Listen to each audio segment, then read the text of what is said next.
Welcome everybody. We start the second day of the conference, and our first speaker is Professor Theo Dan, if I pronounce correctly. Yes. Who is from Leuven, but also from the Netherlands and from Amherst College, as far as I remember your CV, and published tremendously on comparative literature and post-national literature. I'm not sure whether it was not too optimistic, the term. We consider it's going on now. Yeah, we will have renational literature soon, maybe. So, the floor is yours. Yes, I think I need to get my PowerPoint working.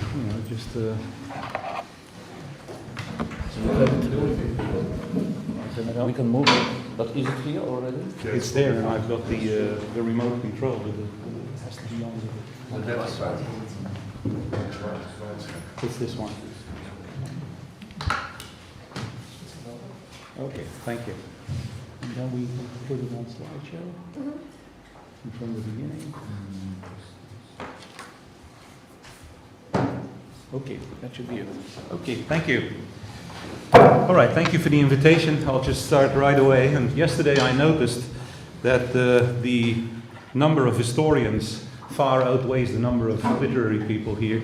So you'll be happy to know that although I'm talking about literature, I'll also be talking a lot about history, and especially the relationship between the two, so everybody can go to sleep quietly. All right?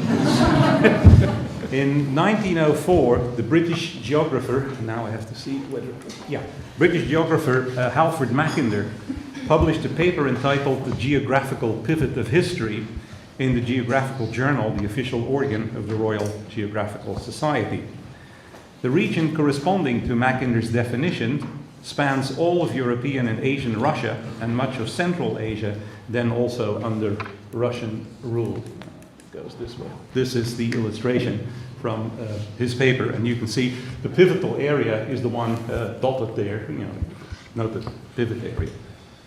Specifically, although he never mentions the term in his paper, Mackinder reasoned from the British Great Game perspective that had also inspired Rudyard Kipling to write Kim, his novel of Imperial India, published just a few years earlier in 1901. As those who have read that book will remember, Kim O'Hara, its Irish boy protagonist, but born and raised in India, towards the end of the novel faces a Russian and a Frenchman who, under the guise of sportsmen, are scouting and surveying the high passes of India's northwest frontier region. France and Russia, and soon also Germany, were Britain's main imperial rivals at the beginning of the 20th century, and especially Russia's push south through the Caucasus and Central Asia was seen as a threat to the British commercial and political interests in Persia, Iran, and to British India, the jewel in the crown of imperial Britain. Kipling, and less immediately prominently, but therefore perhaps not less significantly, Mackinder, play important roles in the work of the man who, with his Orientalism of 1978, can be said to have almost, wait a second, this is Kipling, of course, still with Kim. The man who almost single-handedly, with Orientalism of 1978, can be said to have created the field of post-colonialism, that is to say, Edward Said. Perhaps surprisingly, given Kipling's reputation as a British imperialist and jingoist, Said provided a very appreciative introduction to the 1987 Penguin edition of Kim.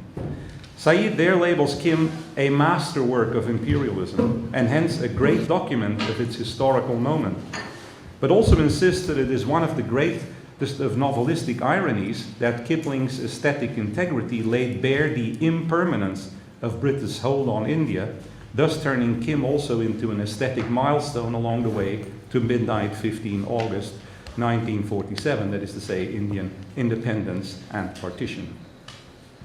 Mackinder is mentioned 3 times in Said's Cultural and Imperialism, 1993, albeit only second-hand, so to speak, as each time this happens via references to Neil Smith's 1984 book, Uneven Development, Nature, Capital, and the Production of Space, which since then has been reissued a couple of times with new forwards, and amongst others by David Harvey, one of the main, I think, sociologists of the moment.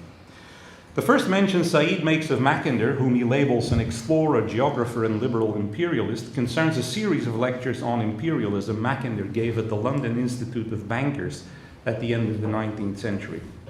This mention of Mackinder occurs in a parenthetical aside in which Said, discussing the opening paragraphs of Joseph Conrad's Heart of Darkness, in which Conrad's narrator Marlowe starts to tell his story of the ruthless exploitation of King Leopold II's colonial Congo Free State to a group of listeners drawn largely from the business world, speculates on whether Conrad may have known about Mackinder's lectures while writing his great novella in 1898-1899. And Conrad, of course, was the subject of Said's earliest book-length publication, Joseph Conrad and the Fiction of Autobiography of 1966. The way Said discusses Heart of Darkness in Cultural and Imperialism very much resembles the way he discusses Kim in his introduction to the latter. Heart of Darkness, too, he considers as being at the same time imperialist and revelatory of imperialism and of the latter's transience. Moreover, as with Kim, he locates this quality of Heart of Darkness as residing in the ironic distance Conrad, because of his birth and youth in the then Russian part of Poland, an outsider to the colonial empires of Western Europe, preserved in each of his works. This ironic distance itself in the ambiguities and subtleties of his narrative technique, and in that Conrad saw his own narratives as local to a time and place neither unconditionally true nor unqualifiedly certain. Just as Kim, for all its being evocative of imperialism, also somehow marked the stage on the road toward Indian independence, so too Heart of Darkness, Said argues, left no doubt that European tutelage would come to an end, if only because, like all human effort, like speech itself, and for those of you that know Heart of Darkness, of course, you know that this is all about speech and about a voice, the voice of Kurtz, which you hear throughout the novella. It would have its moment and then it would have to pass. Since Conrad dates imperialism, Said contends, shows its contingency, records its illusions and tremendous violence and waste, as he also does in Nostromo, he permits his later readers to imagine something other than an Africa carved up into dozens of European colonies, even if, for his own part, he had little notion of what that Africa might be. The second mention of Mackinder in Culture and Imperialism occurs in a discussion of Weltliteratur, or world literature, one of the terms of the title to my paper. Said briefly sketches the rise of comparative literature and of the idea of world literature as an alternative to the nationalist historiographies dominant throughout the 19th and 20th centuries, and as an almost ideal realm. Yet, Said notes, the field was epistemologically organized as a sort of hierarchy, with Europe and its Latin Christian literatures at its center and top. A culture and civilization Said labels Romania. Appropriately, we're in the Institute of Romance Languages. Of course, the best known work, I guess, of comparative literature, which also is looked upon as significant in the creation of world literatures, Auerbach, Erich Auerbach's Mimesis, published in German in 1947 and English translation in 1948. What Mimesis immediately reveals, Said argues, is that the notion of Western literature that lies at the very core of comparative study centrally highlights, dramatizes, and celebrates a certain idea of history, and at the same time obscures the fundamental geographical and political reality empowering that idea. For Said, the idea of European or Western literary history contained in Mimesis and the other scholarly works of comparative literature is essentially idealistic and, in an unsystematic way, Hegelian. Starting from Dante's Divine Comedy as the embodiment of a Romania founded on a basic Christian order, Said finds that class, political upheaval, shifts in economic patterns and organization, war, all these subjects for great authors like Cervantes, Shakespeare, Montaigne, as well as for a host of lesser writers, are enfolded with recurringly renewed structures, visions, stabilities, all of them attesting to the abiding dialectical order represented by Europe itself. And this is where Mackinder again enters the picture. For Said, the world literature redemptive of a European civilization under threat, as he saw, after World War II under threat, he saw taking shape in the writings of Auerbach and his contemporaries and predecessors, comparatists, coincides with what theorists of colonial geography also articulated. In the writings of Halford Mackinder and his likes, he says, we find a much franker appraisal of the world system, equally metrocentric and imperial. In other words, metro, just centrally oriented, and imperial. But instead of history alone, now both empire and actual geographical space collaborate to produce a world empire commanded by Europe. As Said acknowledges to their audience in the late 19th and early 20th century, the great geographical synthesizers, like Mackinder, offered technical explanations for ready political realities. Europe did command the world, the imperial map did license the cultural vision. However, he immediately adds that to us a century later, the coincidence or similarity between one vision of a world system and the other, between geography and literary history, seems interesting but problematic. He therefore asks, what should we do with the similarity? And his answer, of course, is to read the cultural archive, as he calls it, amongst others Kim and the works of Conrad, not univocally, but what he calls contrapuntally, with a simultaneous awareness both of the metropolitan history that is narrated and of those other histories against which and together with which the dominating discourse acts. And that, of course, is post-colonialism precisely. In fact, that is what he has already been doing with Kipling and Conrad in the instances I highlighted before, and it's also what the rest of that book, Culture and Imperialism, engages in. The third and final mention of Mackinder in Culture and Imperialism occurs again only parenthetically and via reference to the book by Neil Smith mentioned before. When giving some examples of how imperialism transforms the world, Said recounts how Smith formulates how capitalism historically has produced a particular kind of nature and space, an unequally developed landscape that integrates poverty with wealth, industrial urbanization with agricultural diminishment. The culmination of this process, Said notes, is imperialism, which dominates, classifies, and universally commodifies all space under the aegis of the metropolitan center. Its cultural analog is late 19th century commercial geography, whose perspectives, for example in the work of Mackinder, justified imperialism as the result of natural fertility or infertility, available sea lanes, permanently differentiated zones, territories, climates, and peoples.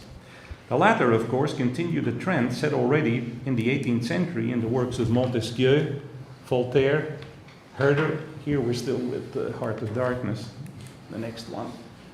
In the works of Montesquieu, Voltaire, Herder, and culminating in the early 19th century in Hegel's introduction to his lectures on the philosophy of history. Marlowe, in Heart of Darkness, puts it more succinctly and more brutally when, starting upon his tale, he meditates that, and I quote, the conquest of the earth, which mostly means the taking it away from those who have a different complexion or slightly flatter noses than ourselves, is not a pretty thing when you look into it too much. Marlowe continues that what redeems it is the idea only, an idea at the back of it, not a sentimental pretense, but an idea. And an unselfish belief in the idea, something you can set up and bow down before and offer a sacrifice to. The embodiment of this idea in Heart of Darkness, of course, is Kurz, to the making of whom all Europe contributed.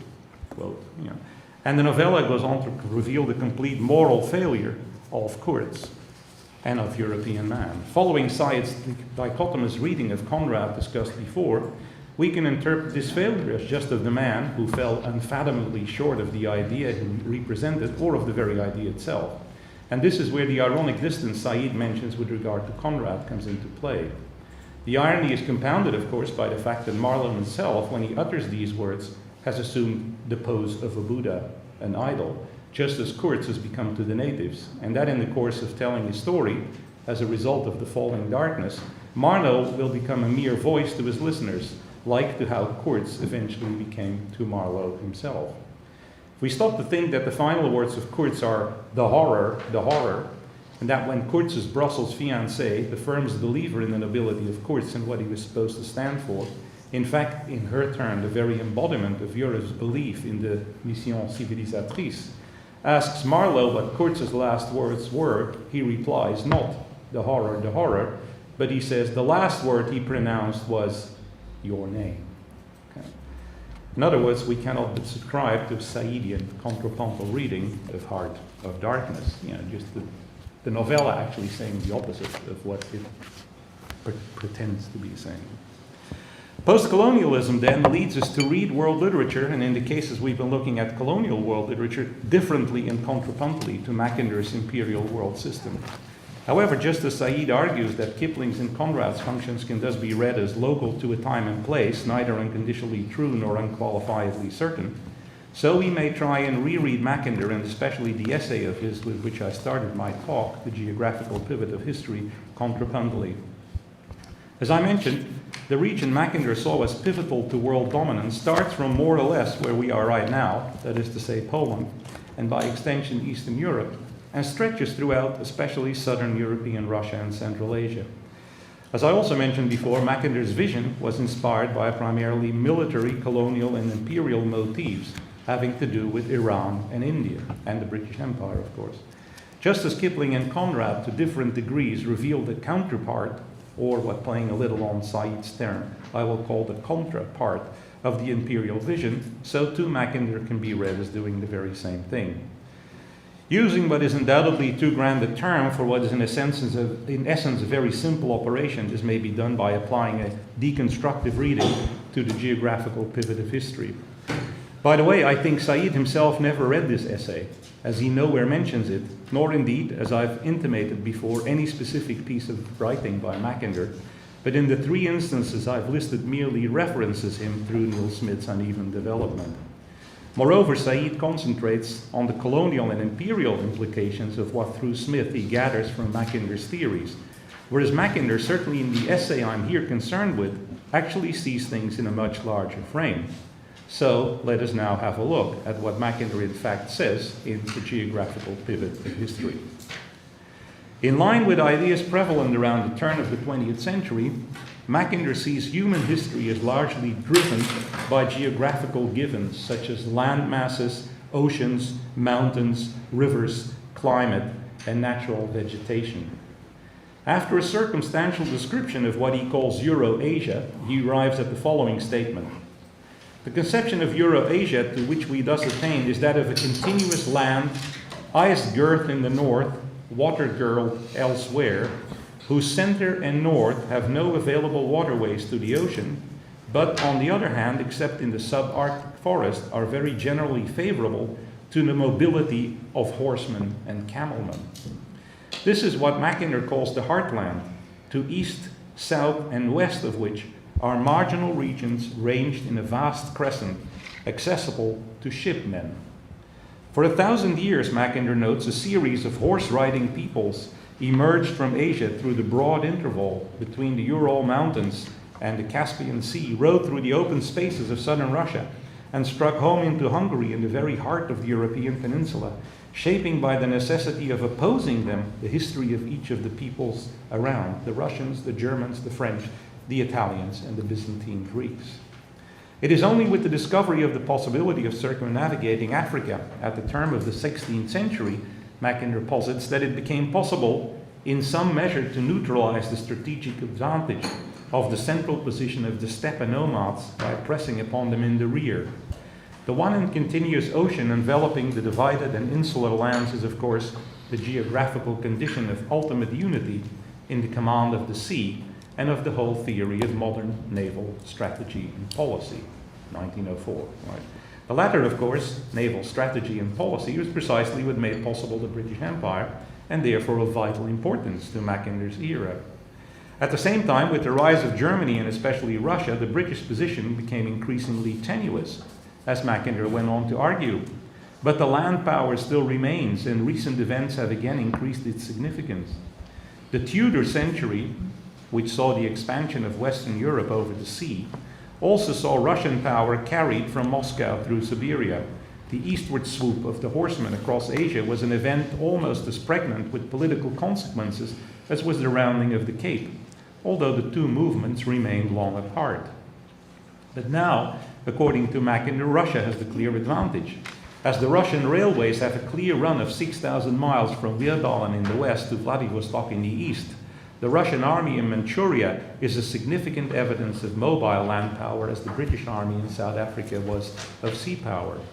Moreover, Mackinder reasons, the spaces within the Russian Empire in Mongolia, are so vast in their potentialities in population, wheat, cotton, fuel, and metals, so incalculably great that it is inevitable that a vast economic world, more or less apart, will there develop inaccessible to oceanic commerce. And he concludes with, and here you have the paragraph, as we consider this rapid review of the broader currents of history, does not a certain persistence of geographical relationship become evident? Is not the pivot region of the world's politics that vast area of Eurasia, which is inaccessible to ships, but which in antiquity lay open to horse-riding nomads, and is today about to be covered with a network of railways? There have been and are here the conditions of a mobility of military and economic power of a far-reaching and yet limited character. Russia replaces the Mongol Empire. Her pressure on Finland, on Scandinavia, on Poland, on Turkey, on Persia, on India, and on China replaces the centrifugal raids of the Steppenmen. In the world at large, she occupies the central strategical position held by Germany in Europe. By the way, it's the recognition of the central position and increasing power of Germany in Europe that shortly after the publication of Mackinder's essay would lead Britain to enter into the Triple Entente with Russia in 1907, joining the Entente Cordiale signed between Britain and France in 1904. And it's Nazi Germany subscribing to Mackinder's geopolitical views, through Carl Schmitt actually, which in any event were largely shared by military and other strategists in the first half of the 20th century, that led to its invasion of the Soviet Union in 1941, with the aim of capturing the wheat fields and other economic resources of what since a few years now has become the sovereign state of the Ukraine, but which of course constituted the southern part of the Soviet and earlier the Russian Empire. What interests here in the first place, though, is to note that in all he says, Mackinder is reasoning from a specific strategic position inspired by Britain's interests as a naval and colonial power, dependent upon, as he himself puts it, oceanic commerce. From this position, he experiences the renewed rise of his pivot region of the world's politics as a threat to continued European, which in this particular case we can read as British, hegemony. Significant in this respect is his reference to a vast economic world emerging there more or less apart. Obviously, although unspoken, what Mackinder wants is that the situation in which the ocean commerce powers, and in first instance the British Empire, are hegemonic, should persist. Yet one may look at this very pivot region with very different eyes. Mackinder sees it as a rising impediment to world commerce. More recent commentators, reasoning from different perspectives, see it as the very condition for a truly global commerce, and this in both the past and the present. For an example of the former, I turn to Janet Abu-Lugot's Before European Hegemony, and for an example of the latter, I refer to Peter Frankopan's The Silk Roads. In Before European Hegemony, the world system AD 1250-1350, Janet Abu-Lugot shows how from antiquity on, there had developed a number of trade spheres which by the mid-13th century became interlinked from China to Western Europe in what she calls an emergent world system after Immanuel Wallerstein, but of course before his world system. These trade spheres, 8 in number, respectively covered China and South Asia and then through India, etc., to Europe. One of these trade spheres is the steppes and deserts from Mongolia to the Black Sea and Constantinople. In other words, that pivot area of Mackinder. In fact, until the early 14th century, many of the political and trade units involved were considerably stronger than Europe, let alone any single European power. And as André Gunder Frank argues in Reorient, the global economy in the Asian age, up to the mid-18th century, the world economy in terms of wealth generated and circulated continued to be centered on China and India. The world system, as Abu-Lugot sees it operating in the period she focuses on, depends on the dual Silk Roads constituted by the southern maritime route linking China to Europe by way of the Malay Peninsula, India, and various parts of the Muslim world, and the northern desert and steppe route. The latter had been in operation since the time of the Romans and the first Chinese or Qin Empire around 200 before our era, but it functioned especially smoothly under Mongol domination from China to the borders of Eastern Europe between the late 12th until the early 14th centuries. The world system Abu Lughod describes then relied upon the trade circle between China and Europe being complete and unbroken because of Mongol rule in China and throughout Central Asia. However, the Yuan or Mongol dynasty in China in the mid-14th century collapsed under the onslaught of the Black Death, or another epidemic concurrent with the plague ravaging Europe at the same time. Its replacement by the native Chinese Ming dynasty, suspicious of the Mongols to the north, resulted in the closing of the northern desert and steppe trade route. This led to a weakening of the entire world system as it then functioned throughout the European landmass, with only the southern maritime route now remaining active. When the same Ming dynasty, for internal reasons in the 1430s, withdrew from the international scene, letting its until then extremely powerful navy, with ships many times bigger than anything then in existence in Europe, carrying firearms and in effect controlling the China Seas and the Indian Ocean, rot in its harbors, and forbidding foreign trade, the 13th to 14th century world system sketched by Abu Lughod unraveled also on the maritime side. The power vacuum this left, especially in the Indian Ocean, was filled some 70 years later by the Portuguese, when the Portuguese actually sank a combined Arab-Indian fleet, taking over trade in the Indian Ocean, and thereby severing existing trade links. As Columbus simultaneously had opened the way to the Americas for Spain and soon also for the other parts of Europe having ready access to the Atlantic, the riches flowing from the New World allowed Europe to come to dominate world trade and to colonize much of the world. This is the era of Immanuel Wallerstein's full world system. Whereas Mackinder then sees rule of his pivot area or heartland by what he calls the steppemen as an impediment to world trade and a military threat to the sea peoples, in Abu Lughod's view, it is precisely the military conquest of the heartland by and its unification under the Mongols that creates the conditions for a true world system. How much time have I got left? It's okay. It's okay? 5 minutes. Peter Frankopan's The New Silk in the Silk Roads is, as the subtitle to the book announces, the ambition of that book is to write a new history of the world and to do so from the perspective of Mackinder's heartland. As Frankopan puts it in the preface to his book, in fact, for millennia it was the region lying between East and West, linking Europe with the Pacific Ocean, that was the axis on which the globe spun. This region, he argues, was home to a sprawling web of connections that in the late 19th century was given the name of Seidenstraßen, the Silk Roads, by the German geologist Ferdinand von Richthofen, actually an uncle of the famous Red Baron of the First World War. Okay. Also, I think, an uncle to the woman whom eventually the British writer, whose name I've now forgotten, the early 20th century ran away with. But anyway, this is anecdote. Okay. In fact, it was a network that fans out in every direction, routes along which pilgrims and warriors, nomads and merchants have traveled, goods and produce have been bought and sold, and ideas have been exchanged, adapted and refined. They've carried not only prosperity, but also death and violence, disease and disaster. In fact, they may well have carried the germs of the bubonic plague that caused the Black Death in Europe, the reverse side of the ease and speeding up of commerce between China or the Far East in general and Europe, as a result of Mongol conquest and dominance of Mackinder's heartland being the greater facility and speed with which diseases could travel and spread.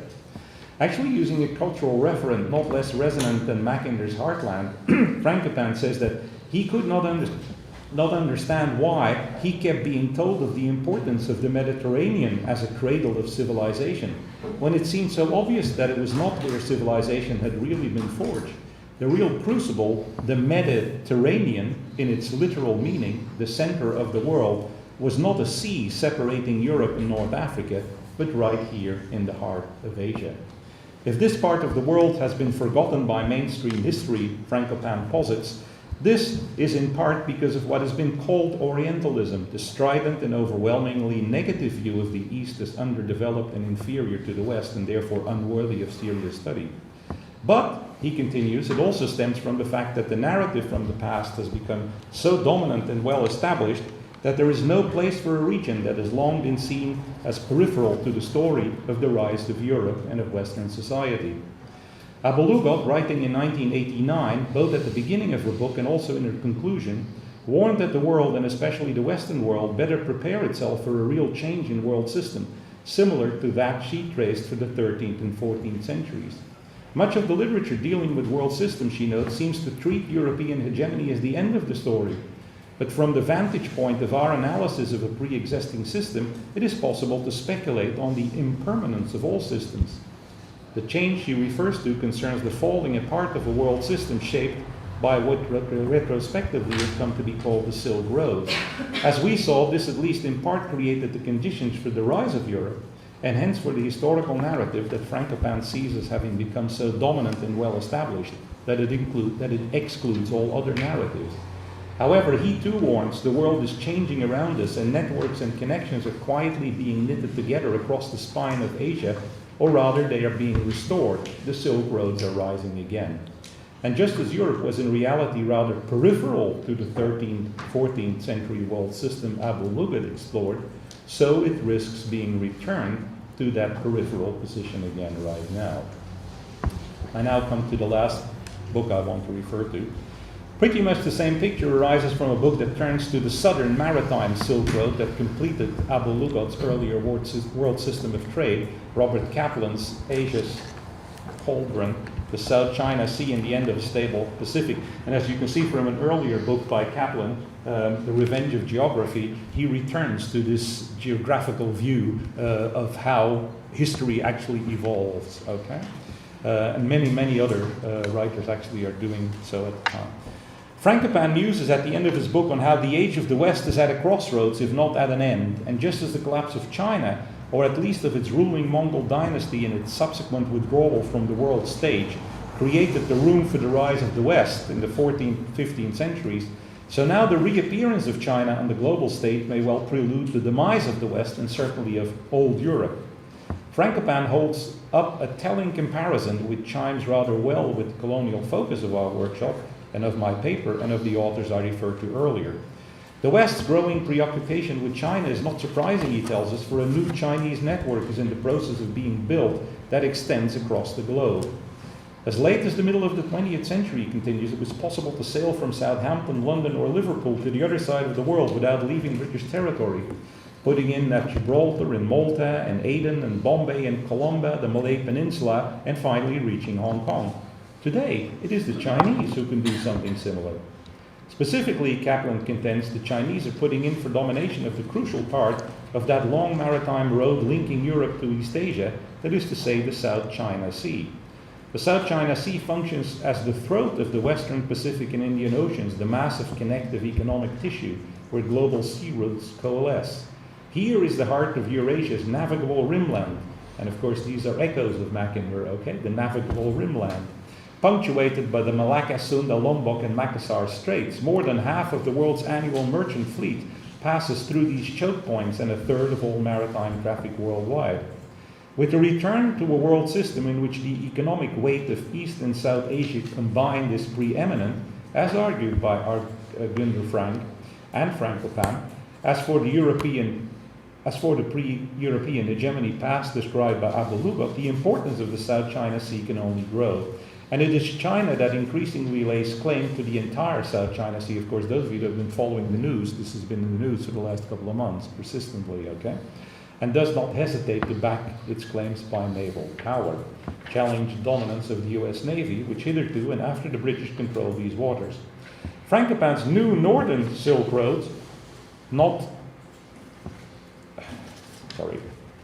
surprisingly, is also primarily the work of the Chinese and part of the economic and foreign policy of China's current president Xi Jinping via the so-called Belt and Road Initiative announced in 2013, effectively restoring for the 21st century Abu Lughod's 13th and 14th century circular world trade system, but this time under Chinese leadership. And this is a passage, this is the description of what the Chinese call the Belt and Road system. You see mainland China in green, the one belt economies are in blue, and the one road economies are in ochre at the bottom. And the description goes as follows. The Belt and Road run through the continents of Asia, Europe, and Africa, connecting the vibrant East Asia economic circle at one end and developed European economic circle at the other, and encompassing countries with huge potential for economic development, everything in between. The Silk Road economic belt focuses on bringing together China, Central Asia, Russia, and Europe, the Baltic, linking China with the Persian Gulf and the Mediterranean Sea through Central Asia and West Asia, and connecting China with Southeast Asia, South Asia, and the Indian Ocean.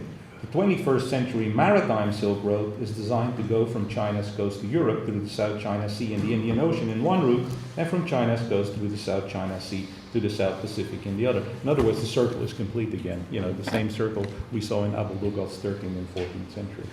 In both these newer readings of geopolitical realities over centuries stretching back considerably further than the era of European hegemony, then, it is the same region that Mackinder saw as pivotal that remains so, but for different reasons. Along with the sea lanes, Said also saw Mackinder as singling out in his geopolitics. The interesting thing, of course, is that just as Said saw parallels between the world picture emerging from the writings of Mackinder and world literature as interpreted by 20th century comparatists before the advent of post-colonialism, and just as we may argue that there is overlap between the era of decolonization, third worldism, and world literature as reinterpreted by post-colonialism, we can speculate that the era of accelerated globalization we have entered since the 1990s and the shifts in economic and military power this brings with it will lead to yet another rereading of the cultural archive. Such rereading may take various forms. This is my last paragraph now.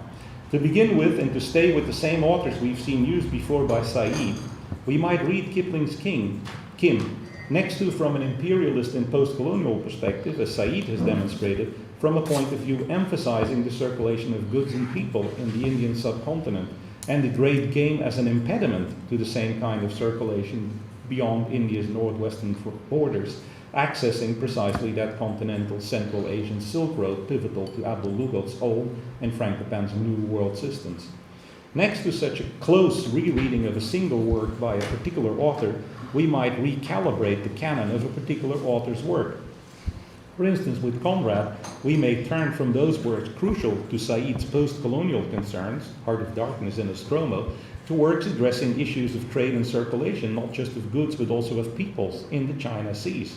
For instance, those works highlighted in Norman Cherry's Conrad's Eastern World, Lord Jim, Almayer's Folly, An Outcast of the Islands, The End of the Tether, The Shadow Line, The Secret Sharer, The Nigger of the Narcissus, almost everything else that Conrad wrote. Together, these stories, novellas, and novels draw a complex picture of the Southern Silk Road under colonialism and imperialism. But they may also offer interesting perspectives on the roles played by certain cities or certain ethnicities in different contexts. Yet another rereading might consist in reevaluating the canon of particular literature. For instance, the Far Eastern tales of Somerset Maugham might be upgraded in the canon of English literature, or as I've suggested elsewhere, but I mean, for those of you doing Dutch literature, the specific position of Slauerhoff as compared to that of Adriaan Roland Holst and Martinus Nijhoff in Dutch literature.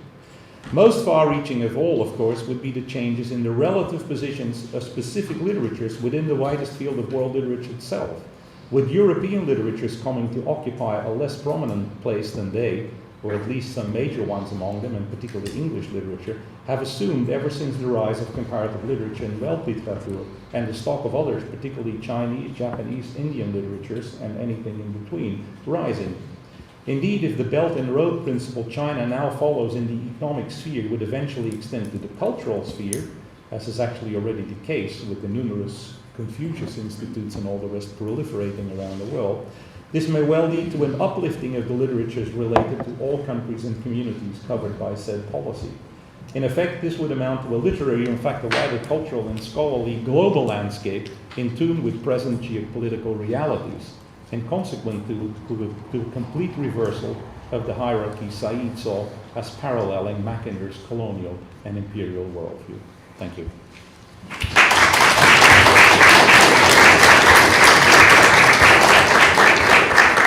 Thank you very much, and thank you for mentioning Manchuria. My grandfather, who was a Polish peasant, served in Harbin on the Russian railway.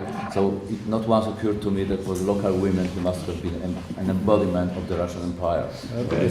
But since the organizer scheduled a discussion after the presentation, so we swiftly move to the second one, which is by Sofia Grachova, who has been working at the Holocaust Memorial Museum, but you moved to Munich as far as I understand. So the floor is yours.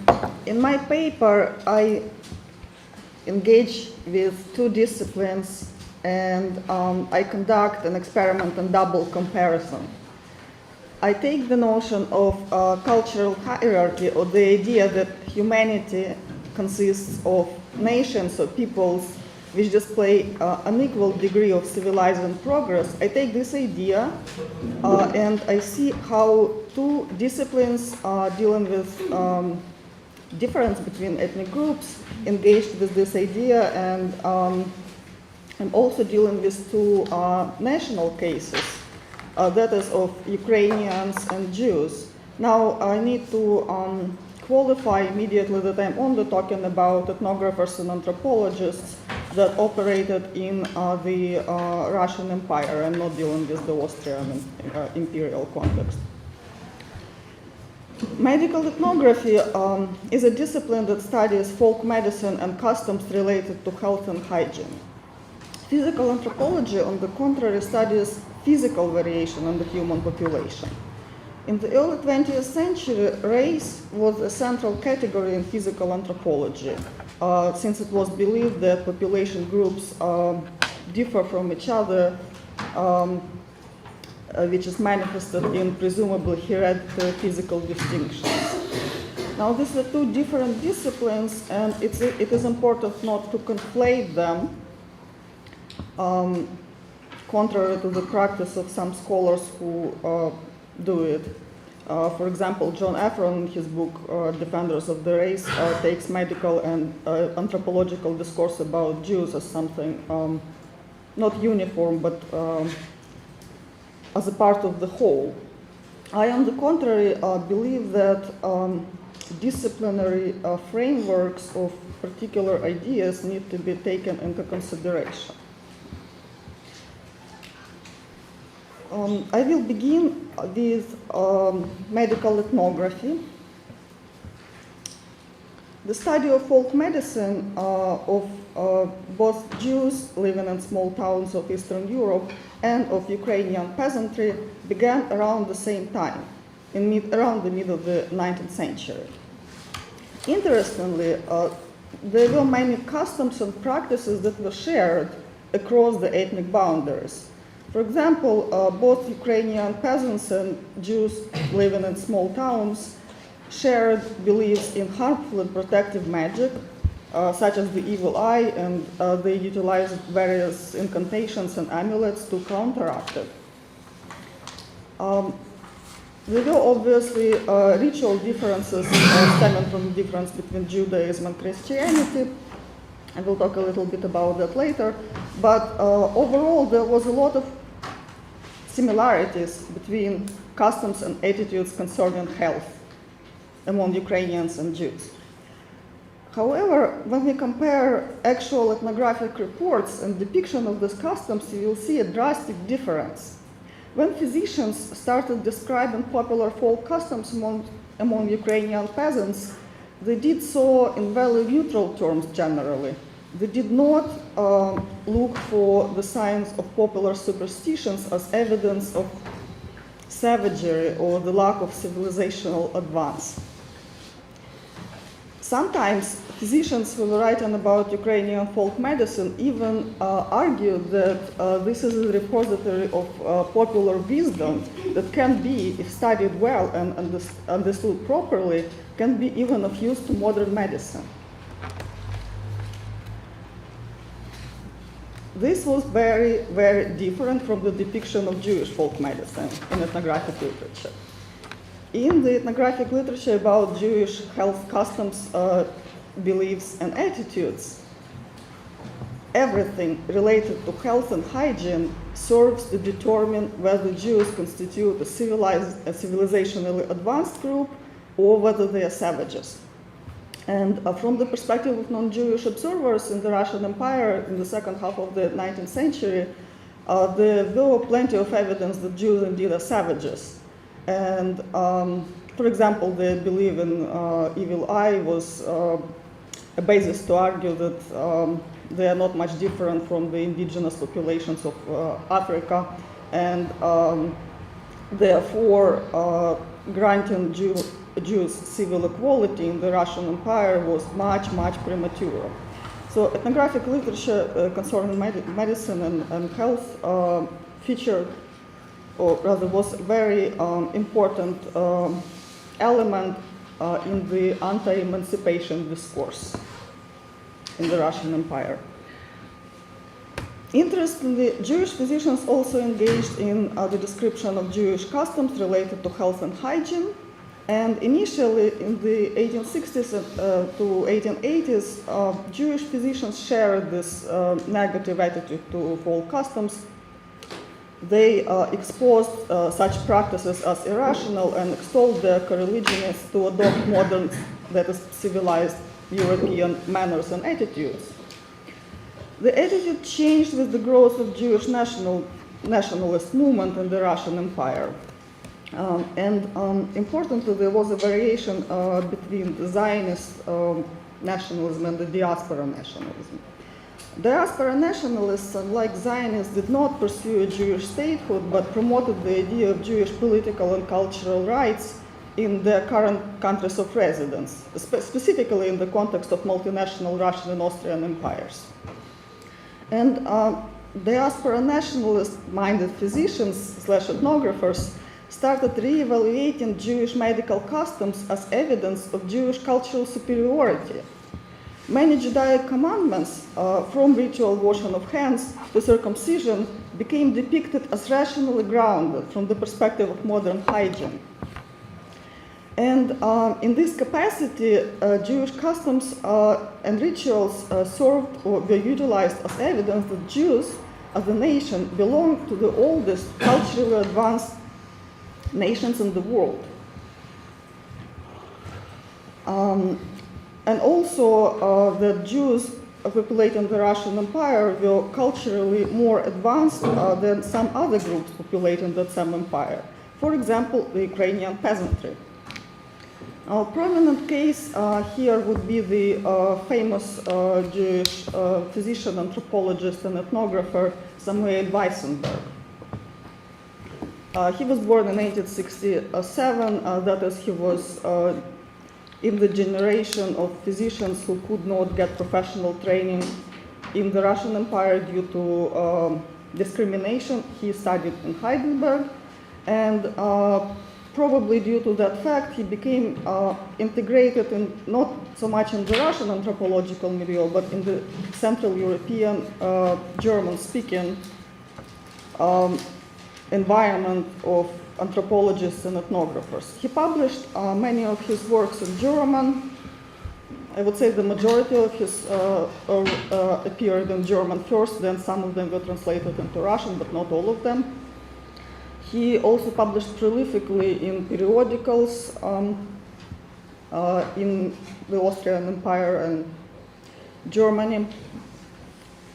And while in terms of the depiction of Jewish customs, he is representative of this nationalist mind, Jewish medical anthropology, due to his operating on both the Russian and the international scene. We see internal contradictions between the depiction of Jews as a civilized nation and Jews as savages. Internally, for the Russian-speaking audience, Weissenberg wrote about Jewish customs as being superior to health and hygiene customs as being superior to those of Ukrainian peasants. For the Central European audience, however, his depictions appeared much more ambivalent. And here I just would like to distribute some illustrations. Just for your reference, this would be several, rather an example of one such publication that appeared in the German ethnographical and geographical magazine Globus. Globus was an interesting publication because it served as a medium of, so to say, aspirational colonialism for German-speaking educated audiences. It published all kinds of things related to world ethnography, geography, anthropology, and so on, but also reported widely about colonial projects in different parts of the world. And this example, the photo of Jewish amulets is from Weissenberg's article, one of the many articles he published in Globus concerning, in this case, Jewish child rearing practices. In the article itself, Weissenberg does not evaluate the use of amulets as an evidence of savagery or otherwise. But when we take the wider context of this publication and look at other publications in the same issue of the journal, we will see that these photos were published side to side with photos of exotic objects, for example, musical instruments from the Congo area.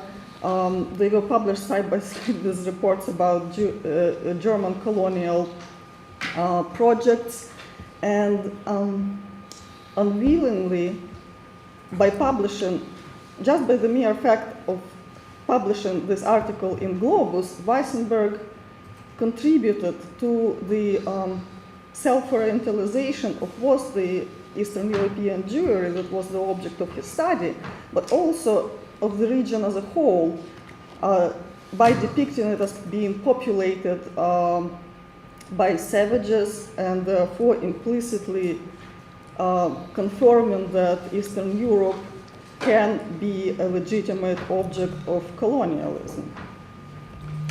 This obviously was not his intention.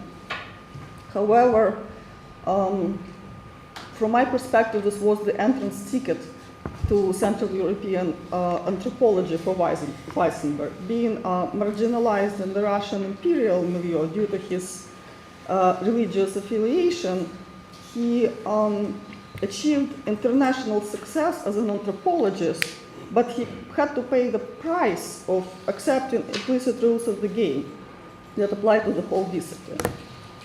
Whereas in the domestic context of the Russian Empire, Weissenberg and other Jewish physicians/ethnographers utilized cultural hierarchies to achieve Jewish civil equality.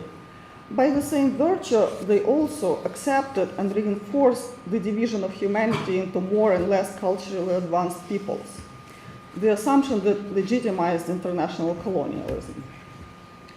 Now, I mentioned that Ukrainian medical ethnography did not deploy the notion of cultural hierarchies. This, however, does not concern Ukrainian human sciences in general. A drastic difference would be demonstrated by the case of Jewish physical anthropology. For brevity's sake, I would like to talk about one Ukrainian physical anthropologist, Ivan Rakovsky, who was active in interwar Poland. During the time, the notion of cultural inequality and cultural hierarchies became very prominent in Ukrainian anthropological studies. Rakovsky, as a scientist, belonged to the generation of anthropologists who did not believe that racial and ethnic groups coincide. He distinguished several racial types among the ethnic Ukrainian population, to the effect as to demonstrate that Ukrainians were physically distinct from both Russians and Poles, that is, two big Slavic nations, and B, that contemporary Ukrainians are direct descendants of ancient agricultural population of the northern Black Sea littoral. Now, in early 20th century archaeology, with the excavations of early agricultural societies in that area, there was a notion that the territory of contemporary Ukraine is one of the areas where the humanity first transition from nomadism to agricultural society.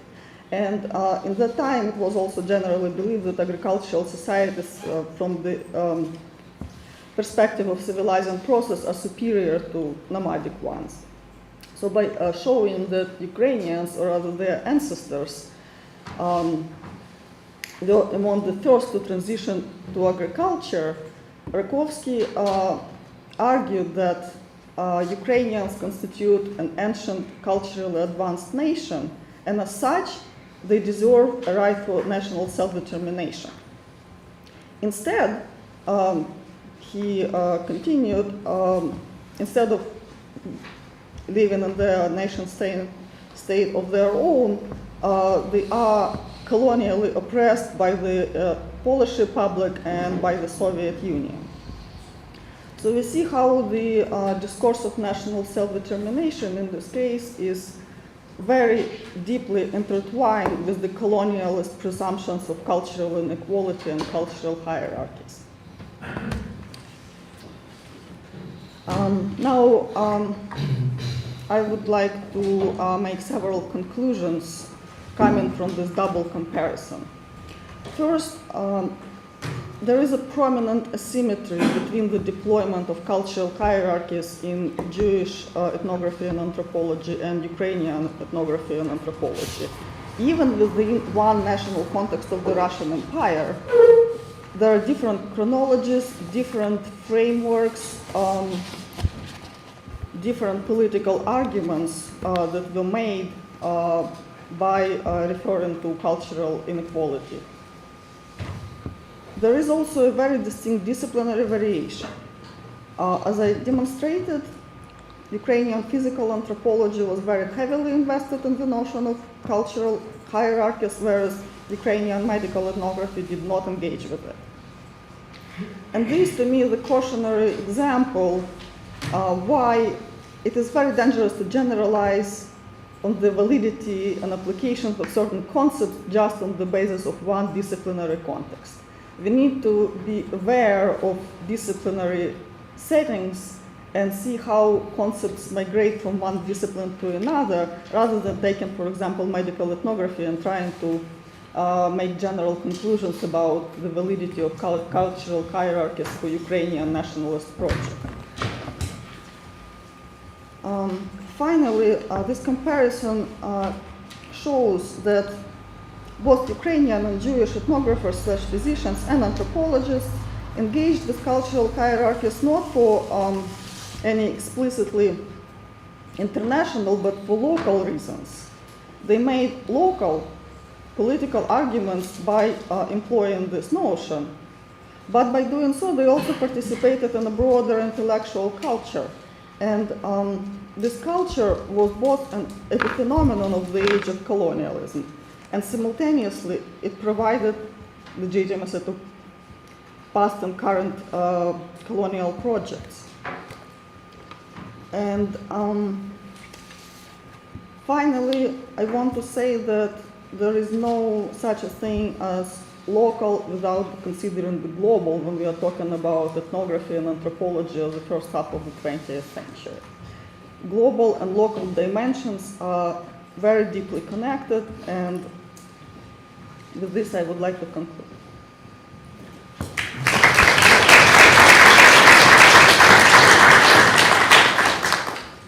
Thank you very much. So we move to the last speaker, who is Amir Karkasov, who prefers a PhD on the Scala movement of the empire at the Hebrew University.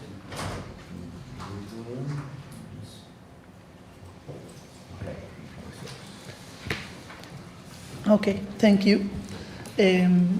My written paper, okay, it's fine. Okay. My written paper discusses the interrelations between the Ottoman Jewish Maskilim, enlighteners, and their Austro-Hungarian counterparts during the second half of the 19th century.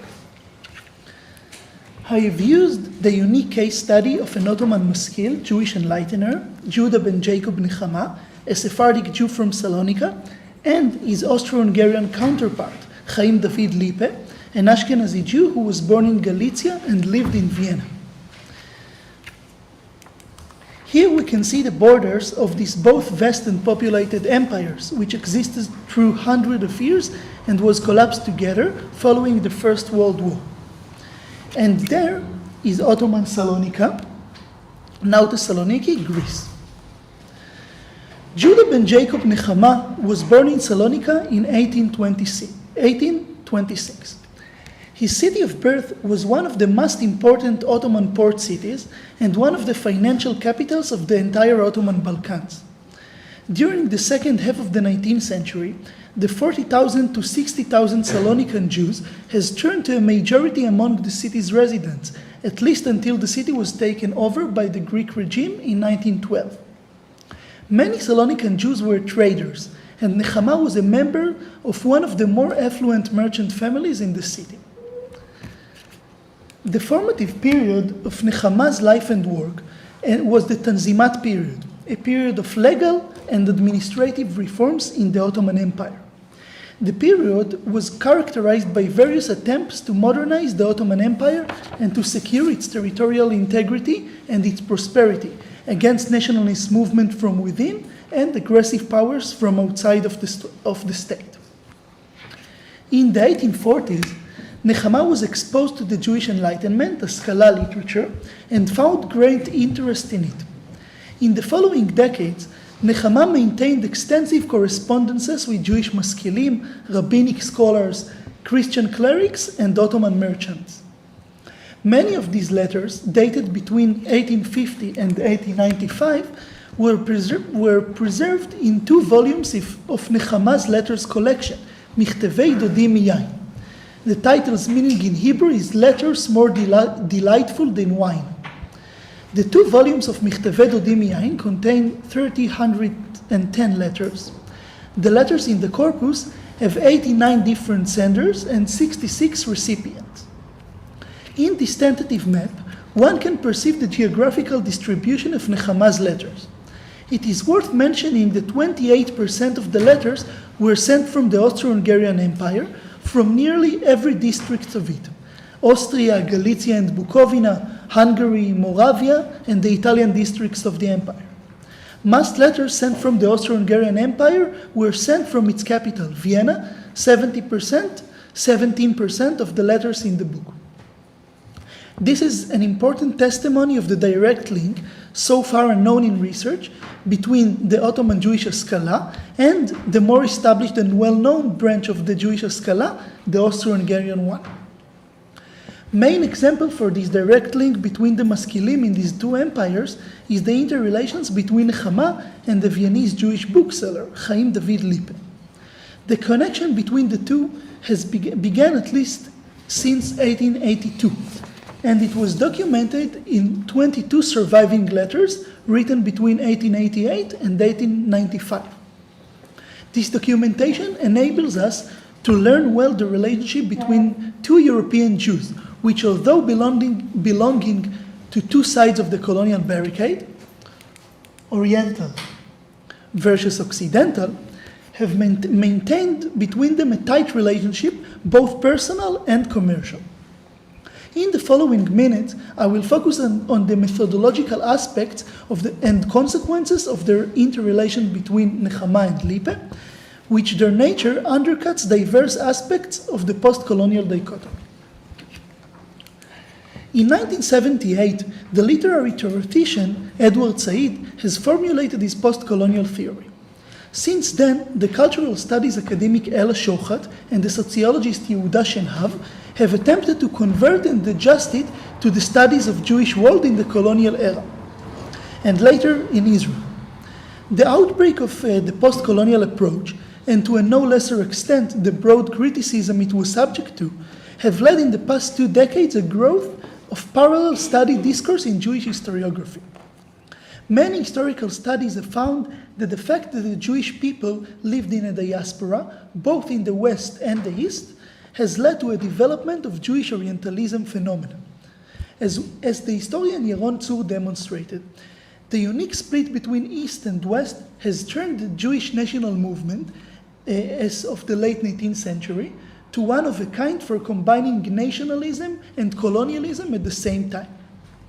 This phenomenon can be placed earlier by several decades in previous appearances of inter-Jewish solidarity. For instance, in the Haskalah movement or in Alliance Israelite Universelle movement, as Nechama and Lipa's case also proves. The studies of different historians on Jewish Orientalism are linked to the hybridity approach established by the literary theoretician Homi K. Baba. This approach has appeared and blossomed in the 90s, but is still cherished among historians of the modern Jewish world, as we've seen in other papers here, also in other fields. Baba has demonstrated that the colonial interrelations between conqueror and conquered are hybrid, rather than the dichotomist relations that Said described in his book. This, since the meeting point between the two cultures, the conquered and the conqueror, creates bilateral and complex cultural exchanges. According to Baba, the colonial system itself acts out of deep ambivalence and insecurity, and therefore does not create a situation of simple oppression. The use of all these concept when discussing the Jews in the Ottoman Empire must be careful. The Ottoman Empire is usually considered an Oriental empire, despite current attempts in research to consider it a European in its basis and essence. However, in the boundaries of time and space, the Ottoman Jews, like other Ottomans, were not subject to any direct Western colonialism. Not direct Western colonialism, but were in an economic and social status that was relatively subjected to the West and its culture, mostly the French one. It was a kind of semi-colonial situation. Despite that, the post-colonial methodology is still highly valuable in our case. The interrelation between Nechama, the Salonican maskil, and Lippe, the Viennese one, challenges the post-colonial dichotomy between Orient and Occident, even when considering inherent hesitations in this issue. Currently, I will suggest several reasons why the relationship between the two was able to develop in a manner not corresponding with the colonial dichotomy.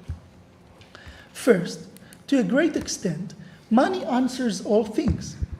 Nechama's strong financial status, as well as the fact that he was customer well providing for Lippe in his book trade for over a decade, surely made it hard for Lippe to consider Nechama an Oriental, inferior Jew. Second, Nechama has a solid status in Salonika. He was a privileged, affluent, and well-married man. In this sense, he was sort of a big fish in a small pond, with the self-awareness of a big fish in a big pond, a derivative of the Sephardic honor and dignity, in Judeo-Spanish, el honor. As for Lippe, although he lived in an Occidental empire and city, he was not originally from Vienna, as most Viennese Jews in his time. He was born in peripheral Galicia. And traveled across no less peripheral areas, including what is now known as the Slovak Republic, and only then arrived to the glorified capital. In this sense, Lippe was, despite his commercial success and established status as worthwhile enlightener, bibliographer, and bookseller, a small fish in a big pond. Therefore, even in the colonial age, the status of the Oriental respected Salonican maskil and his Occidental counterpart, a Galician Jew who became Viennese, grew closer. If so, it seems that in the late 19th century, the borders between East and West were not as stringent as it sometimes appears. Third, Nechama and Lippe, two Jewish maskilim who did not share a mother tongue, wrote to each other in Hebrew, the lingua franca of the Haskalah movement. Their control of the secrets of Hebrew and its rabbinic and maskilic levels, and the fact that it was not the mother tongue of neither, put them largely on the same level. Had the correspondence between the two taken place, for example, in German, the official language of the Austro-Hungarian Empire, which Lippe spoke well, and in which Nechama had an imperfect control, the situation might have been different. And last and fourth reason, And last and fourth reason, possibly, we cannot underestimate the prosaic importance of personal friendship between two human beings, relying on chemistry alone. The personal connection between the two has made them close friends, as I have shown in the written paper, way beyond trade partners or bookseller and his client. Not every friendship can cross every border. And if the two were, for example, a Frenchman and the sub-Saharan African in the colonial era, the case probably would have been different. Nevertheless, it appears that the borders that existed between Nechama and Lippe were certainly crossable. It seems that the strong friendship between the two, ending apparently only with Nechama's death, just 1 year before Lippe, has certainly crossed these borders. Thank you.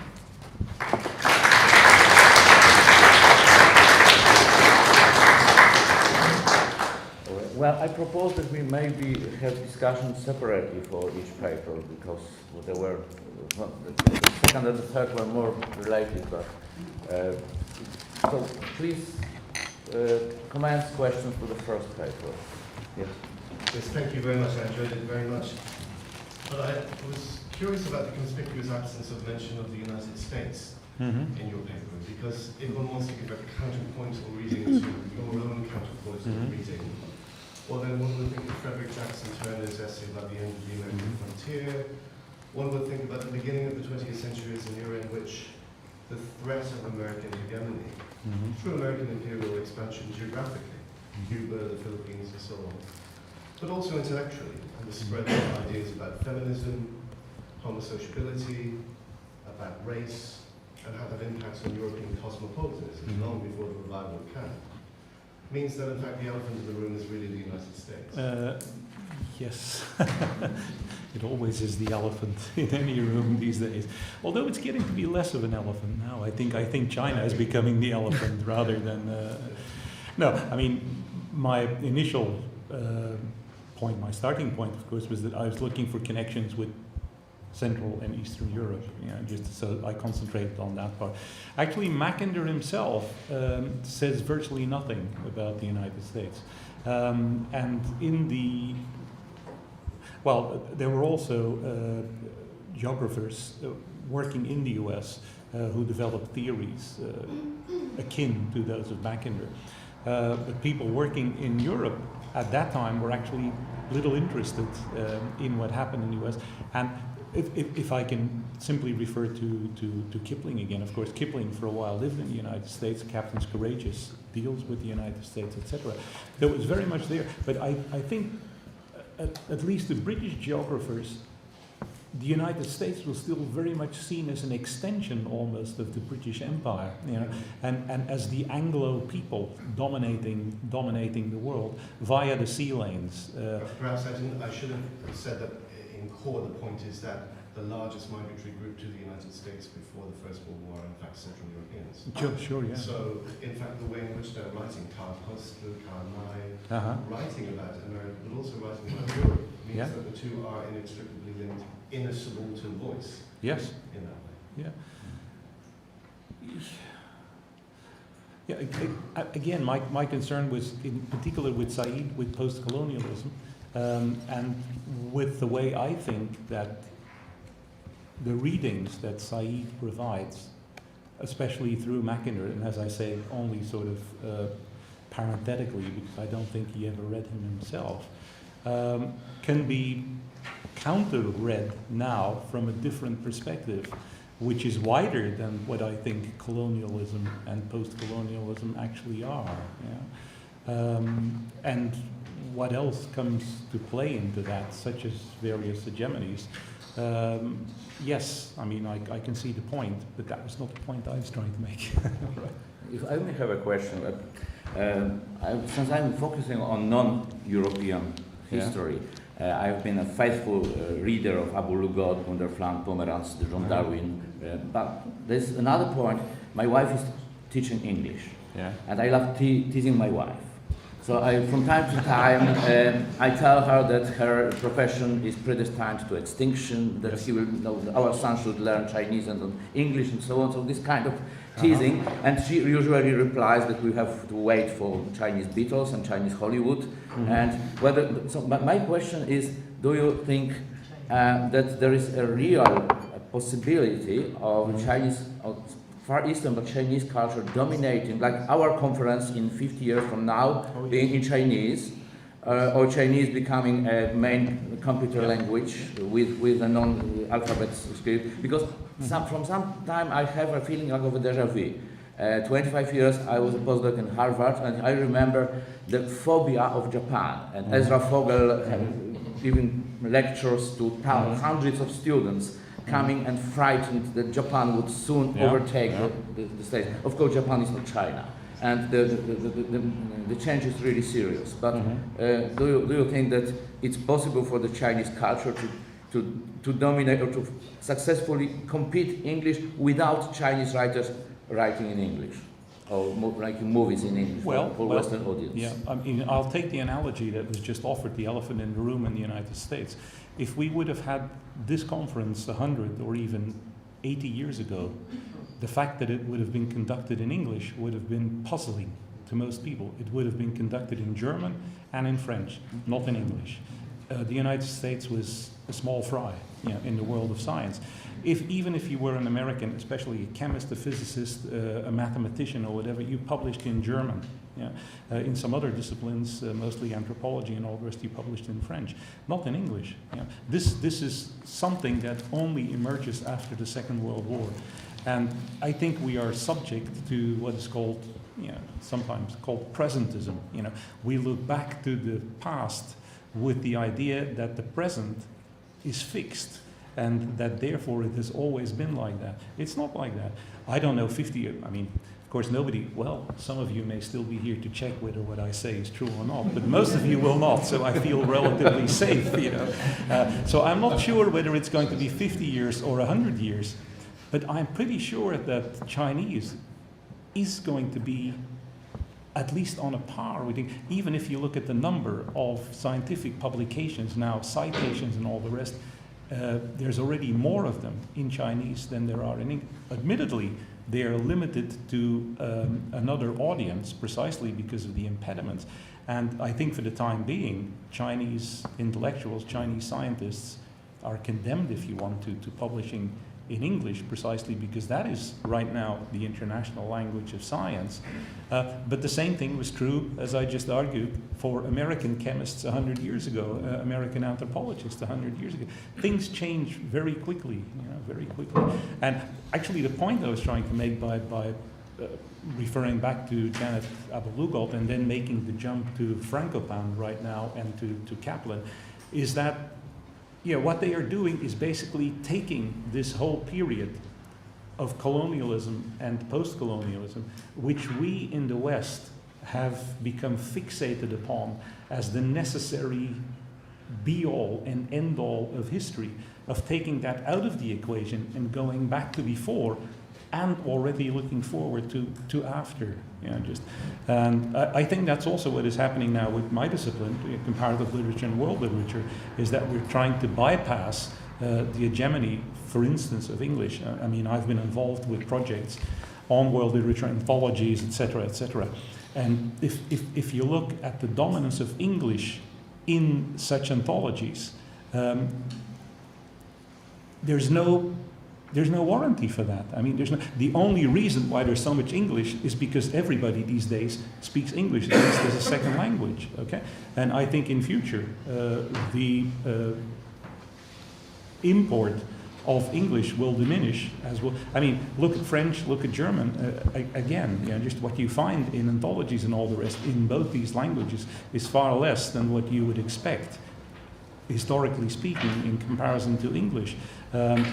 It's almost like on the stock exchange, just if the might of China rises economically, politically, militarily, and all the rest, so the might of Chinese culture will rise, as I think will that of other parts of the world, India, Indonesia, whatever. Maybe I'm pessimistic or optimistic or simply naive, you know, but yeah, I firmly believe that. Yeah, to Professor Khan, yeah, thank you very much for this very nice tracing of the march of world literature and as I read it, and how he was trying to both show the colonialist, right, working of world literature and read it contrapuntally, and also show that it contained its own contrapuntal reading, as you showed.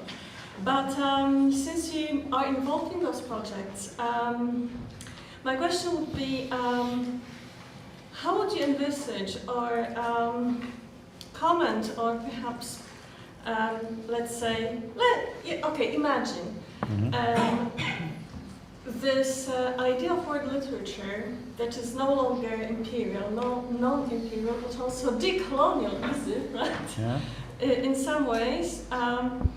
And yet comment on such models as, like, for example, Casanova's, which is very strange in many ways, because it acknowledges the power at work that is not directly colonial or imperial, but it's the, the power of the, what she takes from Bourdieu, so this cultural capital of France, etc., against the facts of the market and the capital represented by this world literature in English. So, because the question really is, okay, there are projects that are trying to show the existence and the immensity of literatures that are not in English, and they're very good projects, but it will not work in this way that, scholars will just, they obviously will forward knowledge and so on, but the market is the market, and literature in English is very successful in marketing itself. For example, Booker Prize getting global and so on. So what you have proposed to me is very interesting because it's not really about world literature as a canon, but a position of a new literary geography. So moving away in world literature, thinking from history to geography, and actually perhaps the most important question in such geography would be not what world literature is, but what it does. Okay. Yeah? Okay. Well, one of the reasons, of course, is precisely numbers. Just in marketing and in selling, and the American book market, the English language. I'm falling into your trap, by saying the American language, which to a large extent it is. But the English language market, for the time being, simply is the largest one. Okay. Although, actually, I think we may again be having delusions because we all have this English as our second language. The Spanish language book market is huge. The Portuguese language book market is huge and growing all the time. The Chinese language market is growing. When these rise to rival or equal the English language book market, we're in a totally different game. For the time being, that's not the case. Undoubtedly, right now, what writers aspire to, hope for, is to be breaking into that English language market. But there's other markets too. And I think it's a question there of competing markets, okay? Yeah, but also, let's say, looking at Damos and his idea of circulation, when we bring translation into the picture, the problem is that, for example, translating, let's say, smaller literatures, they don't need to be small, but let's say not such post-imperial like in Spanish or in French, but for example in Central European languages, the problem is, between, let's say, Polish and German, there is this one example, one out of many, kind of more or less symmetry of interests, perhaps. But then, in many other cases, to translate something into Spanish from, let's say, Polish, you need increasingly the English language mediation. If it has been translated into English, it will be possible to translate it into French or Spanish. So this is this asymmetry, And the point Casanova is making, well, she does admit that since the 1960s it's English. Before 1960s it's French, basically. Okay, that is the mediating language. Consecrated by the But Goethe's hope for world literature was precisely that it would be German that would be the mediating language. Okay, because he said it was better than any other language.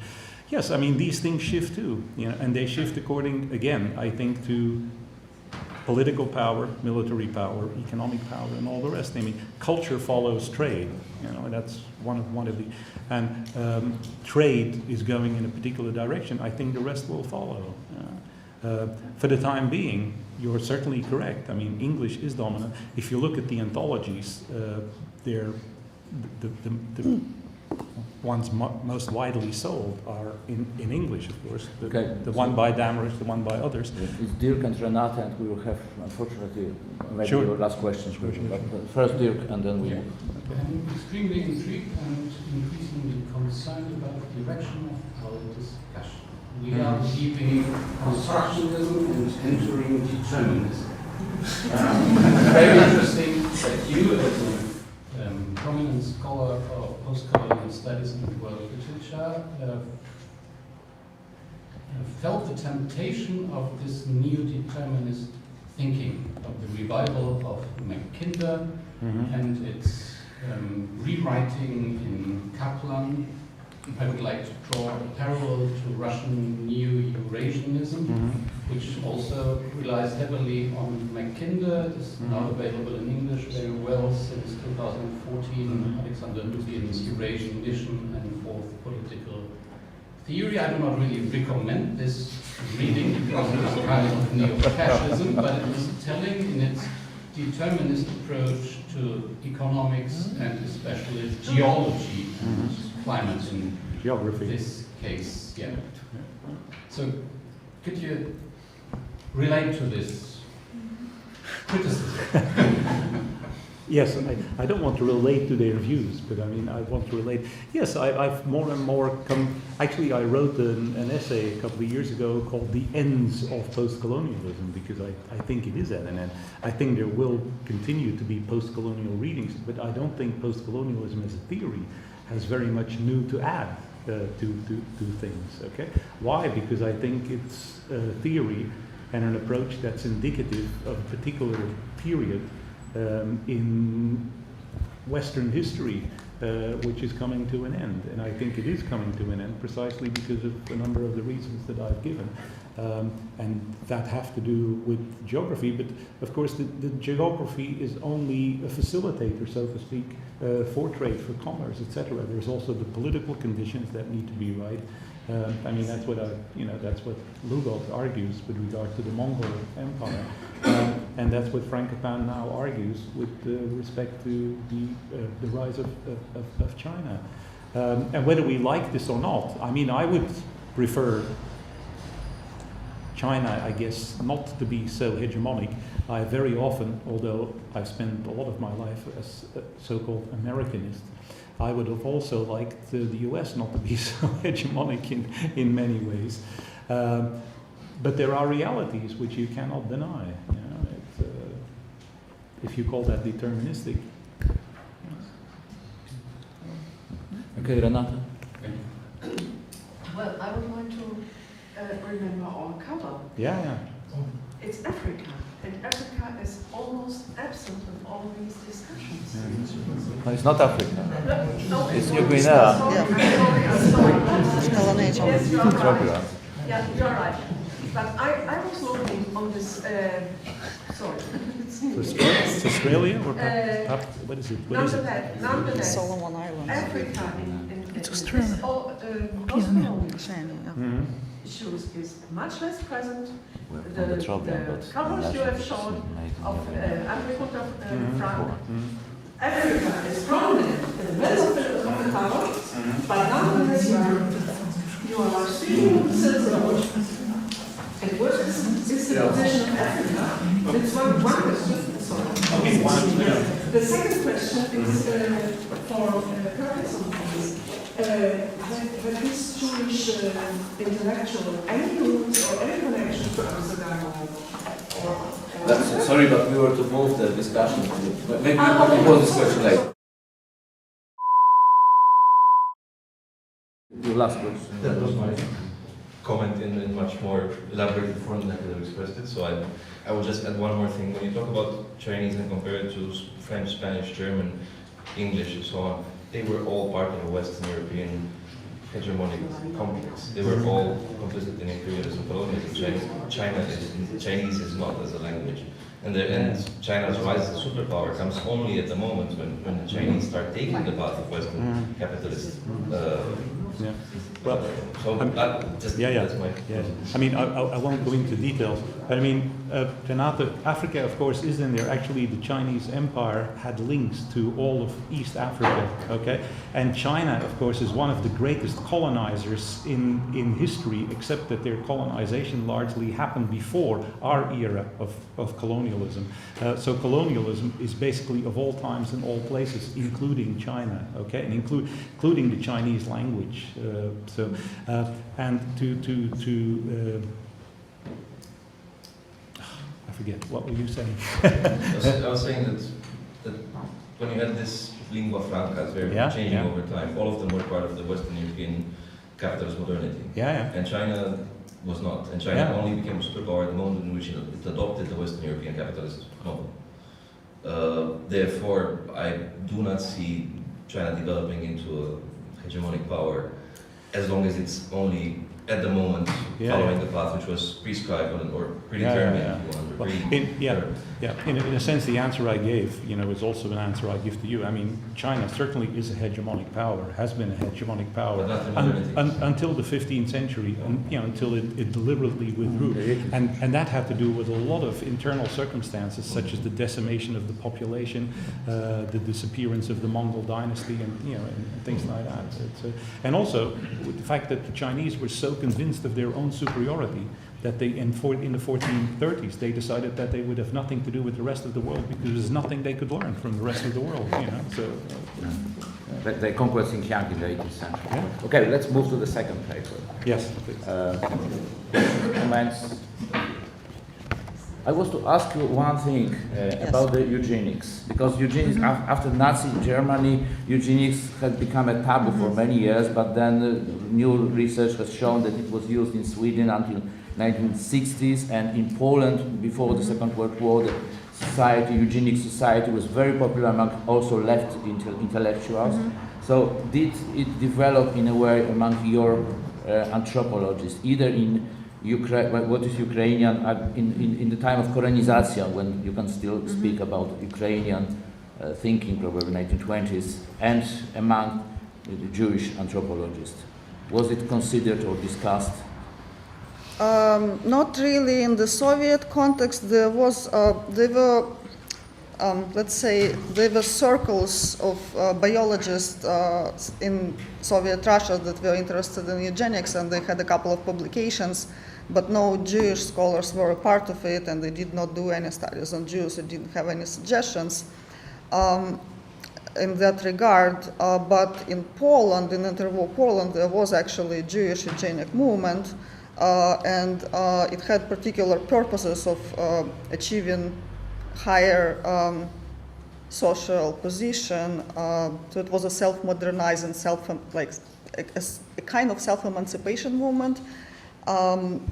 It's very, I think, unproductive to see eugenics just through the prism of Nazi eugenics, because there were all kind of political motives and political implications in it. But for political reasons in the Soviet context in particular, it didn't take much root among, other nationalities besides the dominant Russian ones. So there were no regional centers of eugenics, and for that reason, it didn't exist. Your question?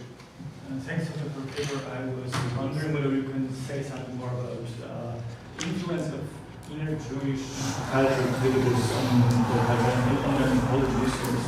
I was thinking about the question of origin stories of European and German Jewry, and the question of Austrian, which was a very, very strongly orientalizing discourse. I don't know anything about that, but at least in a African context, it was a very orientalizing Sahelian discourse, even in cultural alienation. Did it have influence on? When you were presenting Maxim, I was thinking maybe he was just playing along with this discourse.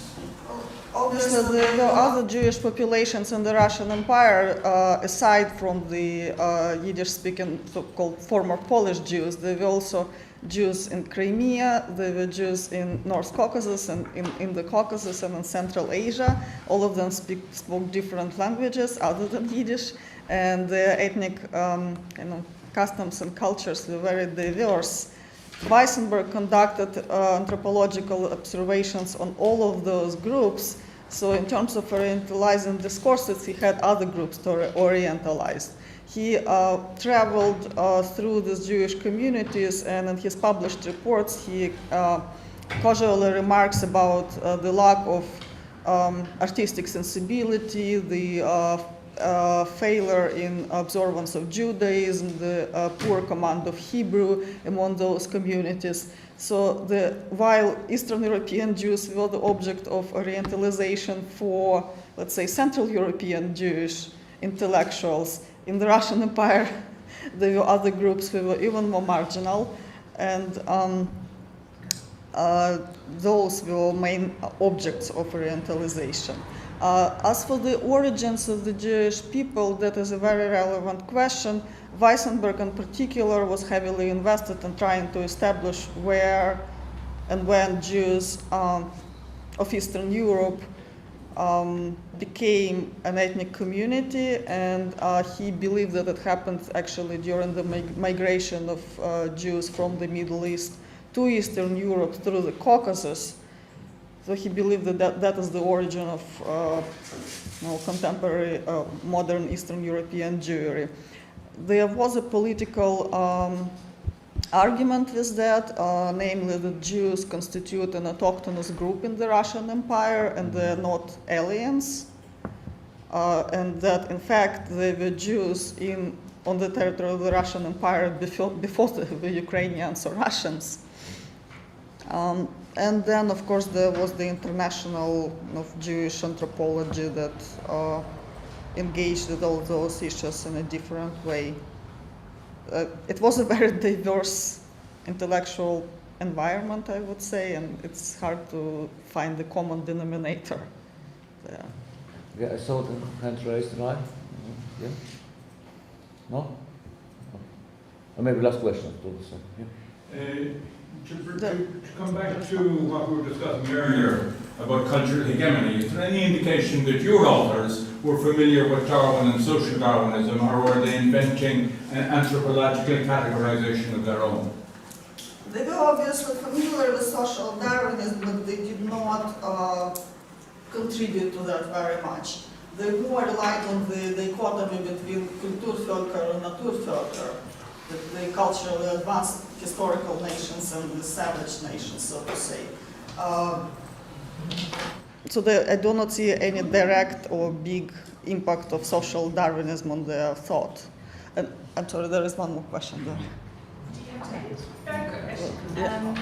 I once went to a brilliant talk in which someone talked about later Russian anthropologists writing about the tape recorder, and in theory it's all these locals saying, oh, the tape recorders would steal our soul. And this one interpretation was it was the anthropologist who was terribly worried that the tape recorder was putting him out of business. This sort of excellent technology.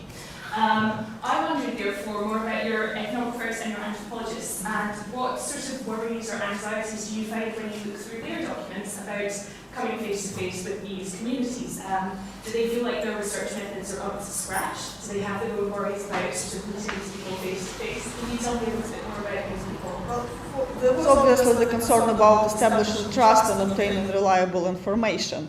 And physicians in particular were in a peculiar situation because they both enjoyed authority due to their social status, but also they were seen as outsiders. So this would be most like the shortest question, the shortest answer to your question, and we can talk later. Let's move to the third. Renata, you wanted to pose a question Well, now? it's only a brief question. If this correspondence is any notion of Amsterdam or Antwerp? Not in this time. Amsterdam is related to the Western Sephardic diaspora. After the expulsion from Spain in 1492, they came after 30 or 40 years. They stayed in Portugal as Christians. and they became Western even before the rest of the Oriental Jewry. So in their self-conscious, the Jews of Amsterdam were Western even in the 17th and the 18th century. And this split between East and West in the 19th century is later. So that's a split between the Ashkenazi and the Sephardic Ottoman Jewry. So it's a different discourse. But don't you have Marranos and all the rest precisely in Salonika? And Yes, a little and bit. The Ottoman Empire? Of course, a little bit. They're Sephardic. Maybe 5% of the population. They were the elite, of course, and that's different. No, I don't want. But he didn't belong to that. No. He was married to one, but he wasn't. He was a Sephardi. But one question about 10 years ago, I was a witness of a scandal discussion in Bulgaria, because Alexander Vezenkov, a young historian who did his PhD abroad in RHSS in Paris, came back to Bulgaria and proposed to treat the Bulgarian Renaissance of the 19th century as a part of the Ottoman Tanzimat, which of course for a Bulgarian nationalist it was a blasphemy, so that they owed anything to the Turks. So I noticed that the title of your PhD starts with the Tanzimat. So my question is about the relation between Tanzimat and Haskalah. Was it The Haskalah in the Enlightenment, the Jewish Enlightenment, came to the Ottoman Empire, to the Ottoman context in the beginning of the Tanzimat. It's not kind of coincidence. It's not someone. I think it's because the Jewish national movement is different from the Jews of the Ottoman Empire. They became Zionists later than this period. So it's easier for me to do this distinction in the Bulgarian or the Romanian or some other issues related to national movement fighting within the Ottoman Empire. It's really different from or Greek. It's different from the Jewish case. Now I can tell that the Haskalah, because the Jewish destiny within the Ottoman Empire was really, it was kind of great. I don't want to say it was. The Jews have a good experience with the Ottoman Empire. I can't expand it right now. So there's no. It's not like the Bulgarian case or the Romanian case. So yes, if I say that the Jewish Haskalah came with the Tanzimat, it's fine. It's not something with a great wall within the historiography, like in the Christian minorities. I think that's what I think. Maybe I need to think about it. Thank you so much for an excellent paper. Thank you. One question of mine would be, okay, so this is a very interesting dynamic that construes this perception of both a Sephardic and a Ashkenazi Jew as seeing each other as equals. However, I've encountered, and by no means am I a specialist in this area, but oftentimes I find, for instance, quite notorious, I think, in Bosnia, but also in Romania, which is the context in which I most specialize, is perhaps a reverse dynamic whereby older, more well-established Sephardic communities oftentimes treat Ashkenazi Jews as being somehow uncivilized, perhaps sometimes using Orientalizing tropes, though not necessarily deliberately so, or with an Orient, geographically speaking, in mind. How would this sort of counter-dynamic weave into your narrative, if at all? Thank you. It's interesting. There were no many Ashkenazim in Salonika, so the dynamic in this specific context was different because the like in your lecture, the Ostjuden case, and it's interesting. It's something that I really think about it because in the specific case of the Salonika and other communities like Istanbul and Izmir, there's no many Ashkenazim until the wave of refugees until the end of 19th century refugees from Eastern Europe. So in the 30s, 40s, 50s, 1860s. It's not relevant, but I can compare it to some cases that you told. So thank you. Thank you. It's interesting. I love your argument about friendship being an important historical driver, and I wanted to ask you maybe how one might go about trying to kind of measure it, or what are the metrics of friendship? I mean, I'm thinking about it because I'm thinking about the 1960s, and it's a tremendously important socialist word, and I don't think it's just a word, but how do we go about it? Looking at language language and letters? Or? It's not something that you can measure in quantitative. Maybe you can do it, like try to write some keywords and try to. That's it. I don't want to say it's a feeling. I gave some examples in the written paper, but it's something that you don't need to even prove. If someone told another one, "You're my brother, I love you," like some Hebrew, even homoerotic. So it's a friendship. It's something you don't need to prove. Maybe it's in your case too. So It's the privilege of the organizer, but we are already delayed. So the last question. Okay, just last question. Let's separate us from the coffee break. To you, if I may, I know very little, but my question is: since you mentioned hybridity, and that it is, and this is a post-colonial concept, as we know, it's even pre-post-colonial, obviously. Even in Baba, right? Is used to talk about Jewish communities and how they were transforming and so on. My question would be: was there any reflection? And Sarah, I don't know anything about it. Any reflection in the masculine movements? On the phenomena that were happening, like at the same time, I mean the 18th century, which is the various heretic movements within Jewish communities, like the Frankists, and there were other ones in the Ottoman Empire broadly, yeah? Would you see it as an underside of this kind of things that were happening in the 18th century, or something totally separate? And is there a reflection? yes, I know what the Frankist and the Sabbatian movement. Yes, the Enlightenment wrote a lot about it, and it was kind of Orientalist perception about this evil eye and all these beliefs. But I can't explain it right now. But maybe in the coffee, it was something there. It was some Orientalist perception of the masculine upon the Frankist, and So yes. they would just see them as different and separate. Yes, the Sephardic masculine, the Sephardim in the Ottoman Empire saw the Sabbatian Ma'aminim, the Dunme, like a Sephardim, but not Jew. It's not Jews. It's something different, but it's a different topic. Maybe later. Okay, thank you very much. It was our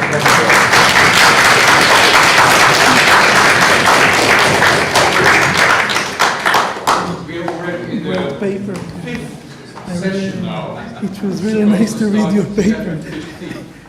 So I would say that we have only a 10 minutes coffee break. Ladies and gentlemen, kindly take your seats. Because we are in a certain delay, but we are lucky and unlucky at the same time not having the fourth speaker. Kinga Shevyur was unable to attend our conference, so we will have just 3 presentations that will follow in the order according to the program. So the first speaker is Marina Tlastanova, now from Linköping University in Sweden. It's an enormous pleasure to have the occasion to introduce her as one of the pioneers of post-colonial and decolonial studies in East European studies. I would like just to mention her recent book, Gender Epistemologies and Eurasian Borderlands, and co-edited with Walter Mignolo, Learning to Unlearn Decolonial Reflection from Eurasia and the Americas. Today she will be talking about resistance to re-existence, post-colonial, post-socialist junctures, and decolonial options. Marina. Thank you very much, Dirk, for this generous introduction. It's my pleasure and honor to be speaking at this university and in front of this wonderful audience. So, as Zikriv told us yesterday in the introduction to this seminar, there are some scholars who concentrate more on the concept of Central Europe in the 19th century or at the turn of the 20th century, and there are others. Most of them are literary scholars who are interested more in what is happening and has been happening in this area, geopolitical and geographical area, after the collapse of the socialist system, and I'm one of those because I guess I come also from the post-Soviet, post-socialist world, and I can't help it. So right, no matter where I work now, I still have to deal with this predicament. This is part of my human condition, I guess.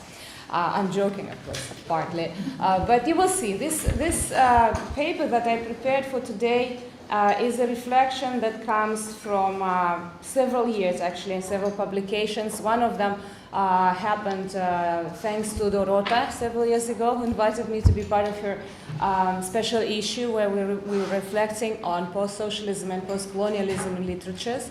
But then I should say that although I was trained as a literary scholar, I'm very promiscuous. So now I work more with contemporary arts, yes, as all post-colonial scholars are, as we learned yesterday. So I work more with arts, and that is why I decided to construct my presentation in such a way that I'd be talking about some general things and some trends and some directions, while you have a chance to look here and see on the screen some of the examples that I won't have time to go into, but these are examples that illustrate perfectly this kind of post-socialist, post-colonial condition. Yeah, too fast. I don't know, I'm not doing anything. I'm sorry. Okay. So anyway, and if you something catches your eye later, we can come back to it. These are the artists with whom I work. I always write texts for them, for their catalogs. I interview them, and these interviews and some of them quite heated discussions also will be part of my forthcoming book, which will be published early next year at Palgrave Macmillan.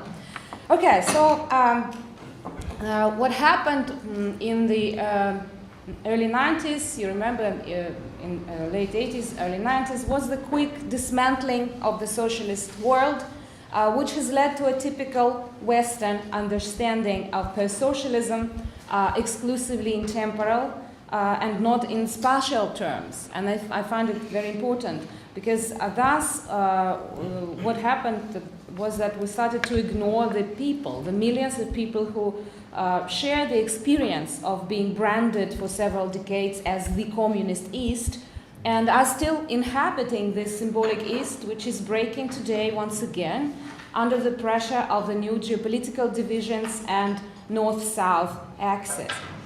We woke up one day to find ourselves in a notorious post situation, or of course to quote a more well-known for you maybe formulation of this, Francis Fukuyama's end of history condition.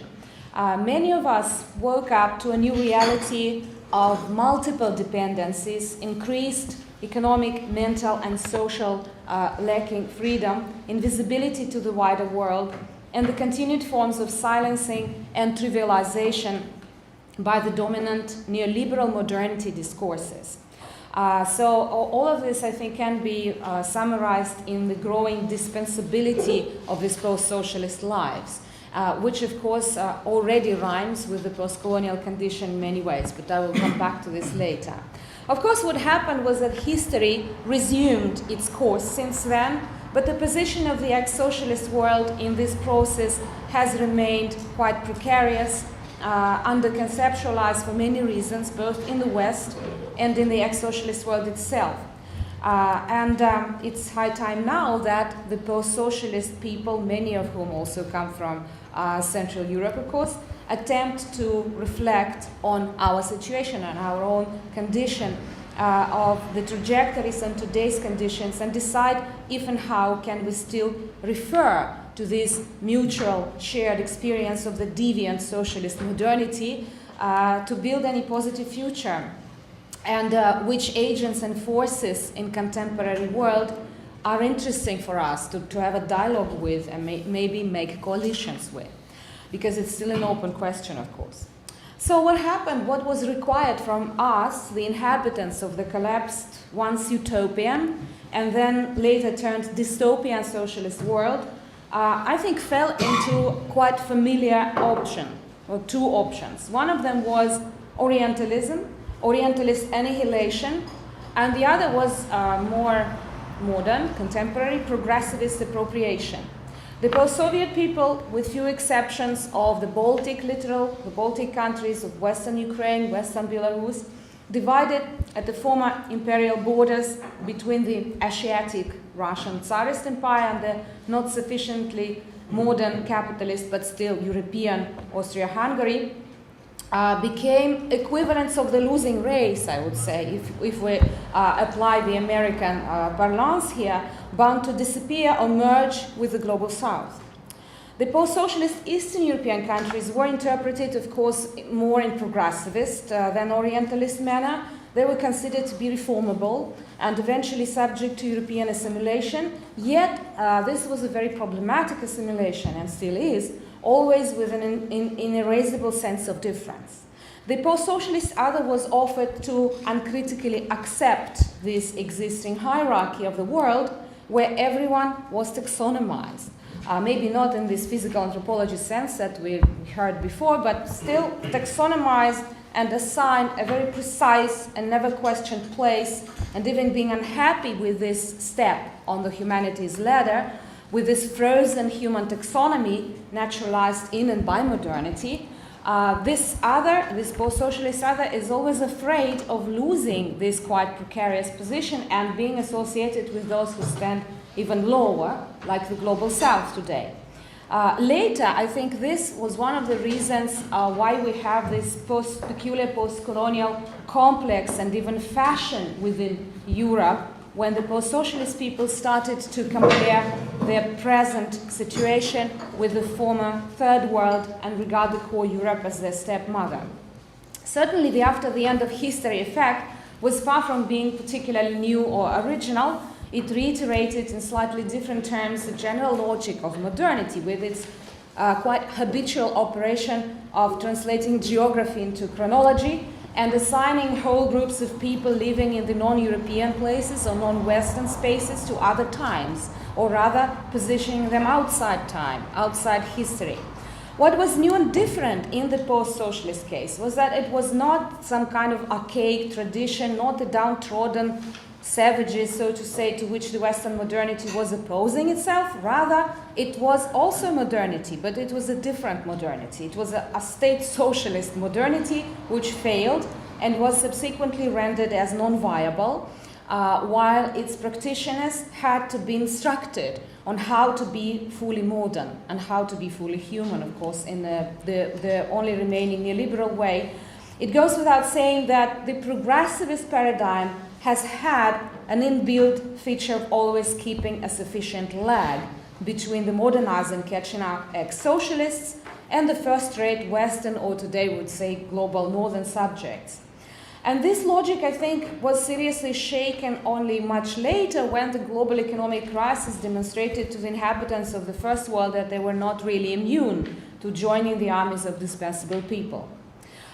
Certainly the validity of the concept post-socialism, post-socialist itself as an umbrella term is reeking of the Cold War era studies approaches.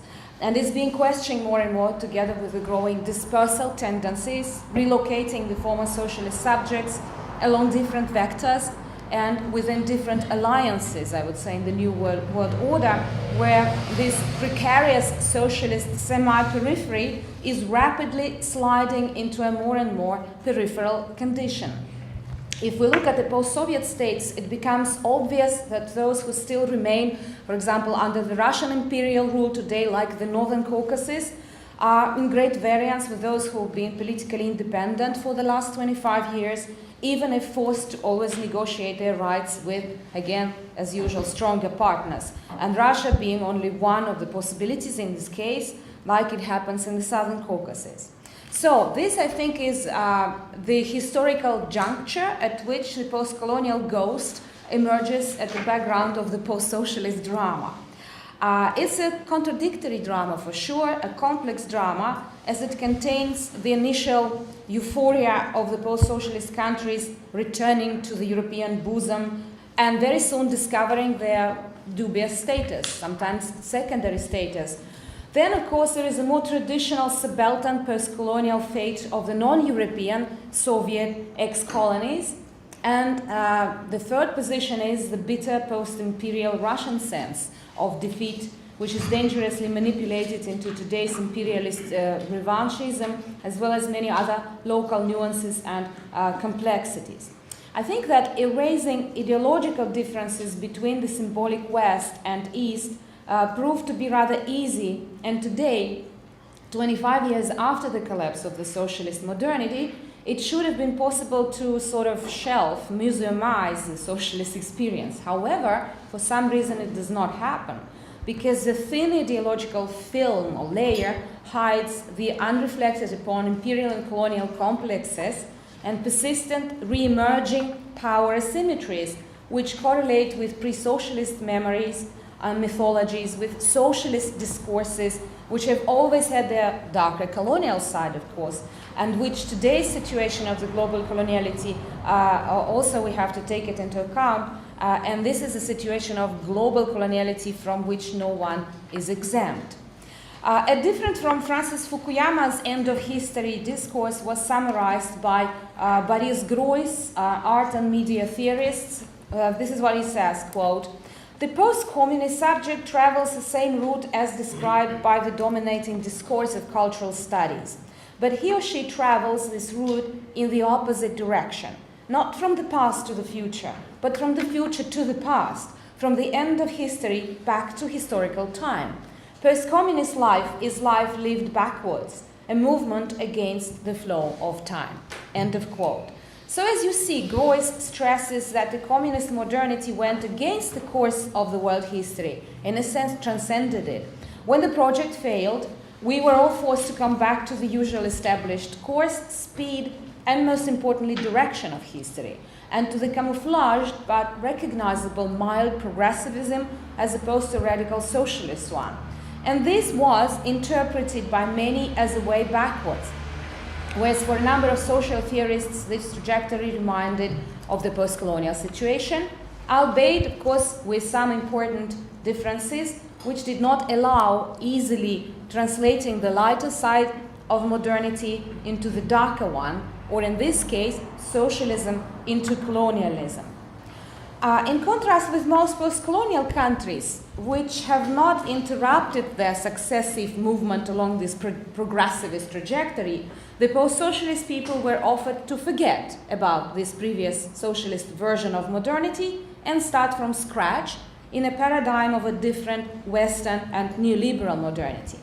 We were not really in the position of a tabula rasa, of course, we're savage waiting to be civilized, but this is largely what have been offered to many of post-socialist people, especially post-Soviet people, after 1989. Certainly there were a lot of intersections between the Western liberal capitalist and state socialist modernities, because, as you know, the socialist modernity, after all, originated in the West as an image, as an idea, and therefore it shared such familiar features of modernity as progressivism, Orientalism, racism, providentialism, heteropatriarchy, a cult of newness, and many other things. At the same time, there were clearly differences, blind spots, misunderstandings between these two versions of modernity, false parallels, and redoubling of a number of discourses which no one has managed to critically conceptualize in any interesting or persuasive way so far. Tricked into believing that the only legitimate modernity is the neoliberal capitalist one, we have doomed ourselves to the next 25 years of catching up and forever emerging. The crucial aspect of this position is that not many of the socialist people, of course, really shared from the start the ideals of the socialist modernity. The majority of those who found themselves under the Soviet rule were victims who had to build themselves into the state socialist modernity to survive. And our redemption dream then was linked precisely with the capitalist liberal modernity, of which not many of us had any experience. When the dream came true, it soon became clear that our role in this correct modernity was far from the ideals we nourished. And the renewed polarization of the world into the global north and global south did not leave us many options. And that's why there is one picture there, Dirk, if you can find it, I think it's in the beginning. It's called The Leap into the Void. And it's a very ironic work by Ciprian Mureșan, an artist from Romania, who kind of, yeah, this is it. So you can see if Klein's original le saut dans le vide and the leap into the void after 3 seconds. And this is kind of summarizes what the post-socialist people feel like. So there is a complex correlation between the post-socialist as an objective state of those who simply happen to be originating in the ex-socialist countries and can manifest any political, ethical, or existential agenda, and the post-socialist as a discourse genetically linked with socialism, even if revisionist. I interpret the post-socialist in the first sense, as a geopolitical and corporate political circumstance and legacy, which in most of the artists, writers, theater directors, and film directors, activists with whom I work, with whom I deal, usually induces a clear anti-Soviet stance, I would say. This positionality is also often decolonial, as they become increasingly disenchanted with the actually existing socialism and the actually existing neoliberal capitalism, both of which devalue their lives and futures. The ex-Second World came to be a problematic region in a sort of post-Du Boisian collective sense of the people with delayed humanity and no place in the New World. But this is not a clearly racialized division, I must admit. It's a poorly representable semi-alterity. Russians, especially, and Eastern Europeans, to a less extent, have become, after 1989, the off-white blacks of the new global world, looking and behaving too similar to the same, yet remaining essentially others. The hyper-visible invisibles, who, according to Jennifer Suchland, like Spivak's subalterns, have never even started to speak. The cruel and often colonial forms of enforced socialism that lasted for several decades were what we all shared. They left marks, traces on us, weaving collective memories and myths, some nostalgic, others condemning. But no matter how we interpret this shared past, we won't be able to erase this experience, pretending to be acting as the post-socialist subalterns who are only starting to learn how to speak. All the struggles, achievements, failures, double standards, multi-directional paths of the socialist people who were hard to be homogenized in any non-contradictory way were neglected, and indeed, following the path described by Groys, we were made to go back to a starting point preceding the West and forced to unlearn what we have learned before and forget what we have gained or lost in the socialist years in order to start from the beginning. In response to this mainstream reading of the post-socialist as a void and the post-colonial analogizing of the post-socialist condition and in dissatisfaction with an antiquarian turn in the emergent post-socialist studies, a number of scholars have offered alternative concepts, and especially scholars in the United States, of course. One of them, a very good example, but questionable for me as well, is Sharad Chari and Catherine Verderi's article where they suggest to start post-Cold War studies. Chari and Verderi's approach, I think, lacks the necessary intersectionality as they attempt to analyze various aspects of socialism and colonialism in an isolated way, without realizing that labor markets and redistribution of surplus value, the Soviet yet obviously colonial division of labor and resources, cannot be regarded separately from racist and colonialist human taxonomies that existed in the Soviet Union, in the Soviet Empire. Also, what they do, they homogenize the Soviet Union as an entity, and they don't see the differences between different people there.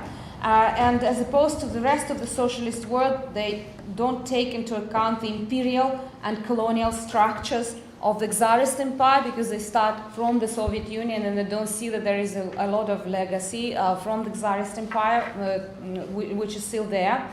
While I think that the socialist experience cannot be taken exclusively to ideology the same way as it cannot be limited by colonialism. It existed as at their intersection, we can say, leading to a creation of a model which, after the collapse of socialism, turned out to be colonial as a whole in relation to the winning neoliberal modernity coloniality. Yet at the same time, it retained certain traces of its own internal imperial colonial structures. And understanding this configuration requires a critical and dynamic intersectional approach. Actually, this brings us to the necessity also of differentiating more carefully between various local histories and structural models within the post-socialist, post-Soviet, and various post-colonial intersections. I would say that post-colonial critique can be very roughly divided into two versions. The earlier leftist, anti-capitalist, and still progressivist modernizing form, which is grounded in the principle of young national modernities, and the later, more critical and radical post-colonial theories questioning the Western modernity primarily in its epistemic aspects and often looking for the erased, forgotten, and subsumed indigenous knowledges and ways of life. Both extremes are potentially dangerous, I would say, potentially anachronistic, because they tend to idealize either socialism or the highly constructed pre-colonial tradition. Both sensibilities do not agree with the post-socialist subject stance, either when we criticize state socialism or when we refuse to romanticize the constructed tradition. The evolvement of post-socialist critique did not correspond to the familiar post-colonial logic at all, I think, either in its temporal or in its notional accents and nodes. Initially, if you remember, the post-socialist trajectory was marked by an almost emotional rejection of everything socialist and a fascination with Western knowledge. This happens when? This happens at a time when post-colonial theorists still largely rehearsed the leftist discourses, the leftist anti-capitalist discourses. Later, a number of post-socialist scholars started reinterpreting the socialist legacy in a less negative way, criticizing the Western infiltration of the post-socialist academia. They were doing it when, again, at the point when post-colonial critique started developing its anti-Western modernity stance, and objectively the two discourses, of course, intersected, although the traditions they were having in mind were totally different and did not hear each other then.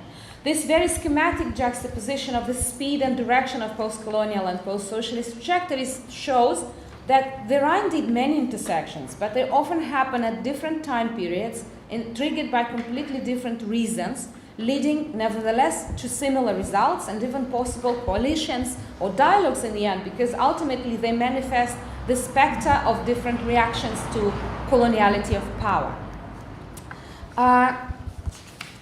There was one more concept that also was mentioned yesterday, I think, suggested to analyze the post-socialist condition in all its multiple reverberations with other unfreedom conditions. It's a concept of post-dependence, which is questionable, easily prone to accusations in universalism, yet I think having some potential for the future. This is, for me, is a classical Central European concept, a Central European manifestation of the contradictory intersections of the post-colonial, secondary Eurocentric, post-imperial, post-socialist, and an array of smaller complexes and nuances, voids and silences. But post-dependence can also be a different term. It can be a pluriversal term, better and more fully defining the situation of the ex-socialist world, along with other posts, because it does not focus exclusively on ideology or class, or race, colonialism, and Eurocentrism.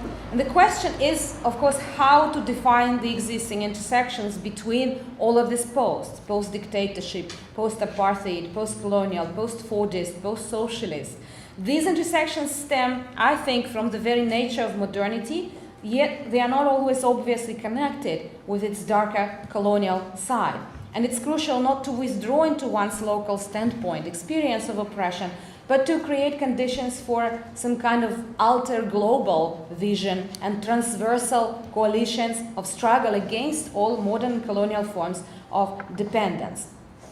The common denominator for me in all post-dependence cases will be getting rid of the trauma, not necessarily in the form of the colonial wound that is classically presented in Gloria Anzaldua's texts, where she writes about the colonial wound between the first and third worlds.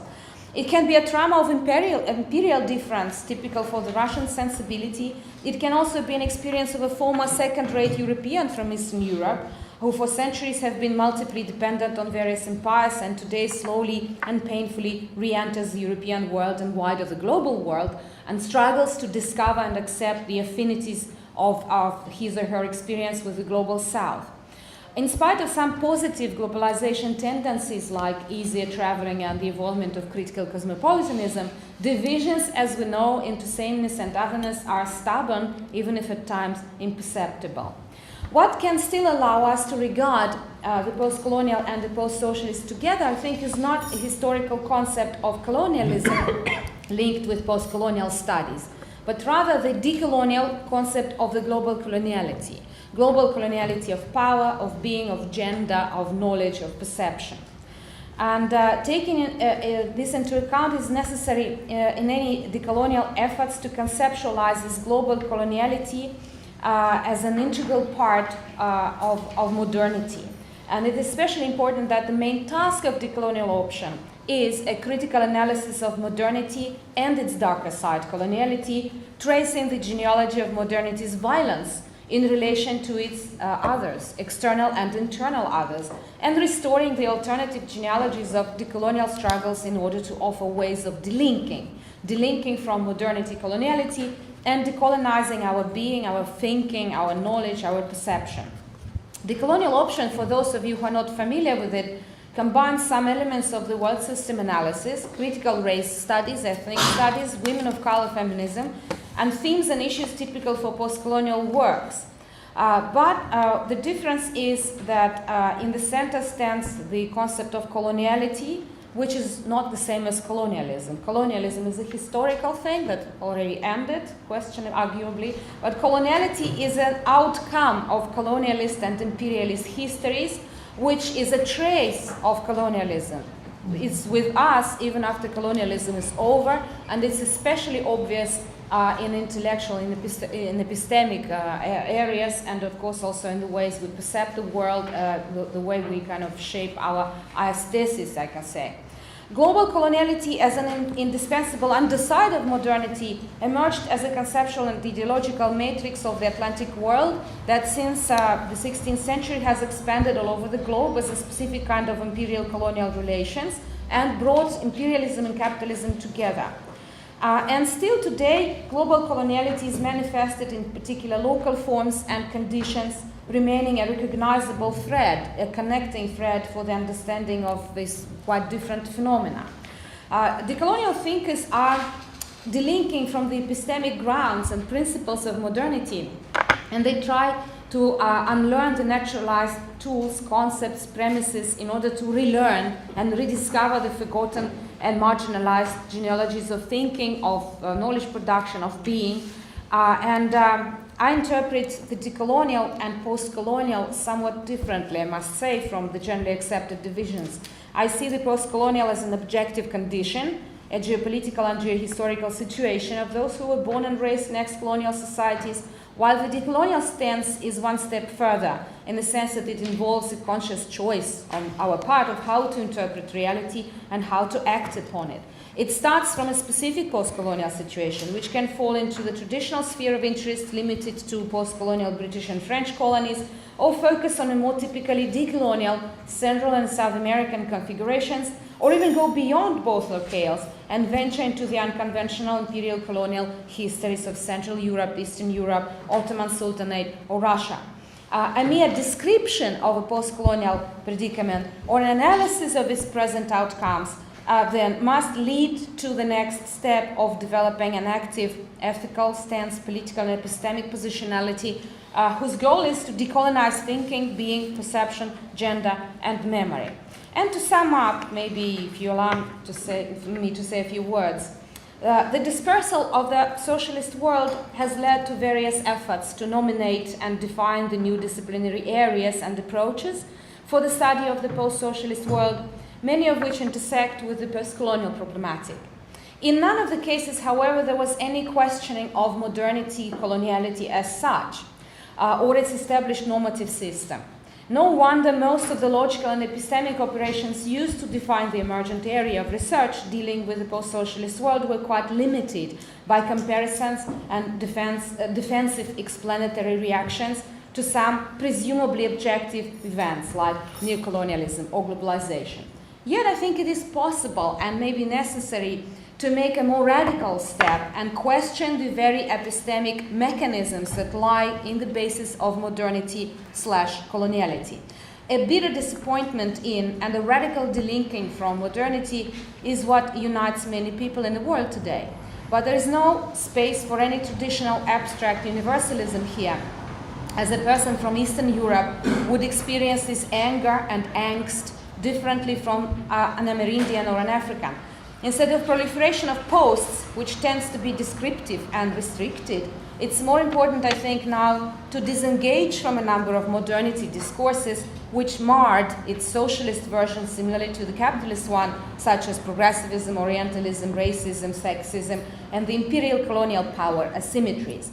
It's too early, of course, now to speak of any temporal post-dependence, because dependencies are not over, and in fact, they are proliferating in new forms. Therefore, it is important to find ways of disengaging and subsequent engaging with something else and still trying to build the world anew somehow.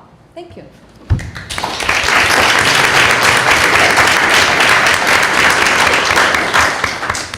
Thank you so much, Martina, for your splendid general introduction to our perspective sessions of this conference. Our next speaker will be Jan Surman from the Institute for Historical Research on East Central Europe in Marburg, Germany. He is a historian of science, but today he will focus on a question raised first time in 2003 by Czaki, Feichtinger and others, Habsburg post-colonial, which he himself addressed in 2012 in a Polish language article, Habsburg postkolonialnie, and today he will give a kind of balanced or ambivalent answer to whether post-colonial approaches to the Habsburg Empire are productive or not. Jan. Well, thank you very much for the introduction.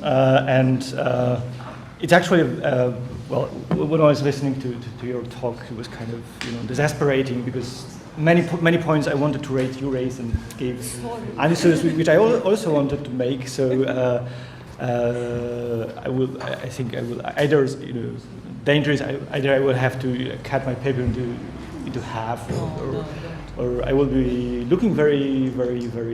My argument is actually very easy. So yeah, I will try to keep it. I'm talking as a historian. So, and as you mentioned, I'm even a historian of science, not really doing postcolonial studies at all. And there's this history behind this paper, and this history is actually itself very interesting for the Central European colonial studies.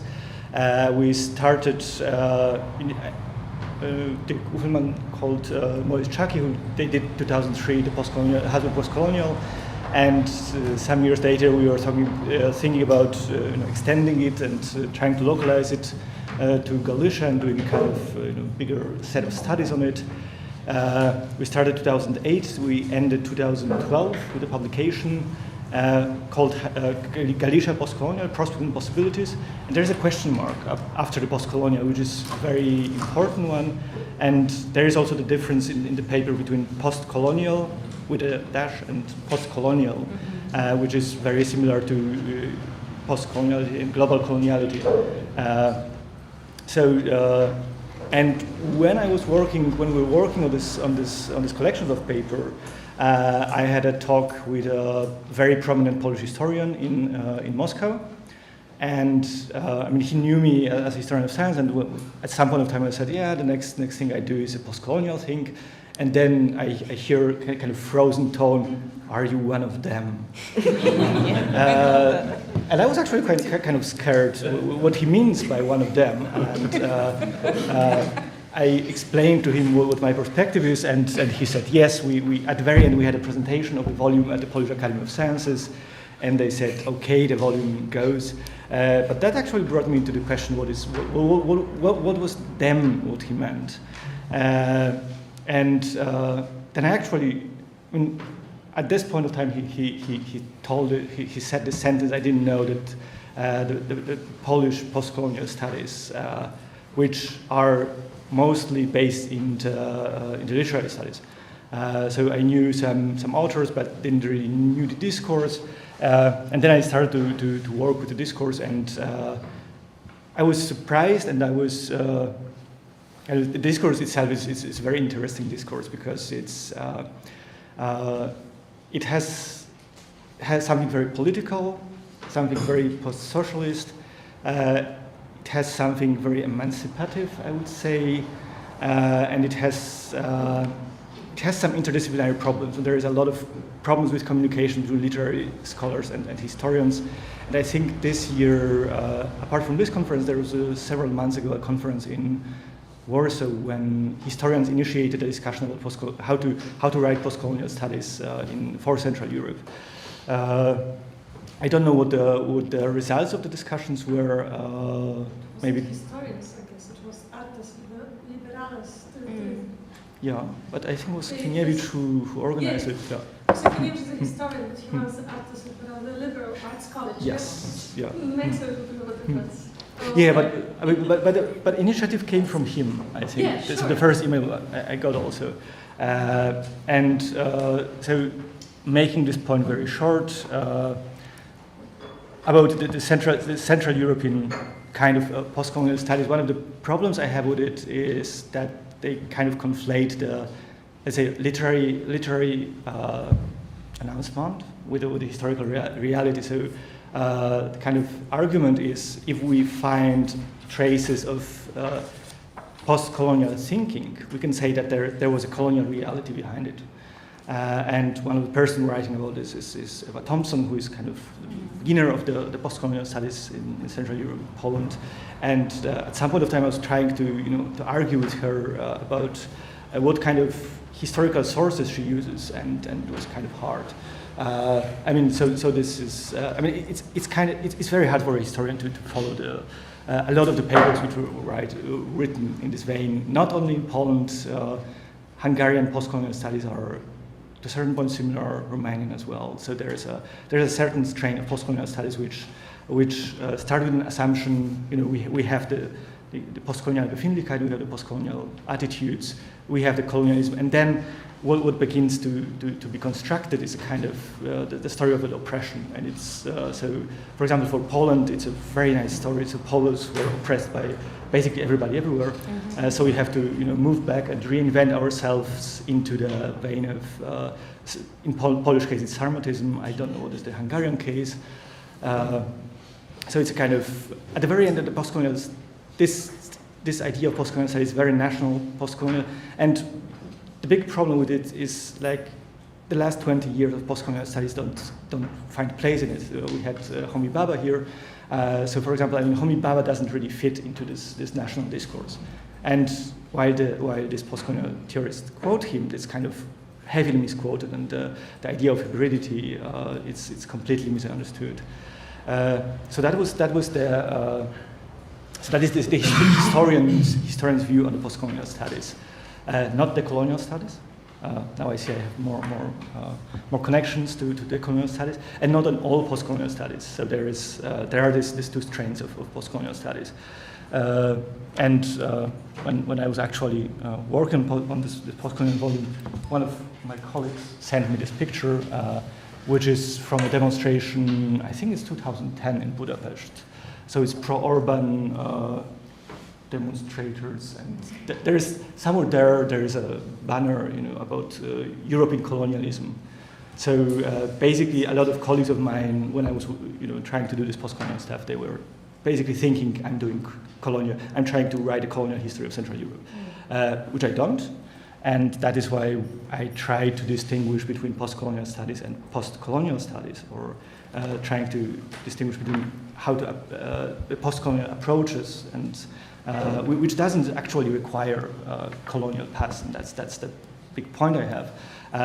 But it's something which is especially vital for historians. It's a way how to focus on certain phenomena in the society, which is the phenomena of exploitation, of cultural inequality, racial discourses, so the inequality discourses which are a kind of recast into the cultural categories. They can be racial. Although racial is already with biology, it's getting more complicated. But it can be a gender discourse. It can be a discourse about peasants, which actually brings me two examples of very nice post-colonial history writing. Post-coloniality-informed history writing, one by Andrzej Zajaniuk, 2012 in Edmonton, framing peasants in eastern Galicia. And the second is by Jan Sowa, who was writing about the Polish discourse of Polish modernity.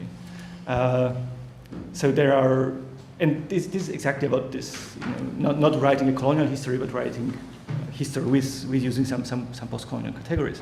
And if I did, yeah, that's the one. I don't know how many of you recognize that's the stadium of Shakhtar Donetsk as it was 2012. And 2012, during the Euro, I wrote an article about the Polish colonial discourse and and football. One of the statements was, if you were looking at how Poles were in Polish press, the Ukraine was depicted was, the area of there is no civilization, but there is culture. And this is one of the examples. I mean, the journalists going to Donetsk were seeing roses and nature and so on and so on. They didn't see any industry, or there is a very nice park of sculpture in the city. Nobody saw it. I mean, apart from it, that there was also discourses of sexual informed inequality as well. Like one of the articles on Donetsk started with that the journalist was actually very, very surprised that he didn't see any prostitutes. And we are not talking about right-wing press, we are talking about central Polish press. So basically after 2 weeks of Euro, I just kind of stopped following Polish press and read on Ukrainian one. So that is one of the articles, one of the ways I put post-colonial theory to use this kind of orientalization. And what I was mostly interested in is how in the Polish discourse the Ukrainians are depicted. Now, it's of course differentiated because there is a strong colonial discourse in Ukraine as well. And there's also post-colonial discourse in Ukraine as well, which makes a bit more sense than in the Polish case. But I was looking out at this connection between Poles, and I know how problematic it is to speak about Poles, especially about the 19th century for a historian. And so in the Polish discourse, how this cultural inequality is recast and how it's depicted. I have two examples in my paper, and one of them is exactly about it.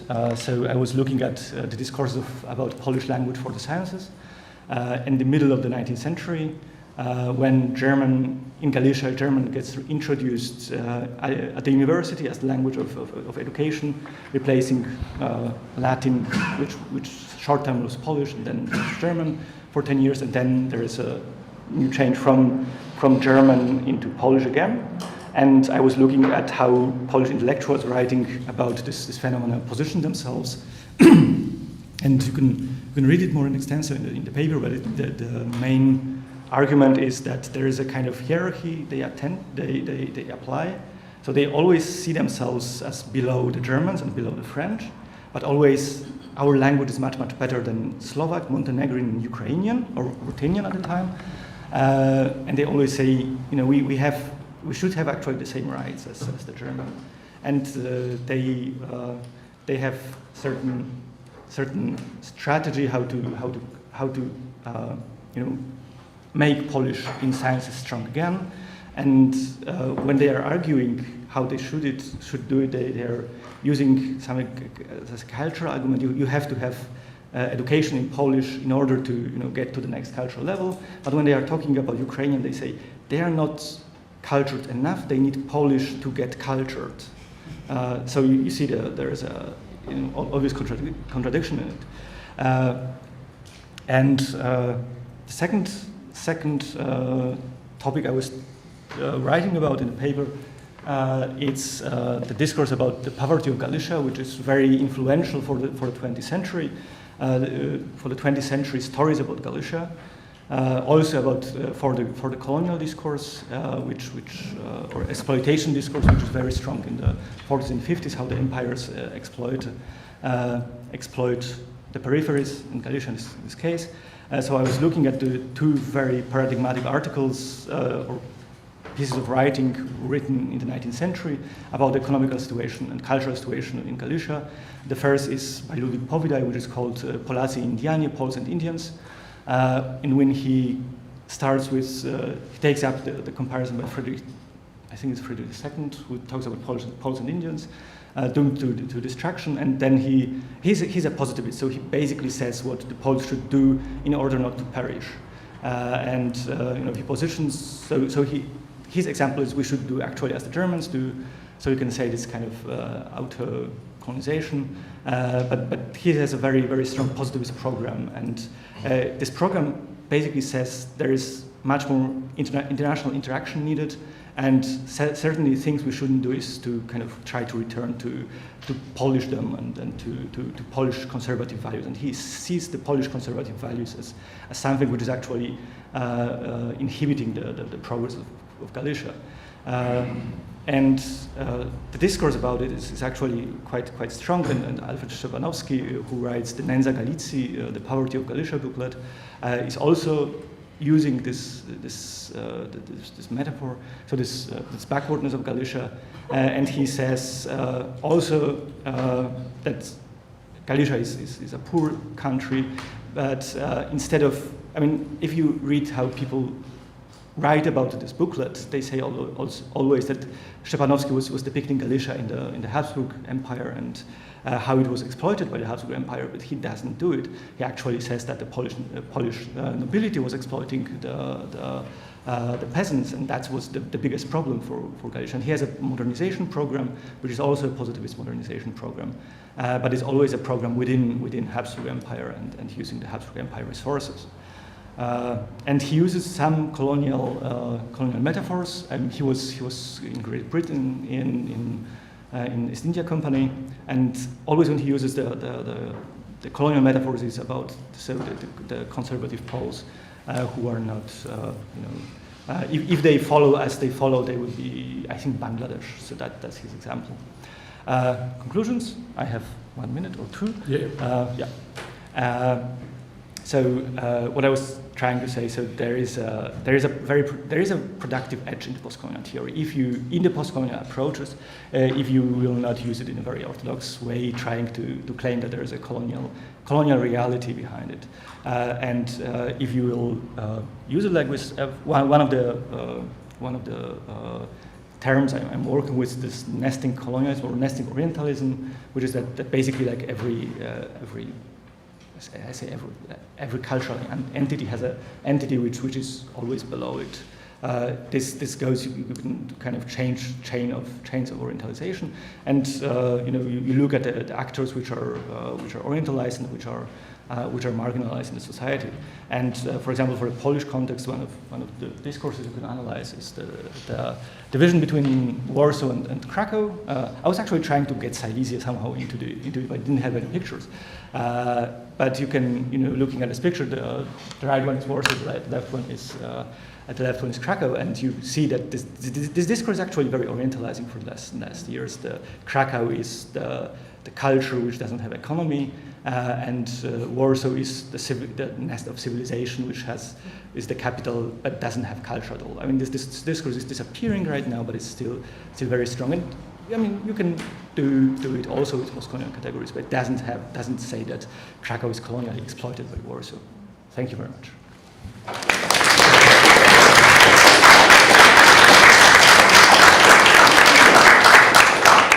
Perfect time discipline again. Thank you very much, Jan.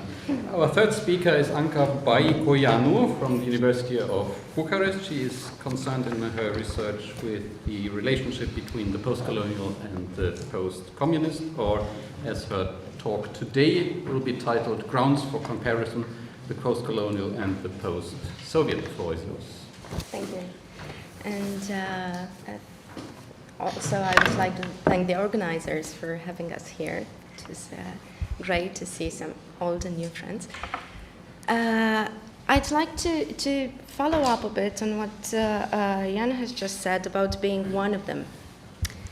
Because, in the early 2000s, when I started working towards a PhD project on strategies of identity construction in post-colonial and post-communist literatures, In what was then the literary theory department of the University of Bucharest, I would oftentimes get questions like, why bring those two together when it's so obvious that they have nothing in common? Are you trying to imply that the former Eastern Bloc is a bunch of banana republics in some godforsaken places? So that was the general attitude at the time.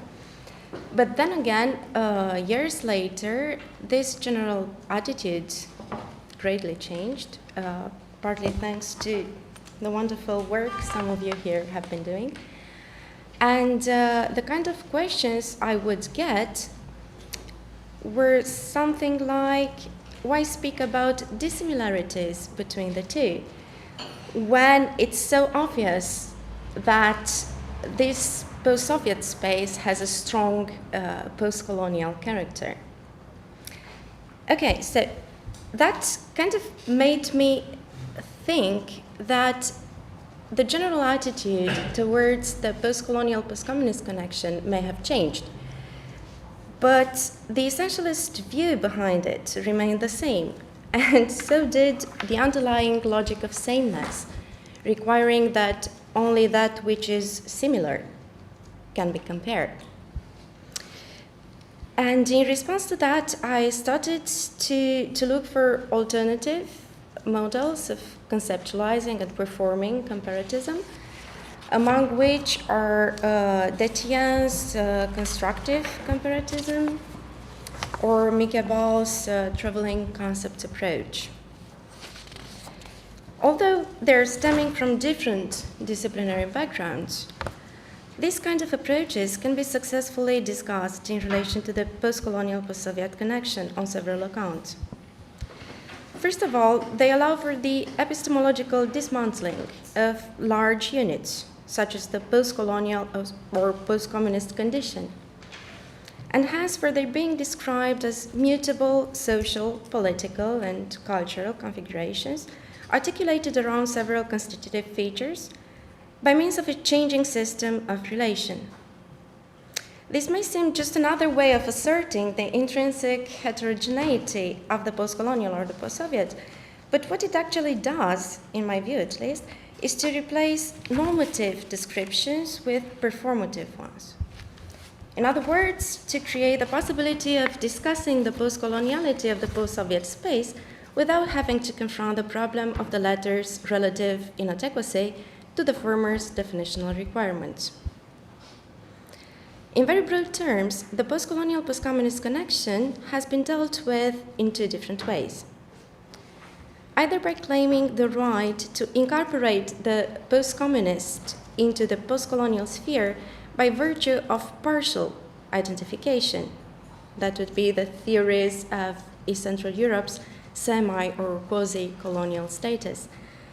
Or by joining the voices from within the field of post-colonial studies advocating a planetary extension of the paradigm. That would be the theories of the global post-colonial condition. In both cases, though, the attempts at translating the post-colonial for post-communist use have been prompted by the same two related factors. On the one hand, the need for an overall theoretical model able to explain East Central Europe's recent history and the wide variety of social and cultural practices that emerged as a consequence of the USSR's domination of the former Soviet republics and the Eastern Bloc. And on the other hand, the need for the international validation of the results achieved by means of the successful application or adaptation of the post-colonial paradigm to the post-Soviet space.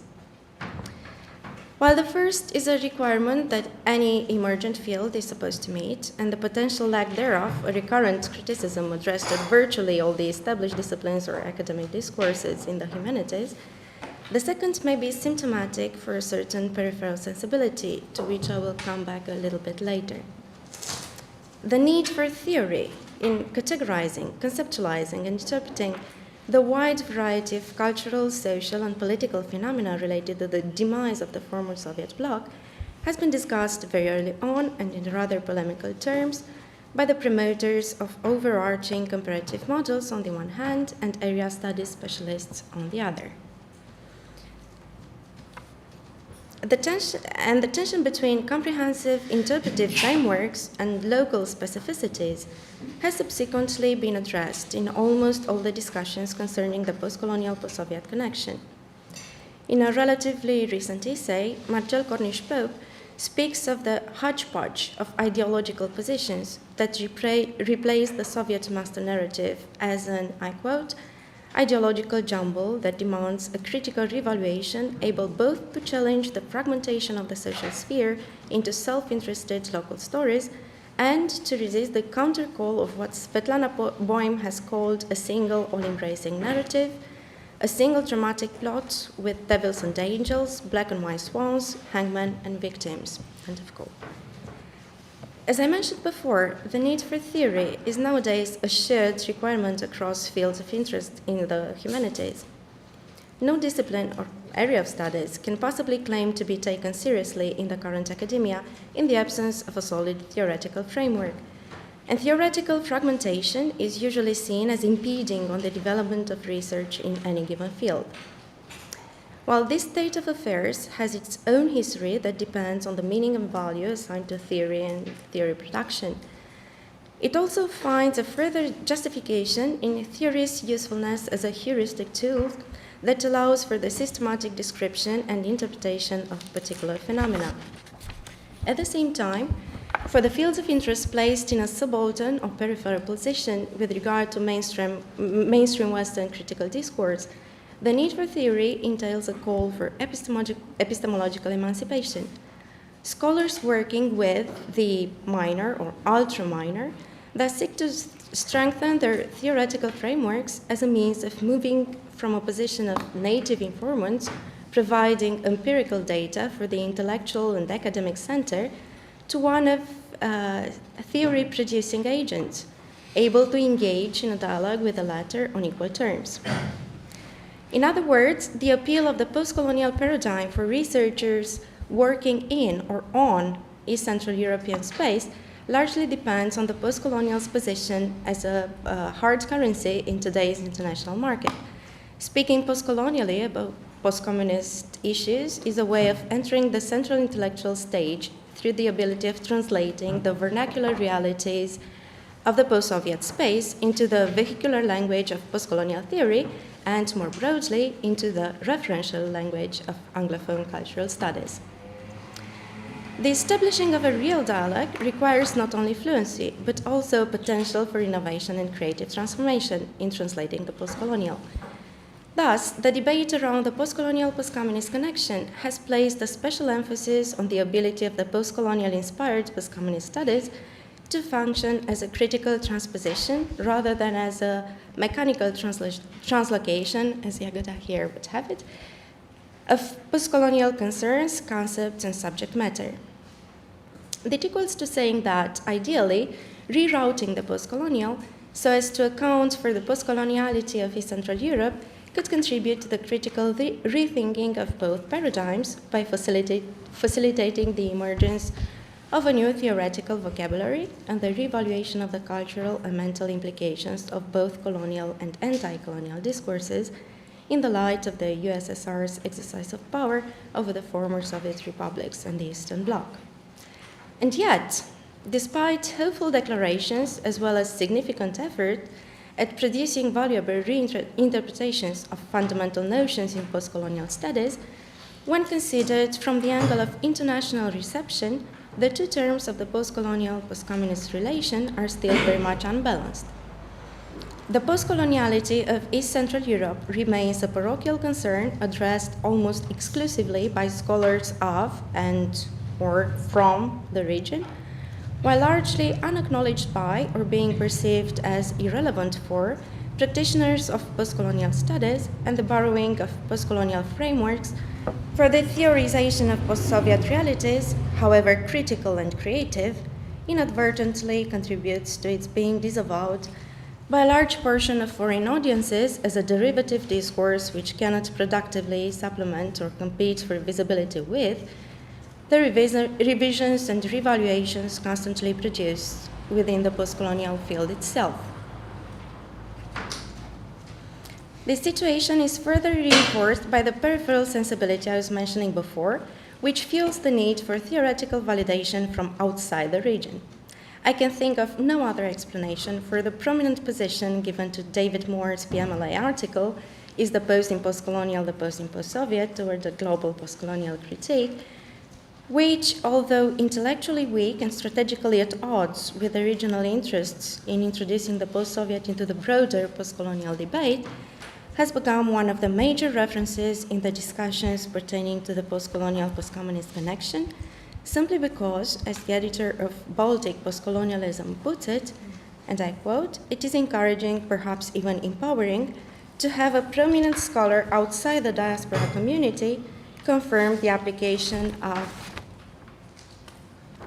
post-colonial perspectives to the Baltic states."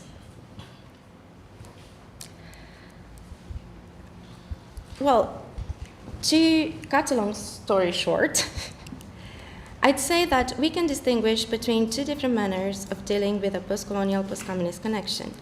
The first one would be to see this connection as an opportunity to expand a field of investigation or advance a specific agenda, and it is based on the understanding of theory as an explanatory model which can be used to account for realities or phenomena outside its initial area of emergence.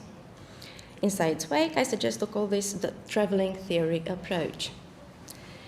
If, on the other hand, we choose to deal with this comparison in terms of challenge, as I would rather do, following the suggestions provided by Detienne's constructive comparatism, theory will appear more like a body of situated knowledge, and research will therefore focus on the various factors that shape it, on the agents involved in its production, promotion, and circulation, and on the cognitive dissonances produced by theoretical displacement. The second relevant feature of Detienne's model is the ability to reinforce a current direction in cultural analysis that, far from showing just a narrow parochial interest in localities, could help expand and make more flexible the conceptual framework of postcolonial studies by establishing a dialogue between its various context-shaped understandings and manipulations. In my opinion, Detienne's constructive comparatism and Ball's traveling concepts approach can provide apt means to go beyond the self-inflicted marginality of post-communist studies. If Madina Tlostanova is right in arguing that there is something untranslatable in our post-socialist local histories and trajectories, which post-colonial theory, for all its post-structuralist sophistication and mostly Anglophone Commonwealth literature origin, is unable to grasp, end of quote, this is perhaps also because something is not quite right with our translations. More to the point, it seems to me that while the various attempts at translating the post-colonial into the post-communist are not domesticating enough, the translations of the post-communist into the post-colonial are not foreignizing enough, to use the vocabulary of translation studies. As a result, such translations encourage the asymmetrical relations between the two rather than successfully negotiating areas of agreement. Detienne's and Ball's interest for constructedness and contextualization could therefore participate in developing an alternative way of translating, one that Lawrence Venuti would call a minoritizing project. Fueled both by a democratic political agenda that seeks to challenge the domination of the vehicular language and by the ethical concern that would inscribe the translated theoretical frame with domestic intelligibilities and interests. By cultivating heterogeneity and dissonance, such a project draws attention to what Le Cercle describes as the remainder in the translation process, that is, the result of the dominance of a major form over minor variables. Reminding in this respect of the Derridian supplement, the remainder is that which exceeds the normal communicative act, while at the same time destabilizing or subverting the major form by revealing its historical and social situatedness.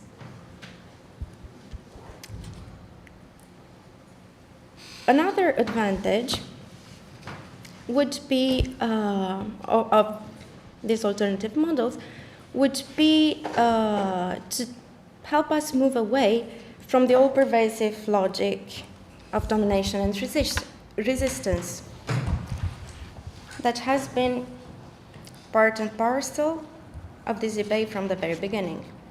While any culture is the site of power relations that are then embedded in cultural practices and products, it is important to remember that those relations operate not only horizontally between center and periphery, but also vertically between different constituencies of a multi-layered local reality. Bringing our concepts out into the context zone is therefore acknowledging that the radical heterogeneity of the objects we are working with requires a methodological pluralism that challenges our acquired notions of what a theory should be and how it should behave. Thank you.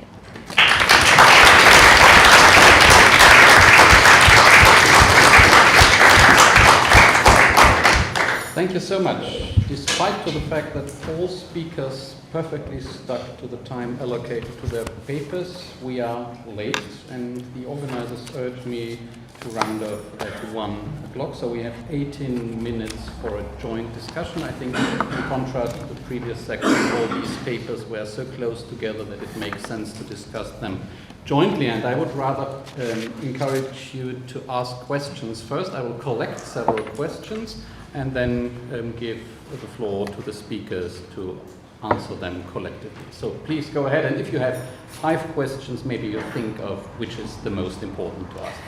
Please. Okay, I have 2 questions, one for Jan, one for Nadina.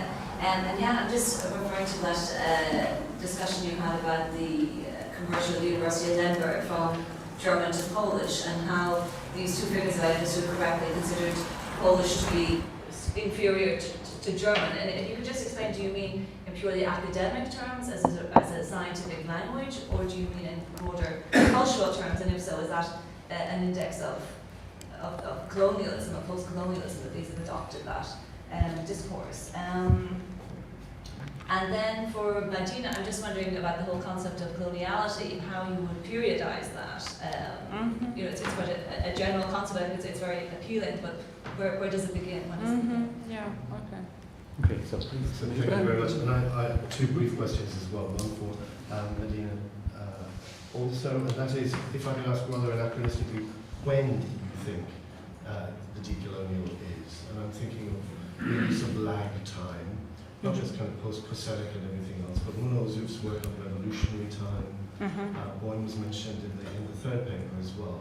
Nostalgic time. When exactly is, in this kind of chronopolitics, the historicity of time of, or is there a different form of velocity in Central European time, Eastern European time? And for Jan as well, a question about whether you think it's possible to have colonialism, coloniality, without nationalism. And so I'm thinking of the Habsburg case in the 19th century, whether in the Austrian Empire, we think of Ishbandians beyond nationalism, whether it's possible to actually use the discourse at all in the absence of that dominant narrative of nationalism. So, Professor Commodities. I want to stick to Jan's question, who they are. But one of the main findings of Said was to show that the narrative was not innocent. So I would like to ask, whose is the post-colonial narrative today?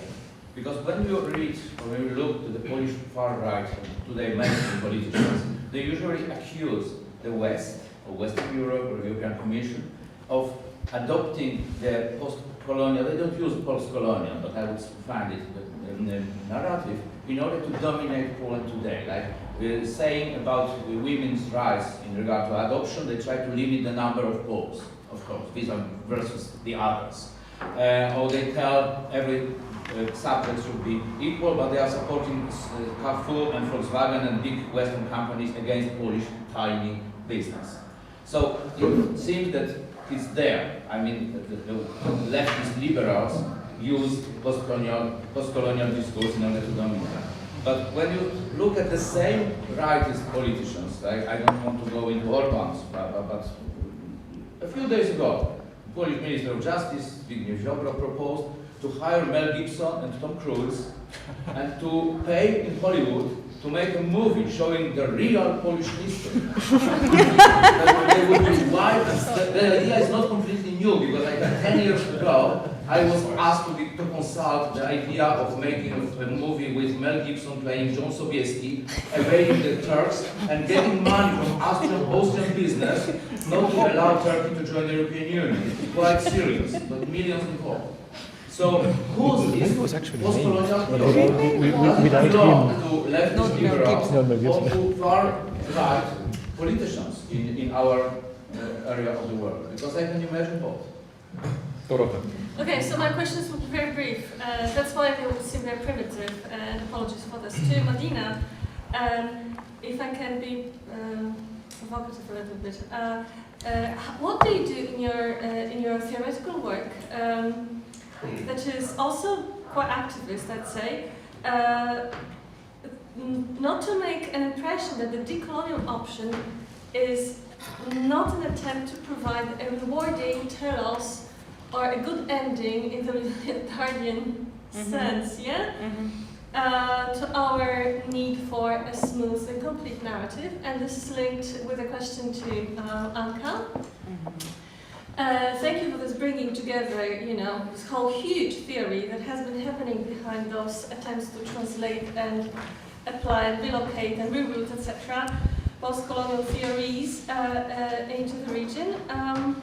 First of all, I don't understand this constant repetition of, this constant claim that no post-colonial studies scholars in the mainstream know about what's happening. First of all, do they need to know? Second, it's not true because even in Oxford Handbook of Post-Colonial Studies, there is a reference to this, and this is quite, let's say, a paradigmatic book, we could say. Plus other publications in, let's say, mainstream academic publishing houses in the West, if I may be so self-colonizing for a change, say that this is not quite true, but the question is, do we want to go mainstream? And in what sense, yeah? In the remainder translation, any example, yeah? About this translation as a supplement, because it looks very good as a theoretical concept, and I agree with it. Because I would say what's happening, you're talking about the value of the untranslatables or untranslatability, which is very, very nice, yeah? Because what we should do, I think, is theoretical localizations rather than theoretical models, yeah? And I think, to Jan, precisely, we're dealing with what I have called as a post-colonial backlash at the moment. In political discourse, post-colonial concepts are used in Poland and in Hungary. This is the photo that you showed, yeah? To show the European Union as the colonizer. Many right-wing intellectuals, if we don't see this, sorry, Poland is a contradiction in terms, talk about the comprador culture after 1989. Yeah? So my question is, a historian has a good example of a post-colonial historian's work, which is the Subaltern Studies Group from India. Yeah? It is Marxist, but it was kind of historians, yeah? That really changed the looking at history from a post-colonial. And also there's Latin American Subaltern Studies Group, which is less known in Europe, but is more radical, I'd say. Yeah. And one final question for the first round. Just maybe more an observation, but what I know, because I'm not a specialist, of course, from all these post-coloniality of Eastern Middle Europe, post-communist Europe, that it hurts to apply this concept, and it hurts in various ways because you have to question your own history in a way that I would say, well, maybe it's a very general remark, but it's not applied in historiography on Western Europe. So you are doing something very different from what is going on in Western Europe. And I really appreciate this because maybe by this historiography of Eastern post-communist Europe becomes more global than actually historiography on Western Europe is. So this might be quite general observation, but I really think this is something that's going on. Western Europe is something special. It's provincialized because others are communicating in another way. And by applying, for example, the concept of decolonization, that I you maybe what you know, or you refer to him, or you know what he writes about this. This has opened some possibilities to understand the present situation and the past. And by trying to understand the present situation, you enter in some of the problems that I just mentioned in questions of re-essentialization of the nation and the national history of groups acting in the past and acting nowadays. And this creates quite complex situation, and I think all three papers is complex, and I think Bertie, can you say this situation? Okay, thank you. Martina first. Okay, Two thank minutes. you. I try to be very short. As for the first question about coloniality, this is a basic thing. You have to go and read Quijano, Dussel, and Mignola, because these are the three founding fathers of the colonial option, who started writing about this early 70s, but then 80s and more in the early 90s. And so the main idea, which I cannot, of course, tell you in 2 minutes, is that coloniality starts together with the European powers going to the New World. So when Americas are discovered by Columbus and what happens after, this is the beginning of modernity / coloniality. Because in the colonial option, we don't start modernity with the 18th century, as in the European tradition it's usually done, but we started with the 16th century. And we started with the point when the three things intersect, like capitalism, Christianity, and the invention of race. This is very important for the colonial option. So I can go on forever about coloniality because this is what we work on, and I've been part of this collective for many years and also working on that. But briefly, it's that any modernity is unimaginable without its darker colonial side. But there's always this darker side. Like, there is a nice side that we know, like Enlightenment is very nice and French Revolution is wonderful, but there is always the underside of modernity, as Dussel wrote in one of his important works. As for your question about when the colonial timing, so to say, begins in Eastern Europe or Central Europe, it's a good question. I think it's more has to do with kind of subjectivities and sensibilities. You can say that it started at that particular point. Different people come to it at different points in their lives, or don't come, like we just heard. Yeah, like there is this resistance. I am European. I don't want to be associated with the global South, which I understand. I mean, I appreciate that. But at the same time, I think that it begins recently. Because in the 90s, I think there was still a rejection of that, and if people knew something and wrote something, it was more about classical post-colonial studies that we were discussing here. While the colonial option comes to Europe very late, starting from the 2000s, I would say. But now we already have really several hubs in Europe, like in Bremen, also in Middelburg in the Netherlands, where we have the decolonial summer school. And there are more and more scholars who are interested in that. But one of the problems here is precisely what was mentioned right now, that a lot of Eastern Europeans don't want to work with this trauma, with this complex of secondary Europeanness, or secondary even Eurocentrism, I would say in many cases, because it's also a very complex thing. So it's important. What else? Dorota's question, what I do as a theorist or activist.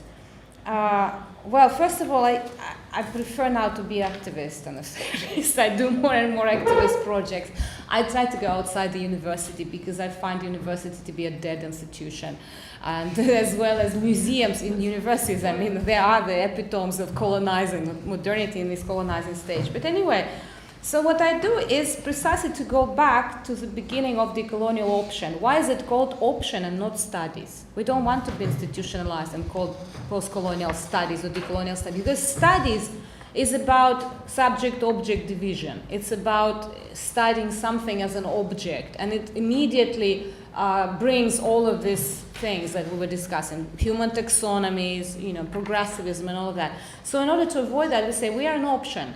We don't bring new truth with the capital letter to the humanity. We don't force anybody to share our option, but you can if you're interested and if you find it relevant. So you have to always, I have to always remember this. Whatever I do, whatever I write, I have to remember that I'm not preaching anything, but it's an option, and it's open as well as other options. And we have to, I think, always remember about this danger of universalism and neo-universalism and not become ever a closed utopia. Always keep this openness. I think this is very important. And also, as somebody mentioned here very briefly, like you have to be careful also because the political situation changes very rapidly today. And like, actually post-colonial discourses are being appropriated by the far right, by nationalists a lot in Europe. And it's the same in Russia. Russia, in its today's horrible stage of this new imperial revival, is also appropriating a lot of things from post-colonial discourse and even decolonial discourse. But it can take really ugly forms that Dirk mentioned earlier in his question, like if you take neo-Eurasianists and Dugin and all of this kind of awful gang that are trying actually to talk also to using the post-colonial and even decolonial arguments.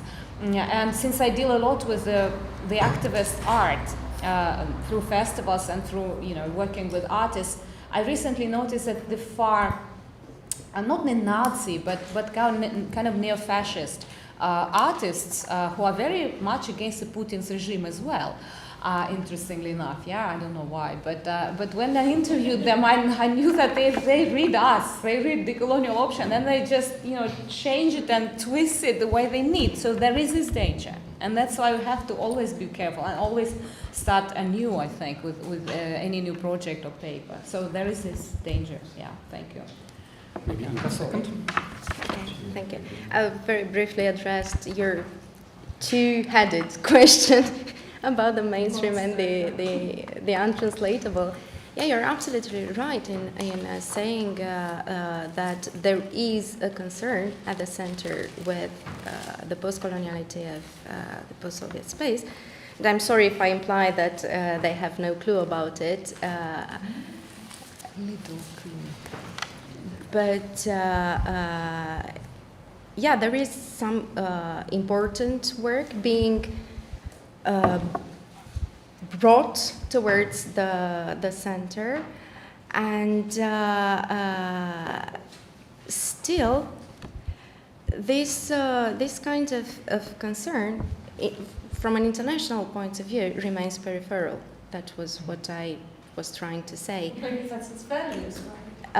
Yeah, I understand what you're saying about wanting to become mainstream. That's, we don't want that, whoever we might be, because if mainstream means heavy institutionalization and loss of the critical edge.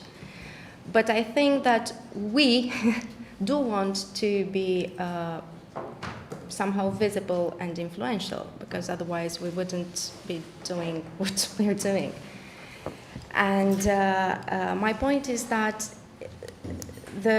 in order to become more visible and more influential, we should perhaps revise a little bit our idea about how this whole translation thing is performed and conceptualized, and also how we should promote our own questions, for instance.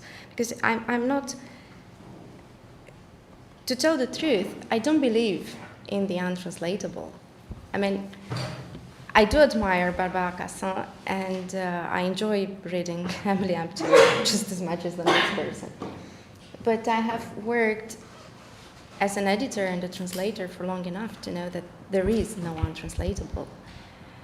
Yeah, but here we're just, toying with the concept in the sense that, yes, you're both right, and I wouldn't agree with you totally in the sense that strategically.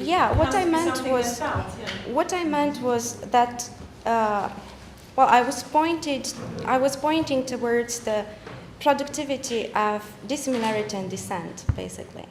And what I would love to see happen is the creation of this contact zone, this dialogue space, where you can bring various concepts and create productive outcome from their difference and their dissonance, not only trying to, translate something into something other.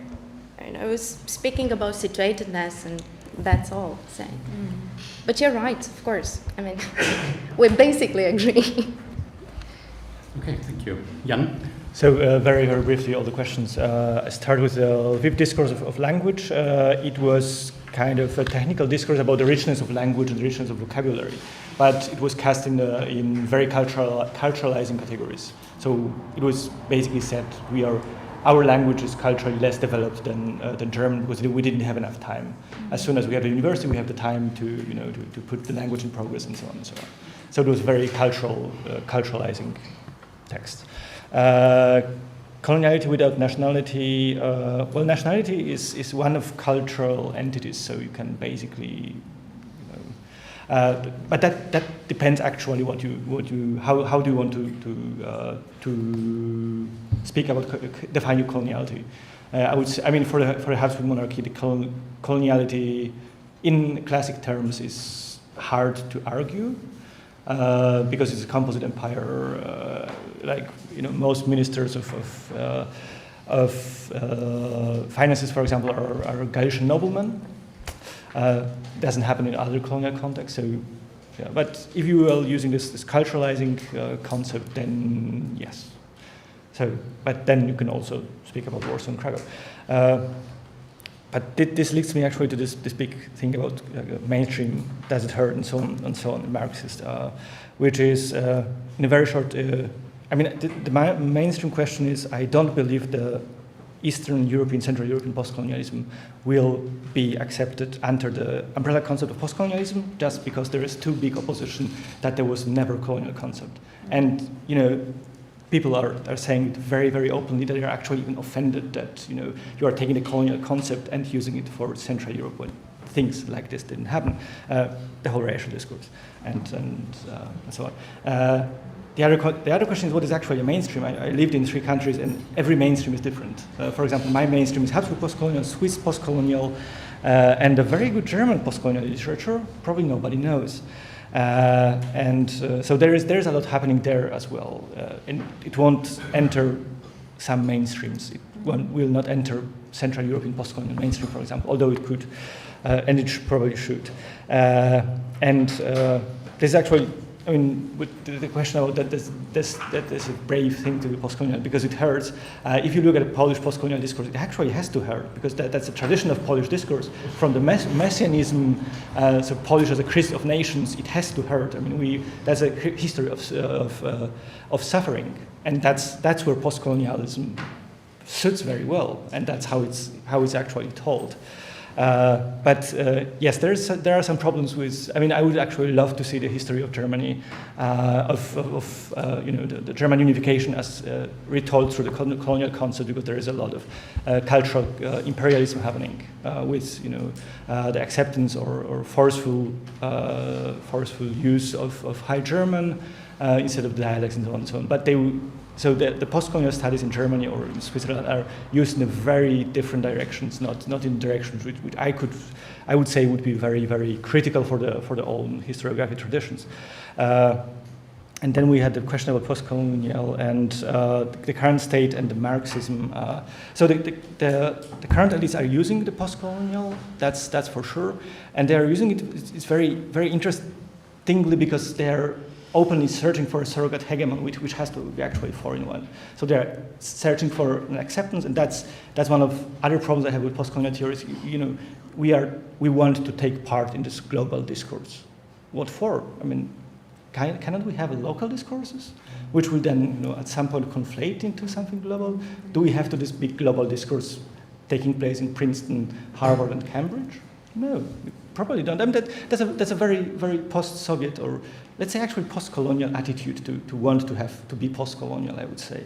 And this actually brings me to the question about Marx and subaltern. Yeah, the Marxist question is great because on one hand you have the Marxist historiography, which is kind of it's not en vogue in the Central European discourse.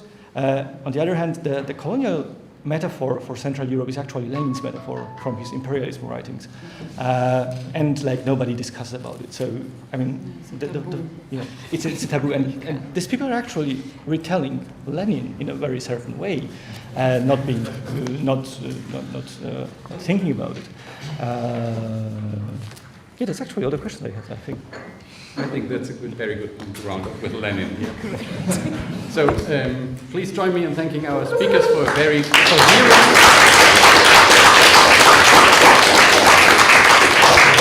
and at the same time provocative panel, which is always good for a conference. I pass over to the organizers. Do you want to say anything about only discipline? We need to make 2 o'clock. Yeah.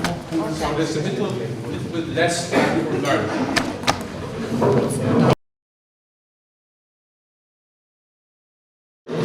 Because we have we have 4 speakers and we want to stick to our time schedule. So I'm going to ask each of the speakers to strictly limit themselves to the 15 minutes allotted. I know it's hard. I always find it difficult myself, but unfortunately, such is the law, and I'll be the law. So, all right. As I say, we have 4 speakers. The first one is Raoul Krstosha. He's at the University of Flensburg after studies in London and Romania before.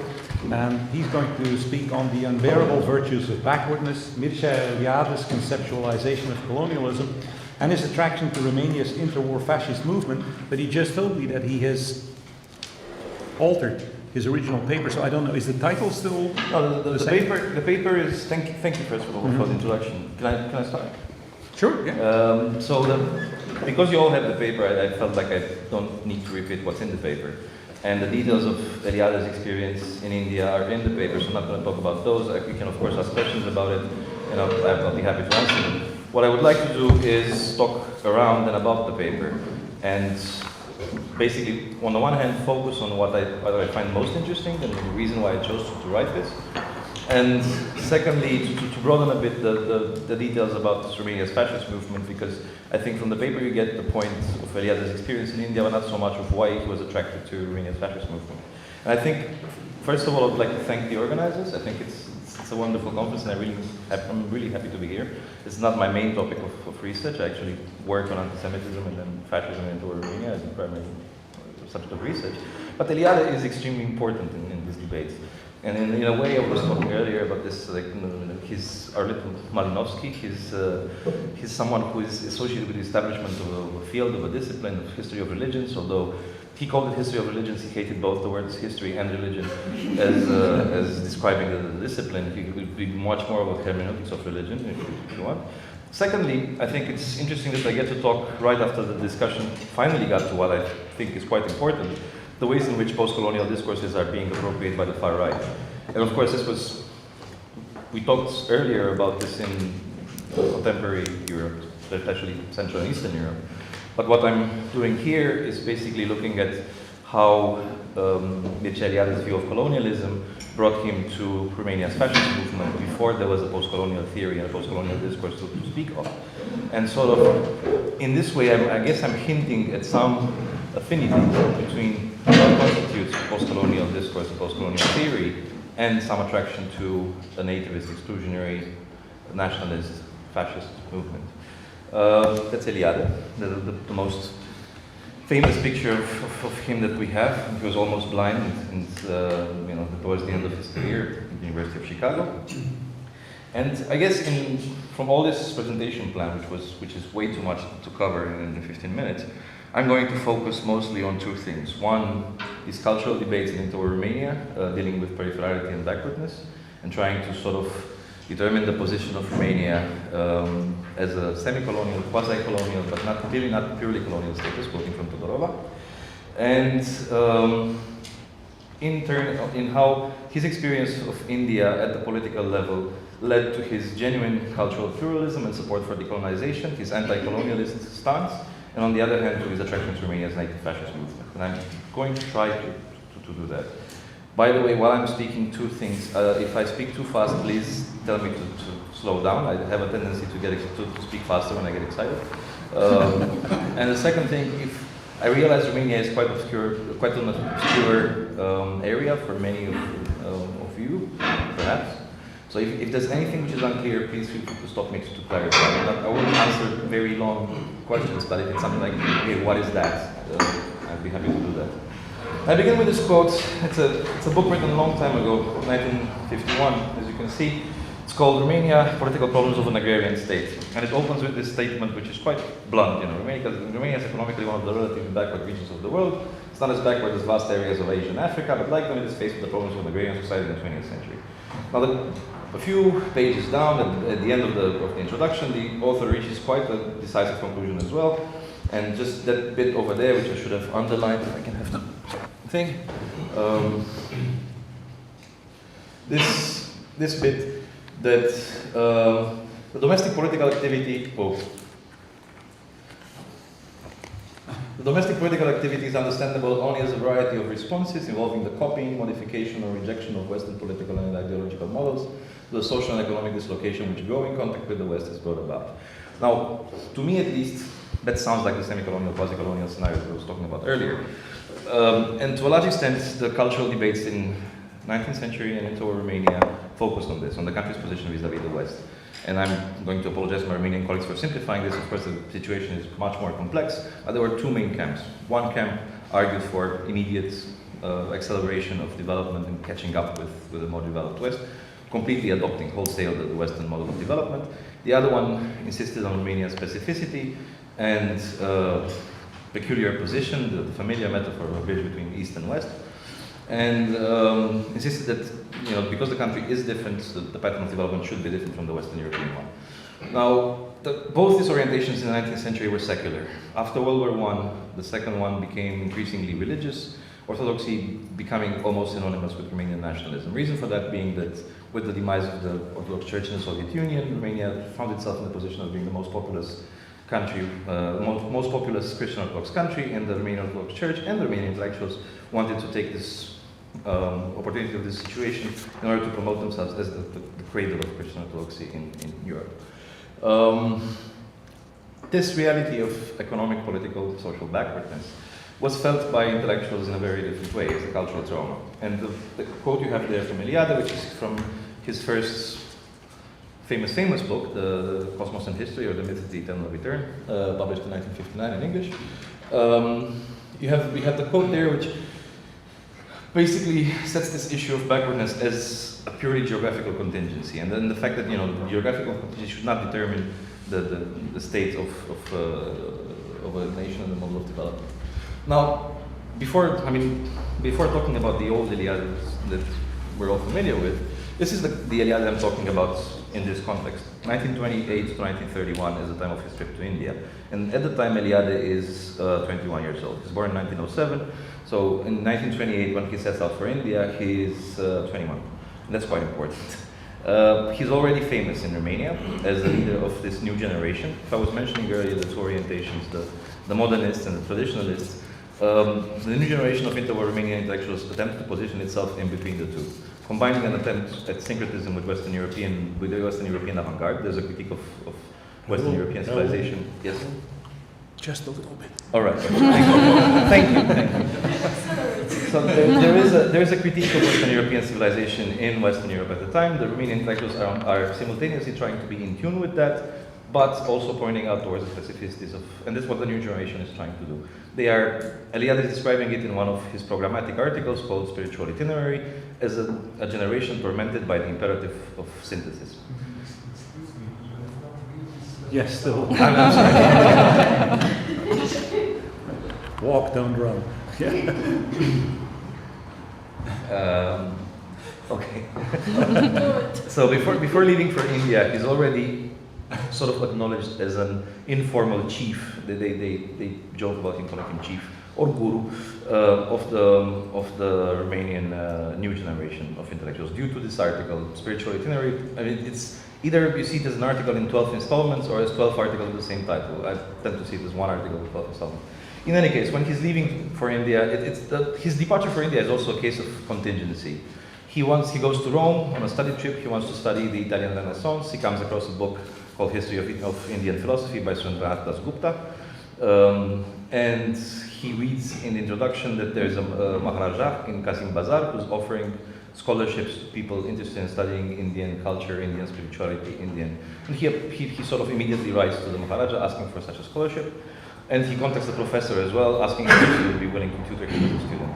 So his plans were not from there. He had an encyclopedic knowledge, he was reading everything about everything, but he had no plans of becoming an Indianist in any way. He just happens to come across this book, read a preface, and he gets the scholarship, he gets the approval of the Indian professor, sets out for India in 1928. And there's multiple levels of his experience of India, which I'm discussing in my paper. In here, I'm just focusing on this, on the political.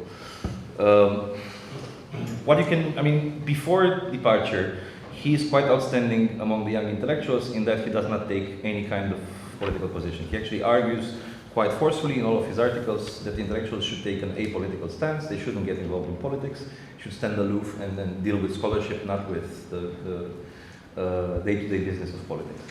In India, all of this changes. In India, his attitude towards British colonialism is consistently one of contempt. He actually addresses the superficiality and misrepresentation of India by British colonists. He finds British colonialism appalling, racist, hideous, and at the same time he has unqualified support for the civil disobedience campaign which is going on at this time. And actually he has a few conflicts with his mentor, the Professor Das Gupta, because he actually would like his Romanian student to stay out of any kind of political engagement in India. He's not so convinced as Eliade is, but Eliade is more and more convinced of the need for decolonization. He's seeing the erosion of the prestige of the British as a sign of revolutionary change. He reflects on his own position as a white man in India, he's constantly aware of this in-betweenness. He's not a British colonist, he's not a Western European, he's an Eastern European, but he's white for the Indians. So for the Indians, he's a European, while he himself feels this peripherality, this condition of peripherality and backwardness associated with him being Romanian quite acutely. And you have the quote there describing the civil disobedience campaign, talking about this extraordinary madness of India to come unarmed in front of European tanks and machine guns. If it wins, as I wish it from all my heart to win, a new era begins in history. Spain will prove once again invincible. And it's very much in line with Eliade's entire view of India. He tends to, due to his perception of reality as being a hierophany, a manifestation of the sacred in profane form, he tends to see political events as indicative of more, transcendental meanings, and he's constantly seeking for those meanings behind specific political events. That's going to be important for understanding his view of. Now, briefly about. Actually, I don't have time for that. After his return from India, so skipping to 1931, 3 years in India have passed. His return to Romania. Initially, he's attracted by communism. He actually writes a few articles in a communist newspaper, but then he decides 2 years later, in 1933, that the revolution must be spiritual. And that's a quote from one of his articles. It's not indicative of a political commitment yet. He argues as late as 1935, again, intellectuals should be apolitical and should not get involved in politics. But then in the same year, 1935, on the 1st of December, the occasion of Romania's National Day, he writes the first article in which he praises the legionary movement. And from then, his conversion to fascist ideology is becoming progressively intensified. And then you have two quotes there. One from Cornelius de la Codreanu, the leader of Romania's fascist movement, from his programmatic memoir called For My Legionaries, the Romanian equivalent of Mein Kampf. And then from Eliade, from one of his equally famous articles, Why I Believe in the Victory in the Triumph of the Legionary Movement. It was actually a questionnaire that the legionary movement sent just before the elections of 1937 to some prominent intellectuals, and Eliade's response was the most poetic, the most developed, the most philosophical of them all, and had a huge impact at the time in the Romanian press. Now, if you compare the two things, they're both insisting on certain things. I must emphasize the emphasis are not mine, they're in the original.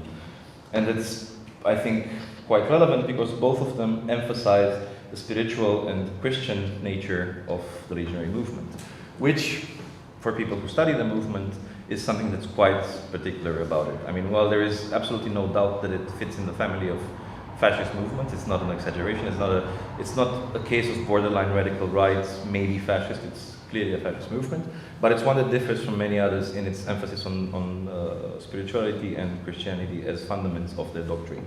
And this is something, the one thing that Eliade picks up as well. The interesting thing in the larger context is then to see how the generation of young interwar Romanian intellectuals get attracted to the movement on very different paths. Now, the reason why Eliade is interesting is because his path is via his experience of colonialism, and via his experience of British India, and via his experience of decolonization. And he tends to see the movement as a movement of liberation from foreign domination, although, of course, the movement is against Romania's political class, which is ethnically Romanian, but on a higher level, as Eliade claims. It is a movement of liberation from the prevalent materialistic climate of the day, which was also something that Bogdan put. That's a picture of legionaries marching in uniform, but in a cross formation from one of their funerals. Quite an interesting combination of the militarism you would typically associate with fascist movements. You have this regimentation in uniforms, but on the other hand, the cross formation obviously indicates the importance of Christian symbolism for the movement. Now, for a long, long time, I took this Christian symbolism to be a mere mechanism of adaptation to the context of interwar Romania. It's a country that's not secular, where the population is, first of all, 70% peasant, and those peasants are religious, albeit in a popular orthodoxy way.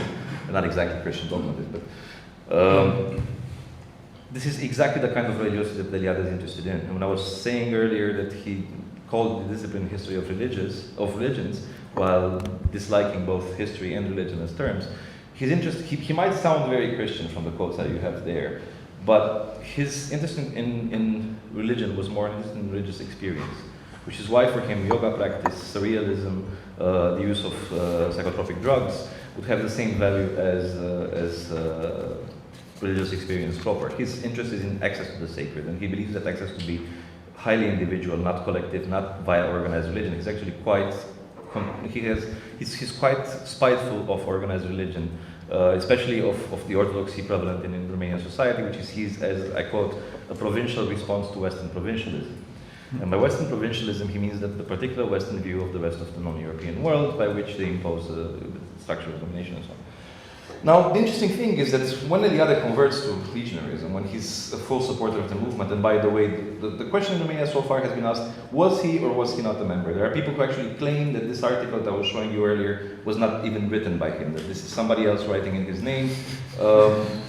Problem is that he wrote about 60 articles in favor of the movement, and it's kind of hard to believe that somebody impersonated him for 60 articles. And all the 60 are saying the same thing. Now, the interesting thing is how he can support an extremely violent movement. The legionary movement is actually associated with the introduction of systematic political terrorism as a strategy in interwar Romanian society. They were quite often killing prominent people as acts of terror. How can he see in this something that's similar to Gandhi's movement? And that's the parallel he draws, and the parallel that points back to the origins of his attraction to Romania's fascist movement, via his experience of India, via his experience of decolonization, via his experience of something which he sees as a weapon targeted against Western hegemony. And now, in short, because I'm never going to come to an end if I go through all of this, the bottom line is that he actually answers the cultural trauma of what was perceived as a position of peripherality and backwardness by all interwar Romanian intellectuals by embracing the Orient as an option. So in this metaphor of a bridge between East and West, when most Romanian intellectuals invoked it, most of them had no idea about the real East. Their East was basically something that they got through Western representations of the Orient, because that's the only thing they read. They didn't actually travel to the East and so on. Eliade travels to India, he studies Sanskrit, he studies yoga, he goes to an ashram, spends 6 months in an ashram. He's actually very convinced he's the first European to do so, or at least the first European to do so and write about it. He actually qualifies it afterwards. And throughout his experience in India, he attempts to go native. He really wants to stay in India forever, become Indian if possible. If you read my paper, you realize that there was also a personal entanglement. He has a love affair with the daughter of his host, of his mentor, the Professor Das Gupta. He kicks him out of his house for that, and that's pretty much where his attempts to become Indian end. But interesting thing is that the strategy, all Indo-Romanian intellectuals of the new generation are somehow trying to convert this backwardness into a virtue, to make it the one thing that's peculiar about Romania's history, cultural condition, and so on, that makes it superior to the West. Not equal, not backward, but actually avant-garde, if you will. Eliade is the only one who does that by embracing the East, and he does it by thinking that Western philosophy is provincial, like I said. It's you've got the quotation there.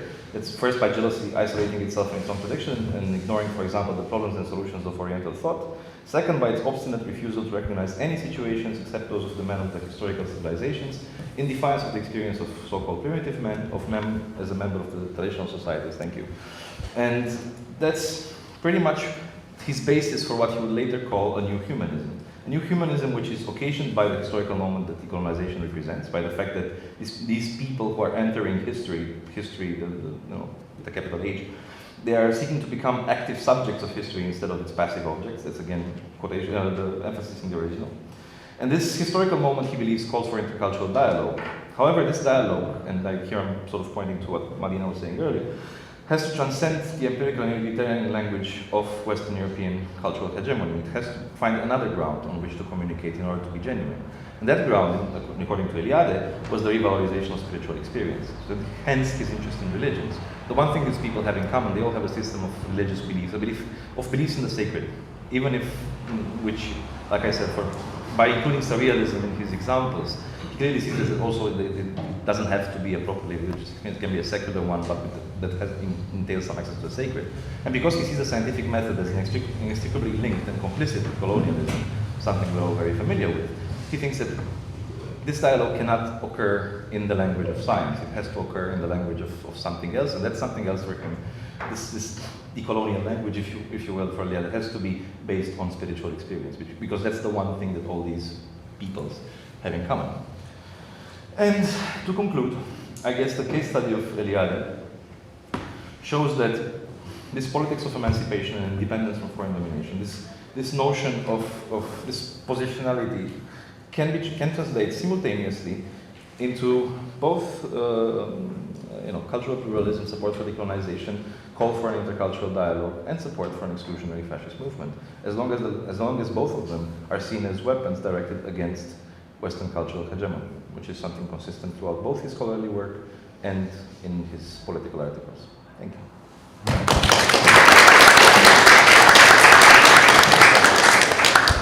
Certainly got a lot into your 15 minutes. Sorry? Next, you want to change? I think we'll Yes, change yes, because I yes. also have a PowerPoint. Looks like I'll be the only one staying in the same chair as he was.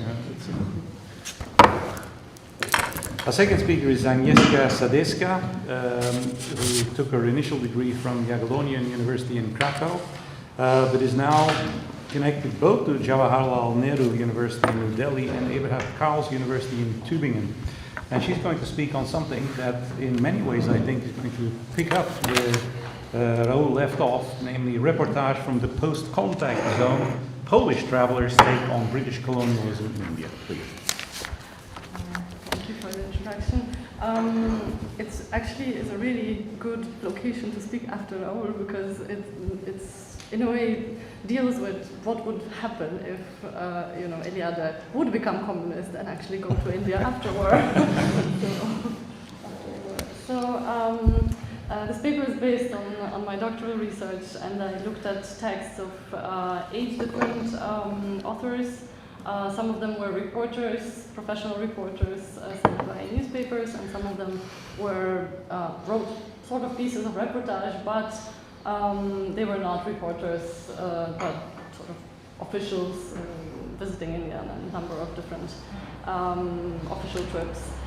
Their texts are from 1950s, 60s, and 70s, so they're also quite diverse. But there are certain similarities, and here I want to focus on how they perceived British colonialism, or the traces of it, really. So it is a contact zone, but it is also a sort of post-colonial or post-contact zone, if we paraphrase Mary Louise Pratt's definition, because, of course, the British are not really there, but their presence is still very much felt in India. So although the reporter's main goal is, of course, to depict the decolonization and the modernization of independent India, but they keep describing the many remnants of the colonial past, and in some cases present, because the first three authors come to India when Goa is still under the Portuguese rule, which is very much in the center of the reporter's interest.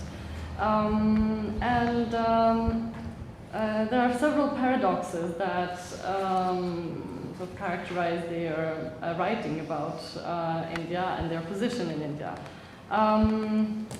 One is that exactly they want to describe decolonization, but in fact they talk about colonialism. Another paradox is that in their narratives there are two seemingly contradictory discourses, a socialist and an orientalist one. Moreover, the reporters, although they are anti-colonial in their declarations, they could not really simply appear as Polish travelers who have nothing in common with colonialism. As white Europeans, they were often associated with the former colonial masters, with all that it entailed. And finally, in the larger context, while the reporters inscribe themselves in the narrative of Soviet support to the decolonized Third World, they are themselves not entirely free, since they are subjected to censorship and travel restrictions imposed by Poland's location as a USSR's satellite state. So, of course, the socialist critique of Western colonialism is probably the most obvious element of any kind of socialist travel reportage to many countries of the so-called Third World. And of course it was motivated by both the condemnation of colonialism as a phenomenon, but also it played very well in the negative campaign against the West in the Soviet propaganda. According to Jerzy Ross, starting from the first Europeans that reached India, all the successive Westerners that arrived to the subcontinent can be considered as looters and exploiters. Since their arrival, quote, violence like shadow was ever present in the march of Europeans that ravage the country and plunder mercilessly. The traditions of Portuguese sailors are continued by the French, Dutch, and English who follow their suit. So as I said, the reporters that come to India early on, they take eagerly the example of Goa as the present-day colonialism, because they are very much involved in the discussion, in the actual discussion on how to make Goa join independent India. So it also serves a very sort of current-day political goal. But what is also interesting is that in their reflections on the status of Goa, they tend to include a range of phenomena in the idea of colonial oppression. So they show a certain continuity between the first conquerors, the British colonialists, the contemporary rule of Portuguese in Goa, and in this attempt they actually kind of disregard the actual historical and political context. But even more interesting is that in different points of their narratives, they point to they kind of liken the Western imperialism, which they understand as America's attempt to dominate on the world stage, to the British colonialism of the previous era. And very often, instead of saying British colonialism, instead of using that term, they use the term Western imperialism as a more all-encompassing one. What is also quite perhaps interesting in their narratives is the way they describe the Indian cities and their sort of colonial architecture. So they point out that even a glance at Indian cities brings about the images of the British Raj, the white bungalows, the stone churches, the colonial residences. And interestingly, while they are critical of colonialism as a form of power, they find colonial architecture aesthetically appealing. Perhaps because it resembles the European buildings and evokes a feeling of familiarity among the otherwise very vastly different surroundings that they visit. Witold Köhler, for instance, observes that New Delhi is a young, nice city whose history goes back only a few decades, and he calls it an English foundling, in Polish podrzutek, bearing an indelible beauty of its origin. End of quote. Putrament, although a communist official, is even more enthusiastic about the Indian capital. So he describes this as a colonial city designed mostly for whites, planned in advance, very green, both the lawns and the alleys, a city in constant development, extremely beautiful, ultra-modern houses, multi-storied and multicolored, American embassy, an original rectangle, a somewhat classicist edifice of the Soviet embassy, the Hotel Ashoka, slightly touched with Hinduism, wonderful, comfortable, slightly nouvelle-ish. So, although Putrament puts the term whites in quotation marks, he's not particularly troubled with the fact that New Delhi was built by and for the colonizers, the same Western imperialists of whom he's so critical at other points of his narrative. Also, you can see his sort of elitist attitude in which is expressed in his contempt to the nouveau riche. In many moments he calls Indian temples as kitschy and so on and so on. So he has this very high standard of beauty that he wants to adhere to. Nevertheless, his anti-colonialism is noticeable in his criticism of British statues and monuments. So when arriving to Delhi, to Rajpath, this main alley, which he calls the local Champs-Élysées, he's struck by the ugliness of the monument of George V placed in the vicinity of India Gate. And he says, what kind of a devil of a bad taste has led the English to locate this monstrosity here? He's also very disapproving of other colonial monuments that he sees in Kolkata, in particular the horrible Victoria Memorial, as he says. He calls it an edifice in the pseudo-Indian style, honoring the Queen, or rather the Empress of India, once visited Calcutta. They still carefully preserve the slippers she wore here and other such relics. We were offered to see this wonder from close up. Somehow we did not feel like it. So, the colonial monuments are a metaphor for the British presence in India, and by demonstrating his disinterest and displeasure with them, Putrament shows his negative approach to colonialism.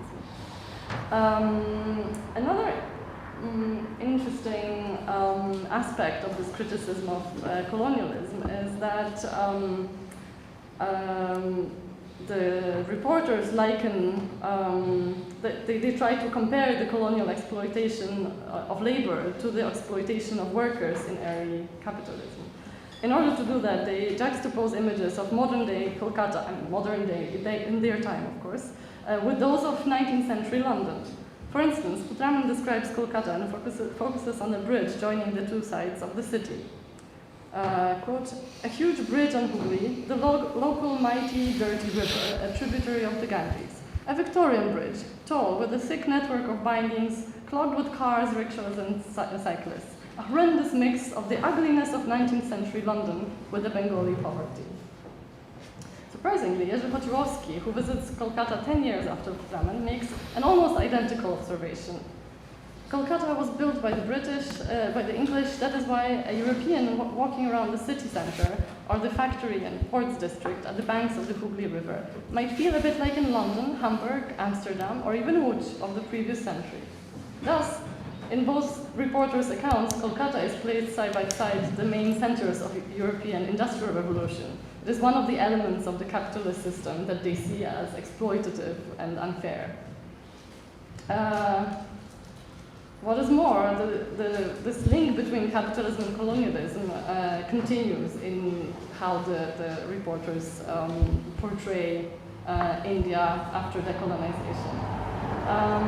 Górnicki describes the banking district of Kolkata, which he presents as a very gloomy place, inhabited by spirits of the past, embodied by the dirty Greek-style pillars with figures of these atlases that hold the balconies on the building's facades.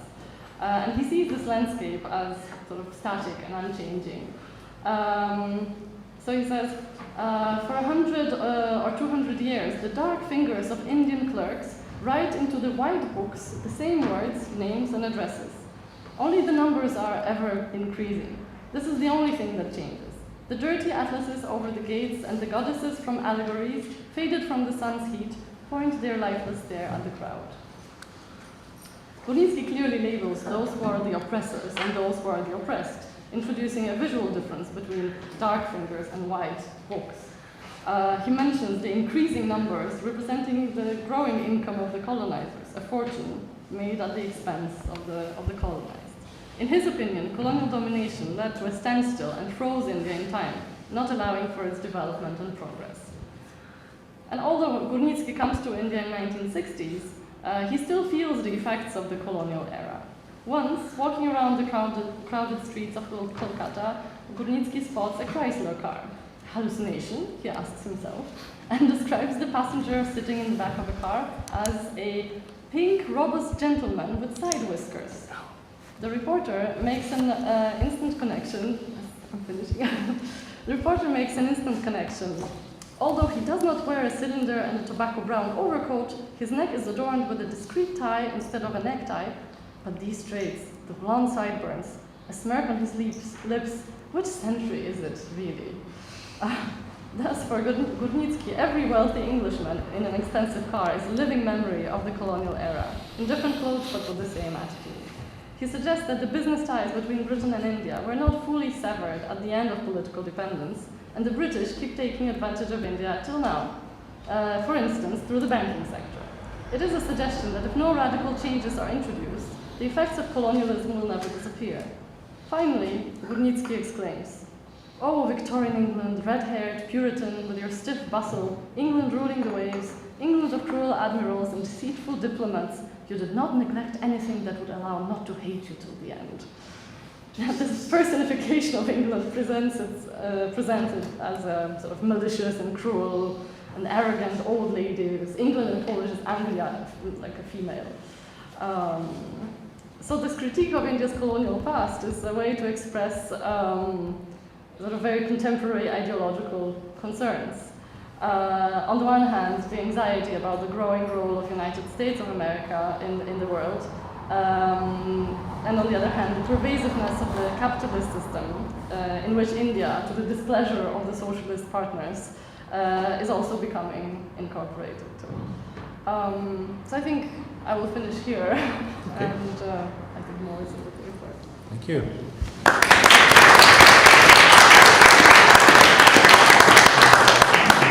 We now turn to Andrei Sorescu, who is, I think, doing a PhD at University College London.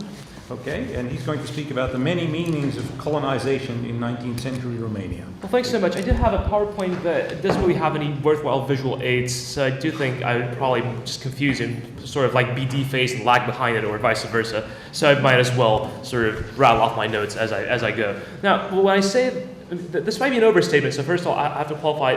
We are talking about something that is colonialism, that is a structuring trope, I would argue, for 19th century Romanian experience, and also, at the same time, a key concept, perhaps as Zajha Kozelik would have it.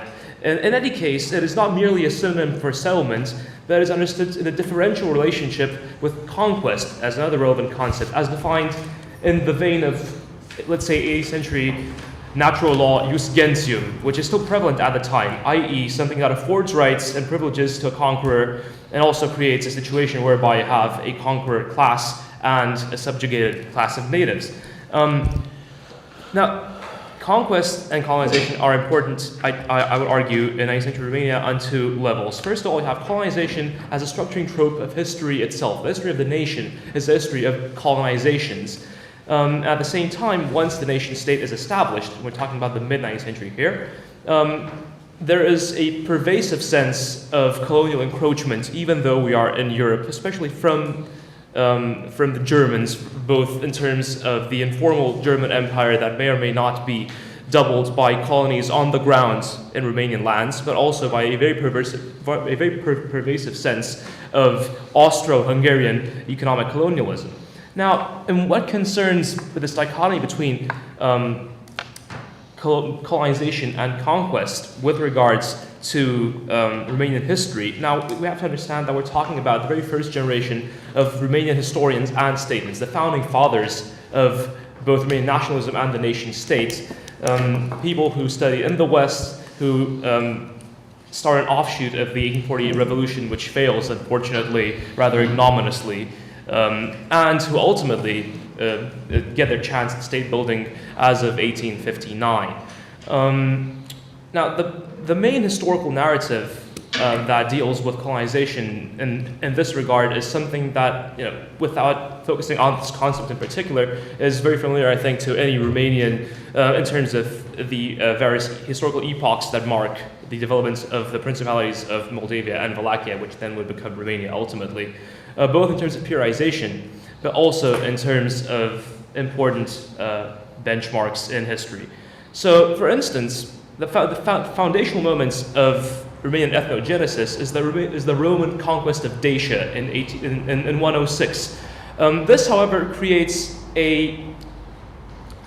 one might think, to use a term that Lorenzo Mancini has used in 2010, for example, settler colonialism. So think terra nullius in the British dominions. There's an absence of conquest, and that colonization is carried out on a blank slate. Now, for Romanian historians, this is important because this blank slate affords egalitarian property relations as opposed to feudal Western property relations, which are unequal. This is really having one's cake and eating it.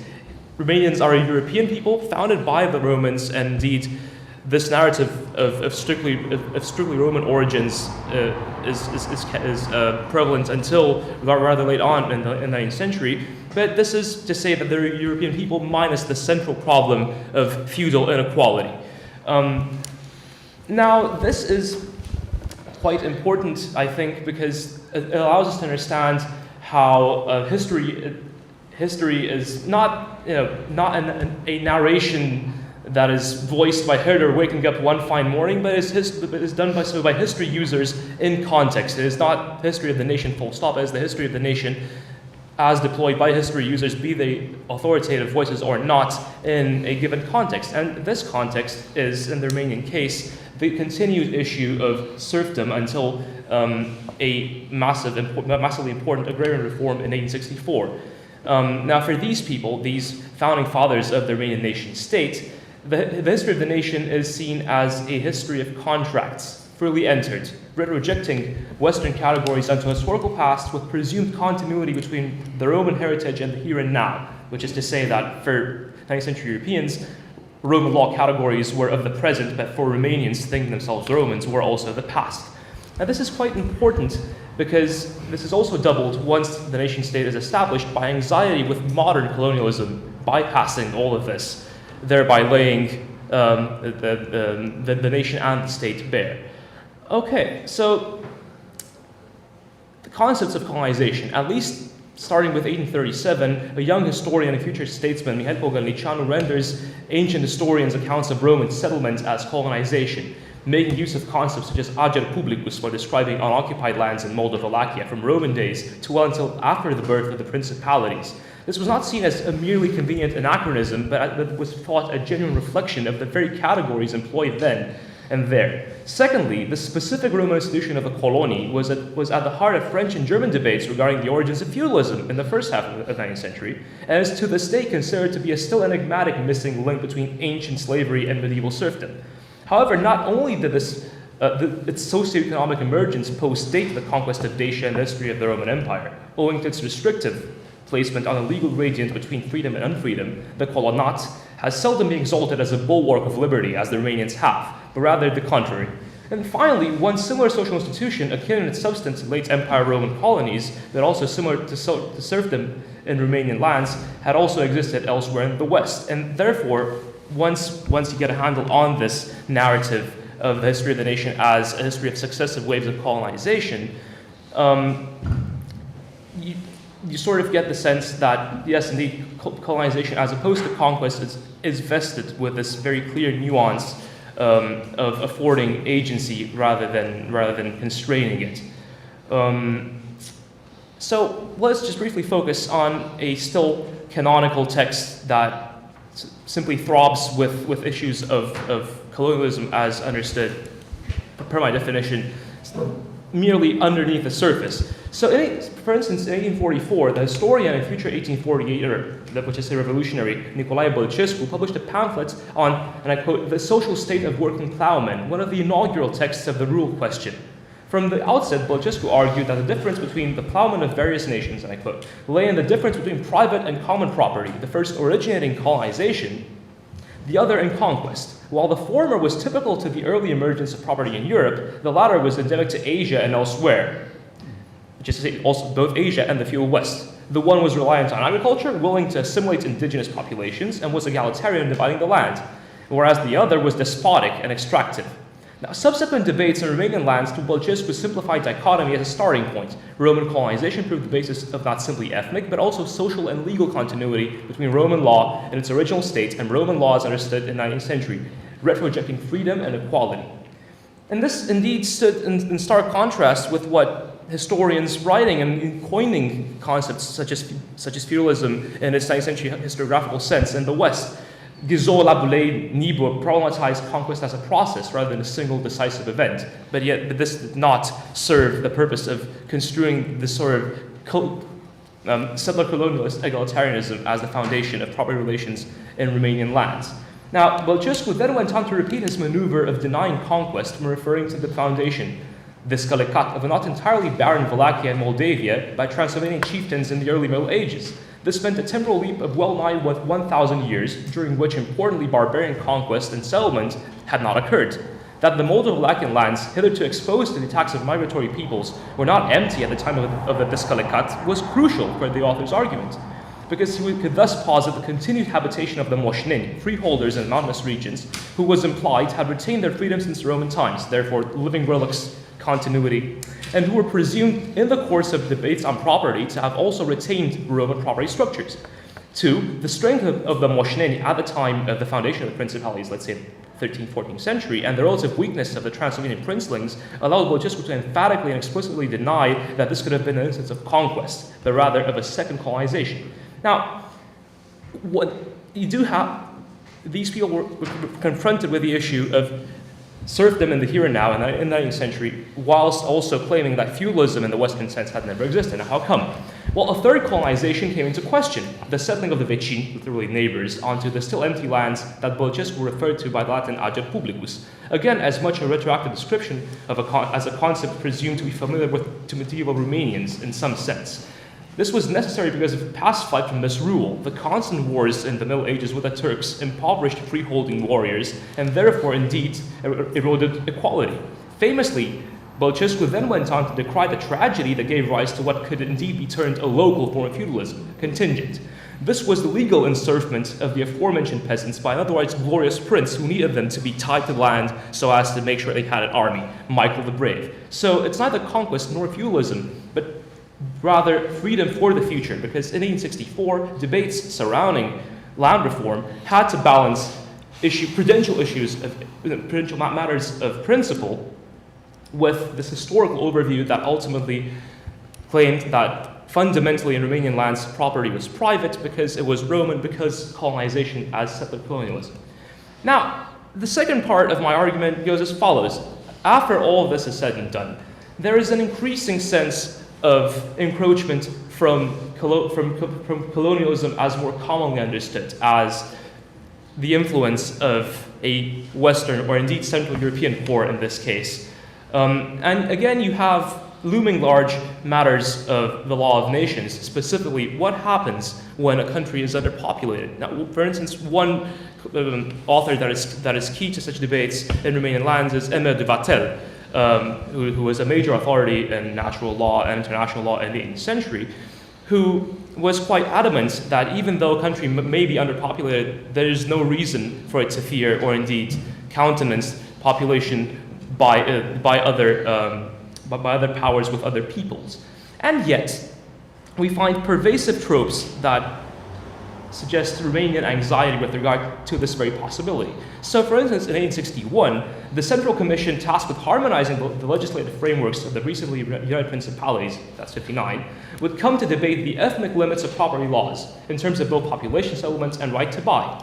One delegate cautioned against considering the economic imperatives of populating empty plains in isolation from an international dimension, and I quote, "During the Crimean War, I read the writings of an important man who was part of the expedition against Russia, and who, speaking of the principalities, noted, amongst other things, that the vastness and fertility of our lands could well allow for thrice the population. As we now lay the groundwork for liberal institutions under a constitutional regime, foreigners would flock to a country that would grant them greater security than elsewhere, and we would end up Romanians in name only," unquote. That unnamed foreign author was more likely a Sir Patrick O'Brien who wrote towards the end of 1853 that the population of Wallachia is less than 3 million, but the country is capable of feeding 5 times the number, noting how a significant proportion of its agricultural surplus fed British subjects. In turn, O'Brien was likely to have taken his cues from a fairly popular author who had published in 1836 and spoke of how the population of Moldova Wallachia is about 4 million, which we take into consideration the great fertility of the country, is about 1/4 the number of the inhabitants we meet within the same extent of territory in Western Europe. But the rabbit hole goes deeper still. In 1818, there is another traveler who makes reference to 18th century travelers who believe in this. And in fact, this trope of Romanian lands being able to support 4 times the population, and indeed perhaps Western colonists, is something that is indeed pervasive. Now, this is not strictly something that is verboten for Romanian politicians to consider, actually. After the failure of the revolution of 1848, they resort to pimping out territory. So let's consider at least one instance, in which the gaze of the Westerner was appropriated strategically by the cunning nation builder. Again, in 1949, Wallachian emigres had attempted to convince the British political establishment that had moral obligation of intervening in favor of the Moldovan cause. And a memorandum was calibrated expertly, I would argue, to arouse public curiosity in the UK. Ostensibly addressed to Parliament, it took to heart the lesson of the traveller's eyes.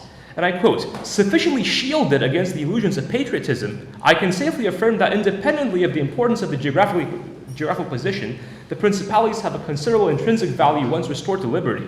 They would be of invaluable resource to the commerce and industry of Great Britain. In fact, the extent of their territory being sufficient for a population 4 times as great as it is at present would permit their affording extensive hospitality to millions of colonists." And that is, again, a nationalist nation builder who, when worse comes to worse, again, resorts to geopolitical pimping of national territory. Okay, this rather extreme and isolated example came at a time when the vanquished revolutionaries of 1848 sought political leverage in exile. But by the 1860s or 70s, any similar stance would become increasingly anathema. As of 1866, the first Romanian constitution's Article 4 explicitly forbade the colonization of peoples of foreign stock on the country's territory. An ever-growing fear of German, Austrian, or Prussian economic colonialism took root, both before and after the arrival of Prussian Charles I of Hohenzollern on the throne, also in 1866. Romanian economists were haunted by the explicit encouragement given in 1841 by German economist Friedrich List, whose memorable admonition that, and I quote, "Germany has an immeasurable interest that security and order should be firmly established in Moldova, Wallachia, and Serbia, and in no direction so much as in this is the immigration of Germans so easy for individuals to accomplish." 2 variations on the theme coexisted and completed each other. One that focused on the perceived economic colonialism of Austria, though preventable via tariffs and industrialization, which is something that Raul has already alluded to of a general manner, and one that focused on the potential immigration of German colonists. Both, however, were seen as fundamentally similar, antithetical to a national system, as List would have in a political economy. The foreword to the first Romanian language handbook of political economy took stock of Europe's sudden interest in Romania, from assorted travelers to alleged Latin race allies such as France or Belgium, to, and I quote, "Germany, who sees us as an orchard ripe for the picking, let alone Austria, who has long monopolized our trade." Now, whereas Austrian influence appeared more draining than fatal outright, German settler colonialism had one potential argument that had to be countered on its own: civilization. As one economist noted in 1875, it is objected that the land of our country lies fallow, that industry is stagnating, while others claim that we remain uncouth and uncivilized, and that therefore our most vital interest demands that we bring foreign colonists. Though there might be some truth to these assertions, it is undeniable that the economic development of a state is secondary when compared with its political existence. Now, German colonies existed in the Dobroja, later annexed by Romania in 78, and in Bessarabia, various public debates in both 60 and 61 and 75 raised the issue of bringing Germans on understaffed agricultural estates, with the ostensible aim of bolstering the work ethic of Romanian peasants. Parliamentary debates dealing with such proposals saw the full deployment of the conceptual arsenal of colonization and emphatically rejected these proposals. Even when at the time Romanian economists acknowledged the potential need for colonization, their first choice were Transylvanian Romanians, themselves driven out putatively of their native lands, not by overpopulation, but by German or Bohemian colonies. But dealing with this domino effect was rendered delicate by the inherent dangers of settler colonialism in Europe, and I quote, and with this I do end. We are neither in Africa nor in America so as to freely populate our country with foreigners. We are in Europe, where international disagreements arise from seemingly unimportant circumstances. Already by the 1870s, it is increasingly hoped by marginal countries such as Romania that colonialism, as understood as an interstate practice, may at least be relegated to the true periphery outside of Europe. Well, thank you.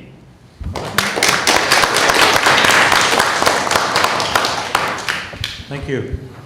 We turn to our fourth speaker, who is now got so caught up in the previous presentation that I forgot to turn to the right page. I will do so now. Benjamin Thorpe from the School of Geography of the University of Nottingham, who is going to speak to us on Eurafrica as a pan-European vehicle for Central European colonialism, 1923 to 1939. And to me, that already sort of calls up echoes of the previous talk. But Benjamin, yours. Thank you very much.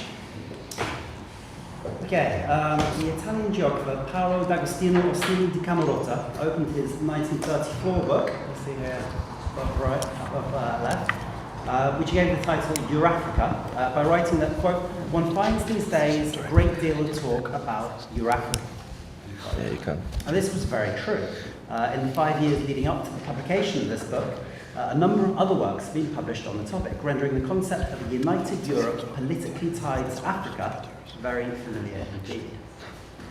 References to Eurafrica could be found everywhere, from the journals of geopolitics, we see here a slightly later example from an article of his, to speculative science fiction.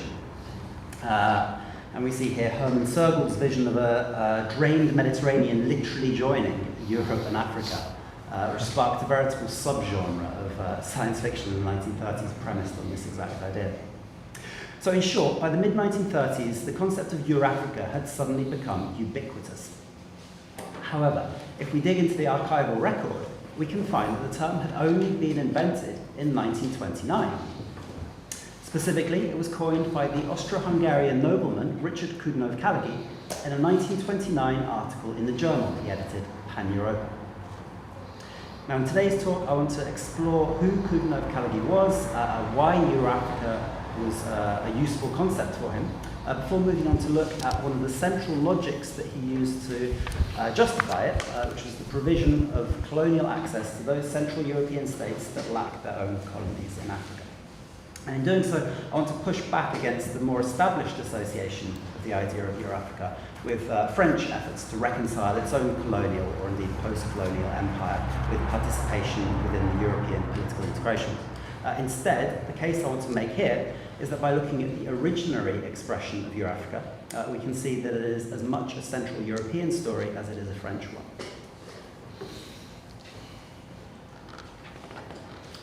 So I'm going to start with the man who was the first to use the term Eurafrica in print, and who was acknowledged as such by all of his contemporaries, Richard Coudenhove-Kalergi. He was a Central European himself, though his particular background was rather unique. He was born in Japan to an Austrian diplomat father, a member of the Austro-Hungarian nobility, and a Japanese mother. Though from the age of 2, he was brought up in his father's estate of Ronsberg, in what was then the Austro-Hungarian Empire, what is now the far southwest of the Czech Republic. Richard was educated at the Theresianum Academy in Vienna, where he found himself when the Austro-Hungarian Empire was carved up at the Paris Peace Conference. In 1918, about to turn 24 years old, and therefore on the verge of becoming a citizen under the laws of the land, he suddenly found himself becoming a citizen of an entirely new and in many ways quite alien state, Czechoslovakia. So he decides, for reasons that I won't go into here, to set up this movement to unite Europe into one pan-European union. He publishes a couple of newspaper articles on the subject, and then he formally launches the movement in 1923 with the publication of a book entitled simply, Rundschberg, Pan-Europa, in which he explained his idea in detail. In this book, Coudenhove-Callagy made clear that Europe's African colonies were to form an integral part of his vision of European unification. He argued that they gave Pan-Europe the territory to form a rough balance of power with competing continental blocs. It gave the land and resources to be economically self-sufficient. And, as we shall see, it gave it the means to resolve the internal grievances and demographic pressures of European states. Now, this conception of a united Europe that included colonial territories in Africa was visualized in arguably the Pan-European Union's most influential and widespread piece of propaganda, the Pan-European World Map. Instead of the political map of the world divided into a multitude of states, it depicted 5 unified continental blocks, of which the black of Pan-Europe is the most striking. It was the clearest possible visual statement of the unity of Europe with its African colonies in a supranational pan-European whole. Now, this vision of Europe united with this African empire, as I said before, was given the name Eurafrica in a 1929 article, and in it, Coudenhove-Callagy gave specific suggestions as to how a shared European colonialism might actually work, offering 3 potential options. First, the redistribution of colonial mandates, namely those of Cameroon and Togo, which would be shared between Germany and Italy. The second option was the outsourcing of colonization to so-called chartered companies, including those from non-colony owning states. And then the third option, the, quote, personal and economic equality of all European colonists and pioneers on African soil, regardless of native language and citizenship.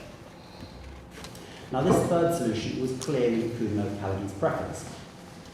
Importantly for today's purposes, it was the one option that sought not only to satisfy the colonial ambitions of German and Italian imperialists, the first option, or capitalists in the second option, but to satisfy the colonial ambitions of all Central Europeans. Now, in this article, a number of justifications were given for why such Euro-African plans should be embraced, many of which we'll be familiar with from other papers at this conference. It promised to rationalise resources and trade in such a way that Europe would gain access to raw materials. It promised the rationalisation of population pressures, as the overpopulated European states could resettle in the apparently underpopulated Africa. You see here a diagram which I won't go into. It promised to undertake infrastructural projects that would help to develop lands previously thought to be inhospitable. Here again is one such project. Now, these logics were presented in technical terms and were justified statistically by recourse to land area and population. A large landmass, i.e. Africa, was held to signify resource richness. Low population density, again Africa, signified an inability to make the most of this land, and hence an invitation to colonisation. And high population density, Europe, indicated a pressure that needed releasing through emigration.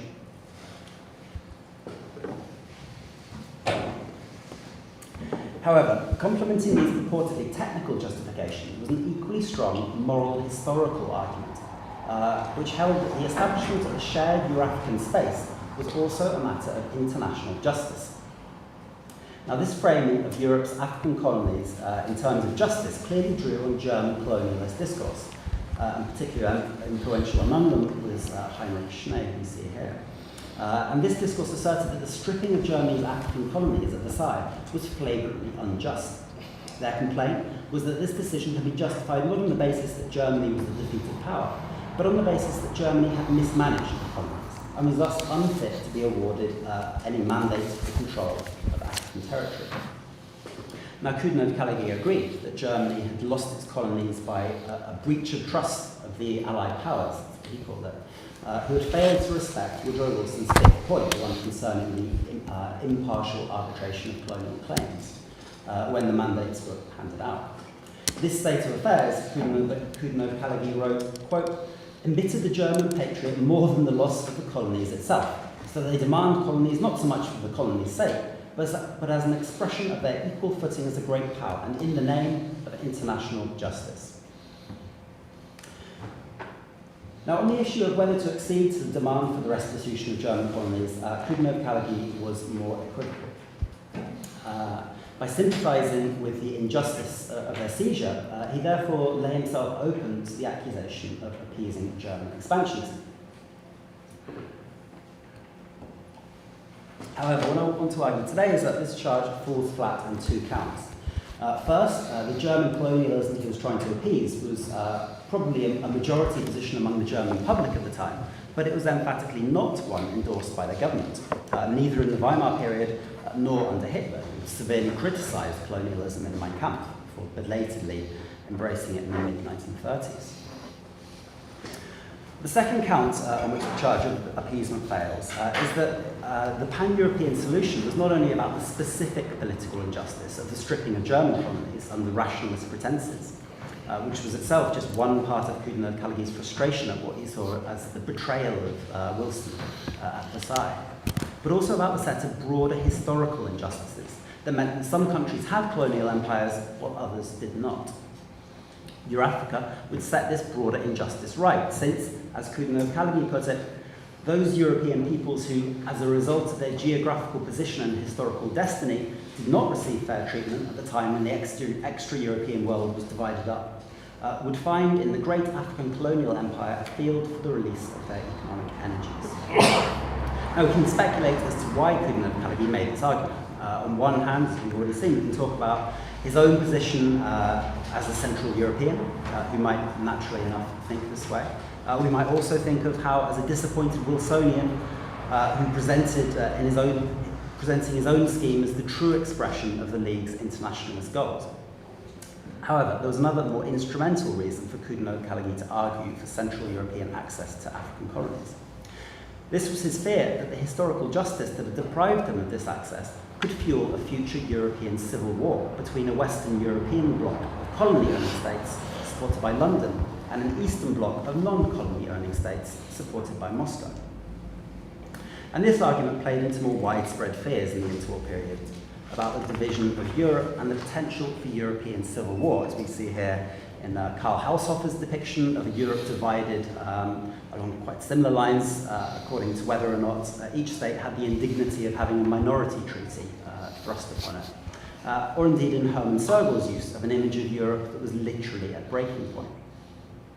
However, while these divisions might look superficially similar, with the obvious exception of the position of Germany, the big difference was that while voices like Haushofer traced the sources of this tension back to the Treaty of Versailles, Coudenhove-Callaghan argued that it was caused by the accident of history that meant that some European states had access to colonies while others did not.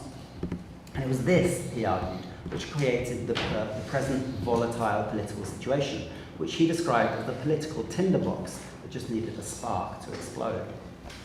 Now, the way to diffuse this situation, and therefore avoid European civil war, was not to revisit the injustices of the past by revising the terms of the Versailles Treaty, but instead to look to a cooperative future in which such historic national injustices simply lost their meaning and melted away. For Coudenhove-Callaghan and the Pan-Europeans, Eurafrica was this future, a shared colonial space in which all of Europe could reap the reward. Now, the failure of the Pan-European Union to come into being meant that this idea of a shared colonialism in which Central Europeans would be equal partners remained at the level of an ideal. Nevertheless, the popularity of Eurafrica as a discourse, outside the bounds of the Pan-European Union and persisting well into the post-war period, means that this imaginary demands our attention. I conclude by considering two ways in which the Pan-European arguments for Eurafrica resonated with deeply held ideas about political space, geographies whose impressions could be detected far beyond the limits of the Pan-European Union. Now, first, it rested on a peculiarly double division of African space, which flipped in meaning depending on what scale one looked at. At the state scale, African space was seen as closed, that is, fully carved up by European states, as we saw earlier with Mackinder, and therefore quite threatening, as the imbalance of colony ownership, and Coudenhove-Callaghan's argument, stoked European tension. However, when seen at a supranational scale or a pan-European scale, African space was marked not by its fullness, but by its emptiness, wherein, of course, lay its great promise, that is, colonization. At this scale, Africa was not a spark, but a valve through which spatially rendered pressures, political, economic, or demographic, could be released. Second, Africa was seen as a crucible in which a united Europe, or at the very least European solidarity, could be forged. If the colonies had long been sites of experimentation in new technologies of governance by imperial powers, here Africa was to be the site of experimentation for a whole new scale of governance. European cooperation in Africa, it was hoped, would both performatively create and prove the efficacy of supranational governance, so that it could be introduced into Europe itself. Africa was represented as Europe's mission, quest, or destiny in ways that served to reflect the focus squarely back on Europe. And if Europe was finding itself in Africa, then Central European participation in colonialism became about much more than fairness in profiting from its resources, more even than the prestige of owning colonies. It was about defining a vision of Europe in which both Central Europe and colonialism were integral. Thank you.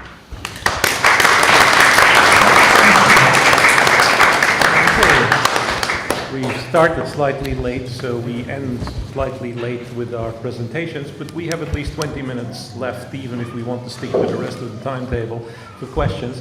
I suggest that we have one first round in the order in which the speakers have presented their papers. 1 to 2 short questions for each of them, and if possible, and preferably so, short answers from the speakers. Okay? So, for Raúl Costosche, who first? Yeah? Yeah, thank you very much. I was wondering if the connection between the two Machiavellians might be even more obvious if you look at practices and masculinity, because I think there's a budding research on yoga as a localized practice and the way it was used sort of for the military and fit national body in India. And I remember from reading through his book on yoga that there's a lot of focus on the male body. And then if you show a picture of the legionaries, this comes immediately to mind. Okay. Okay. Second question? No, for Raúl. Oh. Anybody? Second question for Raúl? Yes. Short question. I found it super interesting how religion or spirituality is used as a means of resistance to Western colonialism. And I was just asking myself, what part of Western colonialism is it? Is it just the way we have something in common, we have something to get against? Or was it against enlightenment, against rationality, against industriality? So it wasn't really clear to me what exactly it was. Yep. Okay, Raúl. Sure. We take the third one, or that's the third one. No, just two. Okay. Just two. I mean, you'll get a second chance when we have a general round. Okay. Now we just stick with two. Aside from the last one, what part of Western colonialism? Romania was the latecomer to liberal capitalist Western modernity. That's the part that Eliade and most Romanian intellectuals disliked. That's the part that he rejects. European culture, as he sees it, is still valuable to be, but in a context that would revalue the sacred and then go to what he sees as the foundations of European culture, if that makes any sense. So he's rejecting. I mean, this interpretation of history as being written by the Western liberal capitalist modernity is what he rejects, and he sees in this context both India and Romania as being victims of history, and that's where he sees the parallels. What he wants is not a history written by the victims of history either, is a reevaluation of history as a notion through something which could be called folklore / sacred / religious experience, which might be a common ground. That's what he sees as a masculinity. Very interesting question. Thank you very much for that. He's actually interested in his interest in yoga is fascinating from a political point of view, because he sees it as a form of resistance to organized religion, to Hinduism, to sort of like high religion, because it's something that can be practiced. It's something that can be very democratic. It can be spread. This interest in masculinity and the male body, yes, he has. I mean, it's not exclusive, I would say. Certainly not the way that he sees yoga. he does experiment with his own body. His diaries attest to that, and he's ever since his teenage years, he's publishing his experiences, various experiences, sexual and not, regarding his own body. But with the legionary movement, there I don't want to get into too long a discussion, but it's actually, I find their interests in woman as an equal partner quite different from other fascist movements. To give you an example, at some point the female section of the movement is divided into two sections. One of moderate women who wouldn't like to carry weapons and explosives and stuff like that, and who's placed under the leadership of a man. Makes sense? They were supposed to embroider stuff, cook stuff and so on. The militant section is supposed to do training for military combat, just like the men, and it's placed under the leadership of a woman. Now, that's very interesting for a fascist movement. And it's also very interesting that when the female leader of the radical women's section of the Legion comes in conflict with the priest, the leader, Codrano, takes the side of the woman rather than the priest. And the priest is actually dismissed from the movement for 3 months. That I found interesting. So these arguments about masculinity and fascist movements, I think they've been over-abused. I think that a closer look is needed into how they saw women, because I don't think they saw women along the lines of the Nazi, church kitchen and children. I think there was more to that than they take a lot of the communists' methods of mobilization when it comes to women. So, okay, yeah. 2 questions for Agnieszka. Who? Yes. I'm just wondering if there's a specifically Polish context for the discussion of British colonialism in India, and I'm thinking of the tradition of Polish Anglophilia going back to Poniatowski, but more recently with World War II and the role of the British say in the Warsaw Uprising or the Poles in the RAF and that kind of background, and to what extent are your Polish communist chapters engaging with that kind of discourse? Okay. Second question. Yeah. Very brief question. Are there any traces in the authors who are investigating of an openness that the Polish journalists would have to the Indian ideas of socialism? Because, they were in the South as well so much, yeah? Which, the popularity of communism and the flirtation with the Soviet Union, etc., it had to have some kind of a trace in their writings, or not really? Okay, so as for the Polish context of on this British colonialism, it is not expressed directly that there would be some references to British culture. Although these writers, they are still formed by interwar kind of writings and sort of these adventurist approach. And to some extent, consciously or not, they sort of replay this idea of a, colonial era gentleman who goes somewhere into an exotic country. So even in the clothes that they describe that they buy before the journey, that is already telling that it's like sort of khaki trousers and a hat and all of that. So there was definitely a sort of a self-fashioning on the example of British, but of course not admitting to it openly. And as for the second question, there is definitely a large part that is on Indian socialism or communism in these writings, and there are many accounts on how these reporters meet with Indian socialists, they attend political events, but even this criticism of colonialism is in a way instrumental in showing that India is not socialist enough, because they think, okay, India should openly adopt and fully adopt the communist principles and not be somewhere in the middle. And some of the authors, some of the reporters discuss the possibilities of this third way, but some simply say that India is not doing enough, and allowing for instance, American influence or other Western influences to enter India is a failure in a way. It's going to make India part of this Western circle. Okay. So. 2 questions for Andrei. Yes. Thank you very much. I just wondered where Magyars, Roma, Selekers, Saxons and others fit into this narrative, and about the particular case of Transylvania. Oh, sure, absolutely. Thank you. Yeah. Second question for Andrei. Nobody? Going? Okay, you answered that one. That is an excellent question, but the thing is, I'm focusing on Moldavia and Wallachia. I'm leaving Transylvania aside. However, what I did gloss over and skip over here is the issue of Bulgarian colonies, which are briefly part of Romania.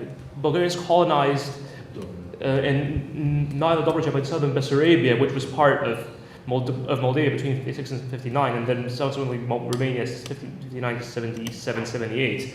Now, this was problematic enough because on the one hand, these Bulgarians were construed as being loyal subjects of Romania, even though they had special privileges. Romania inherited the contracts they had signed with the Russian state beforehand. And again, this is an issue of contracts and compacts, which again dovetails nicely with all of this.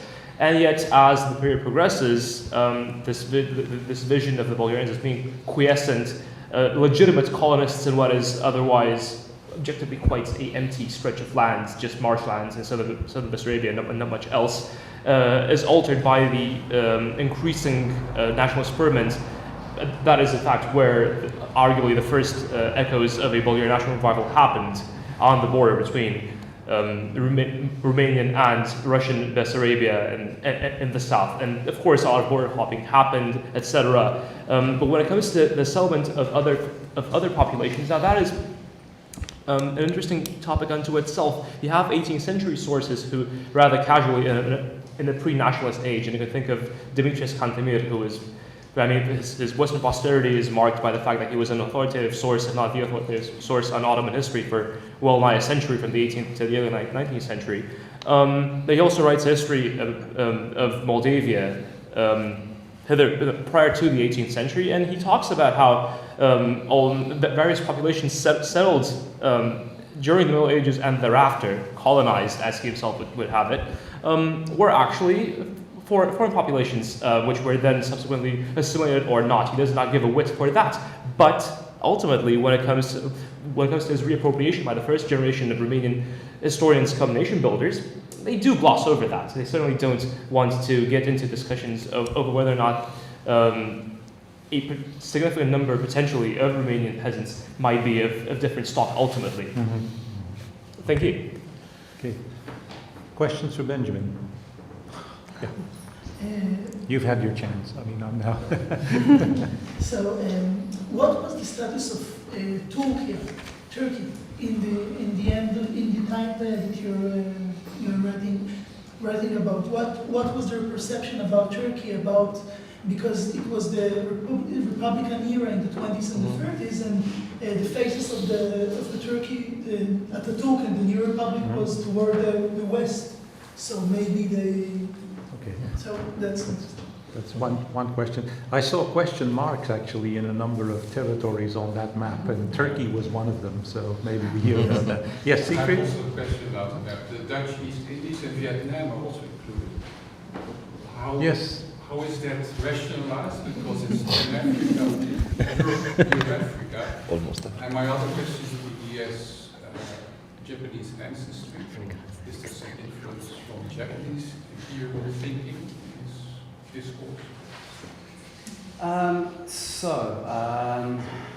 Turkey, I'm afraid I can't tell you any more than it was essentially ambiguous in its position, as his question mark here eloquently states. For exactly the reasons that you just suggested in your question. I can't answer that. I mean, so essentially here, what he's doing is collecting all of the colonies of Europe under the banner of Pan-Europe. In terms of kind of exchange of colonies, he was open to the idea of rationalizing this. He was open to the idea, for example, of selling off the South American colonies, of organizing land swaps for the British. But essentially, this is his play for feasibility. You know, you guys keep the colonies you already have. This is how Pan-Europe works. With regard to, but it's included in the palm oil park here. So it's not immediately clear that he's willing to trade off. No, that's what I'm saying. So his starting position is let's be feasible. Let's keep our colonies, and then he floats it occasionally, this idea of trade. With regard to East Asia, he was half Japanese. His mother was Japanese. There's not a great deal of evidence that this ever forms a huge part of his thinking. He's on friendly terms with Haushofer, who is, of course, a Japanese scholar himself. One of his brothers is a member of several Japanese societies, and in fact writes an article for his journal on the East Asian question. Probably there's an element in which that feeds into this belief in an East Asian superpower, but it's never a terribly explicit. Interesting, you see, he anticipates upon the Brexit already. Absolutely. Okay, we've had our initial round. Now it's a free-for-all. Now you can ask questions to any one of the four if you want to. I have 1, 2, and 3 questions. You first, yeah, and 4. More about the plots for the sci-fi. Where was Eurasia, Eurafrica, all going to go wrong? What were the potential pitfalls of this plan? It wasn't going to go wrong. It was going to be great.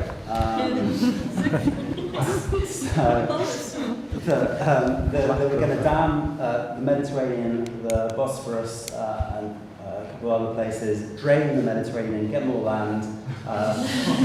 This was a plan developed by Hermann Sergel, German architect. Then Sergel himself novelizes it. He makes a science fiction novel. Classic kind of, heroine, German heroine, falls for his little love story embedded in this future utopia. Then gets novelized by a bunch of other people, both with and without Sergel's permission.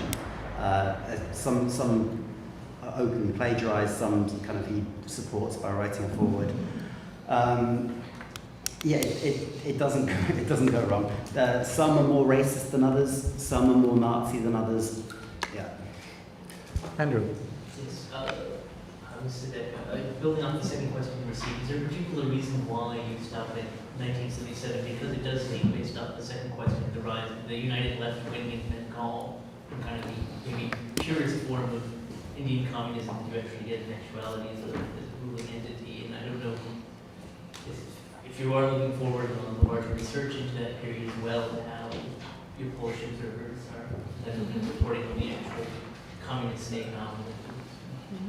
So it's actually more because of the political situation in Poland that the reporters actually, first of all, there was not that much of reportage from India from 1980s, if at all. There are perhaps a couple of works in 89, 88, 89, but basically, Poland, because of the political situation domestically, starts looking more inwards. So I don't think there is that much to really analyze. So that's why I end at the 70s.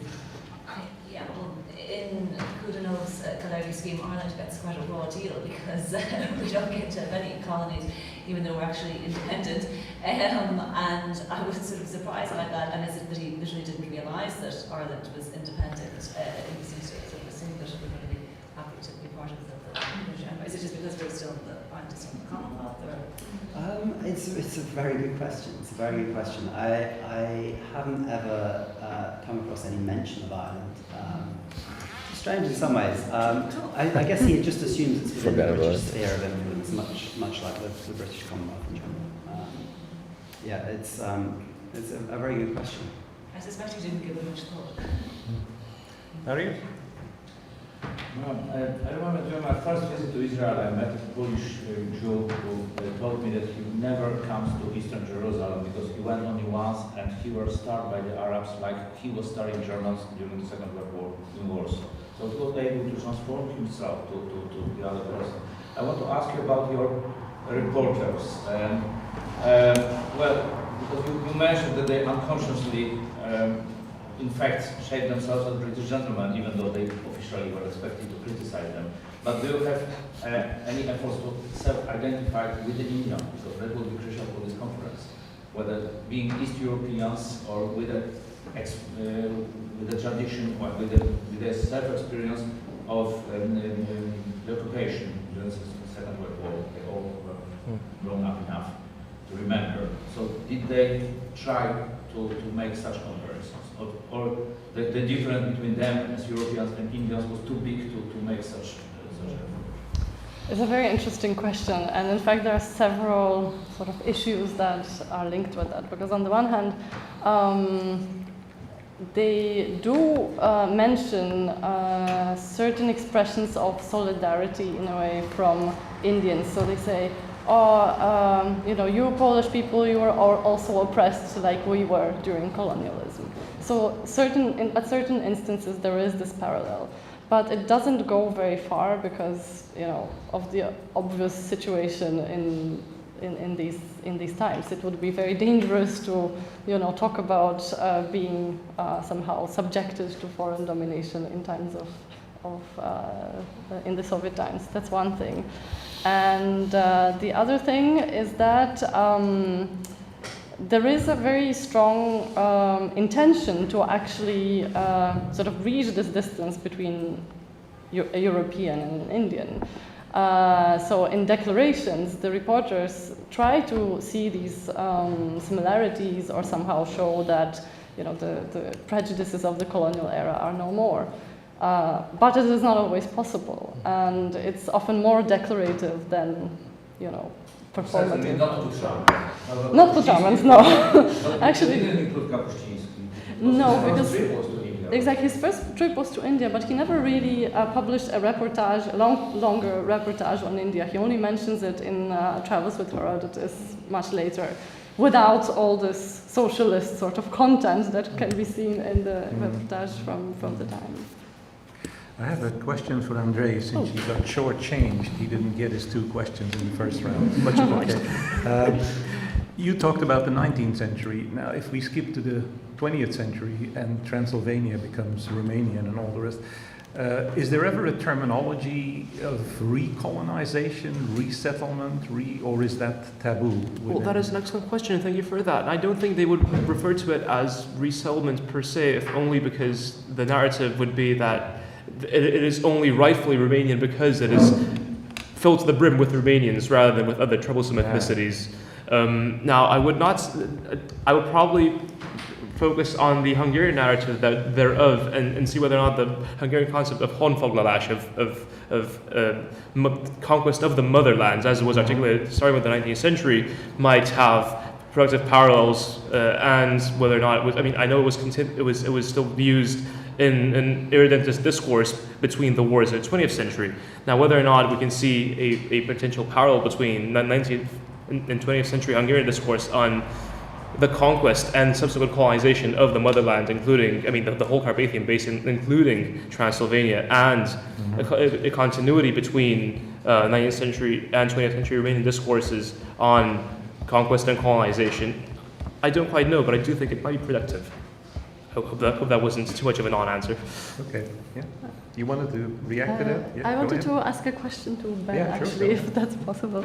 I was wondering if there is any kind of afterlife to this idea of pan-European Union, because I graduated in European studies and we did study quite extensively these early ideas of European integration, but of course, very strategically, this idea of including the colonies was not mentioned. So I was wondering if there is any kind of, you know, reference to that later on, if you have found any. Yeah, absolutely. I mean, the Pan-European Union still exists. They never disbanded.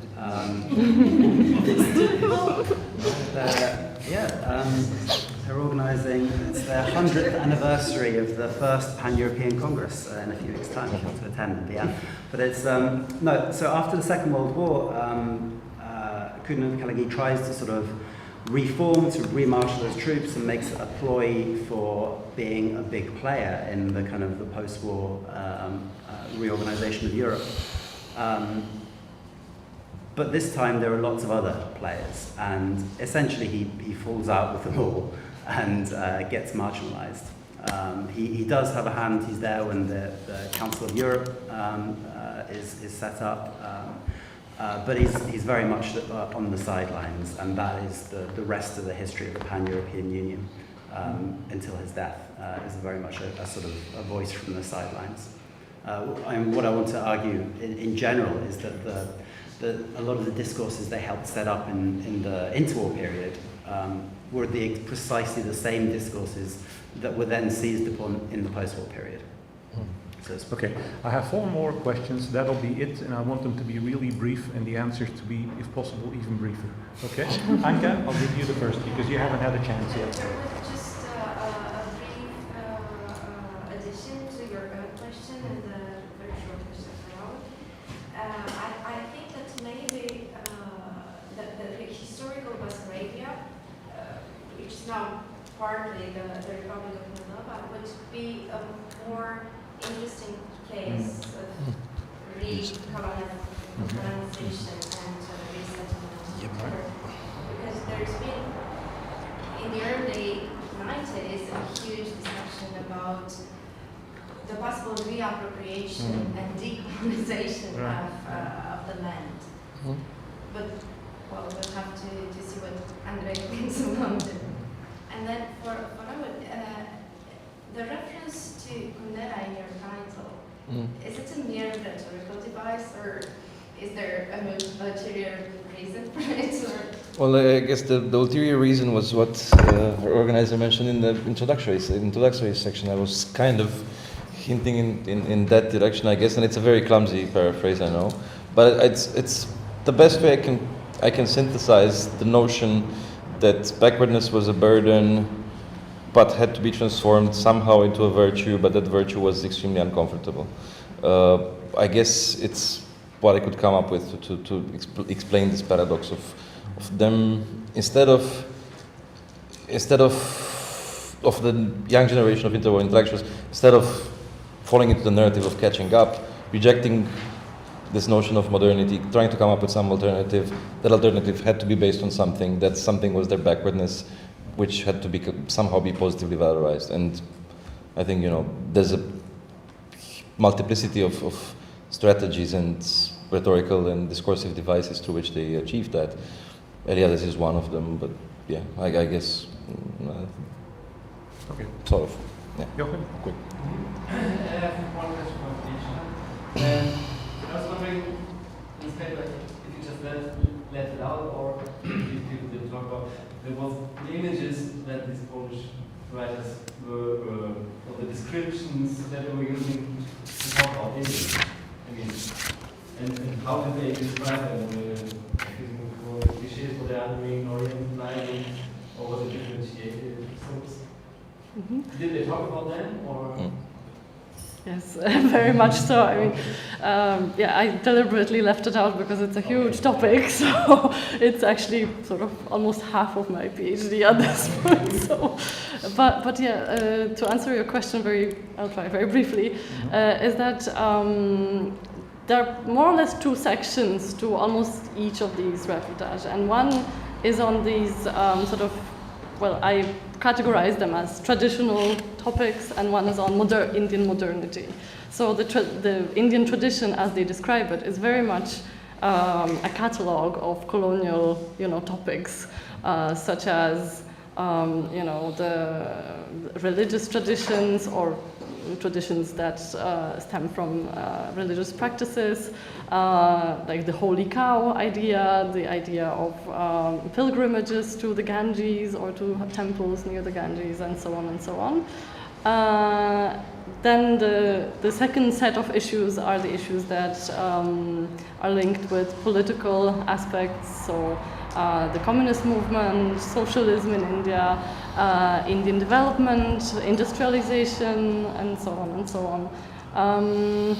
And all in all, I would say that a lot of these texts form this very binary sort of narrative of tradition and progress, or tradition and modernity, and show that, the very cliche idea that India is the land of contrasts, which is something that they repeat very often.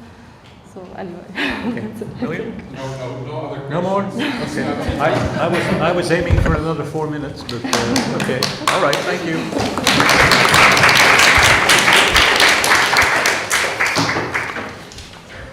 Okay, so it is my pleasure to introduce for our last session today our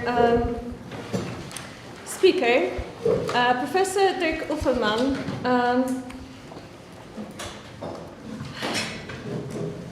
who I wanted to introduce him as a fellow traveler in things post-colonial, but it wouldn't pay him any tribute because if you look at his publications, there is hardly anything that he hasn't managed to cover from, and what is very important, in many languages, like Polish, Russian, Czech?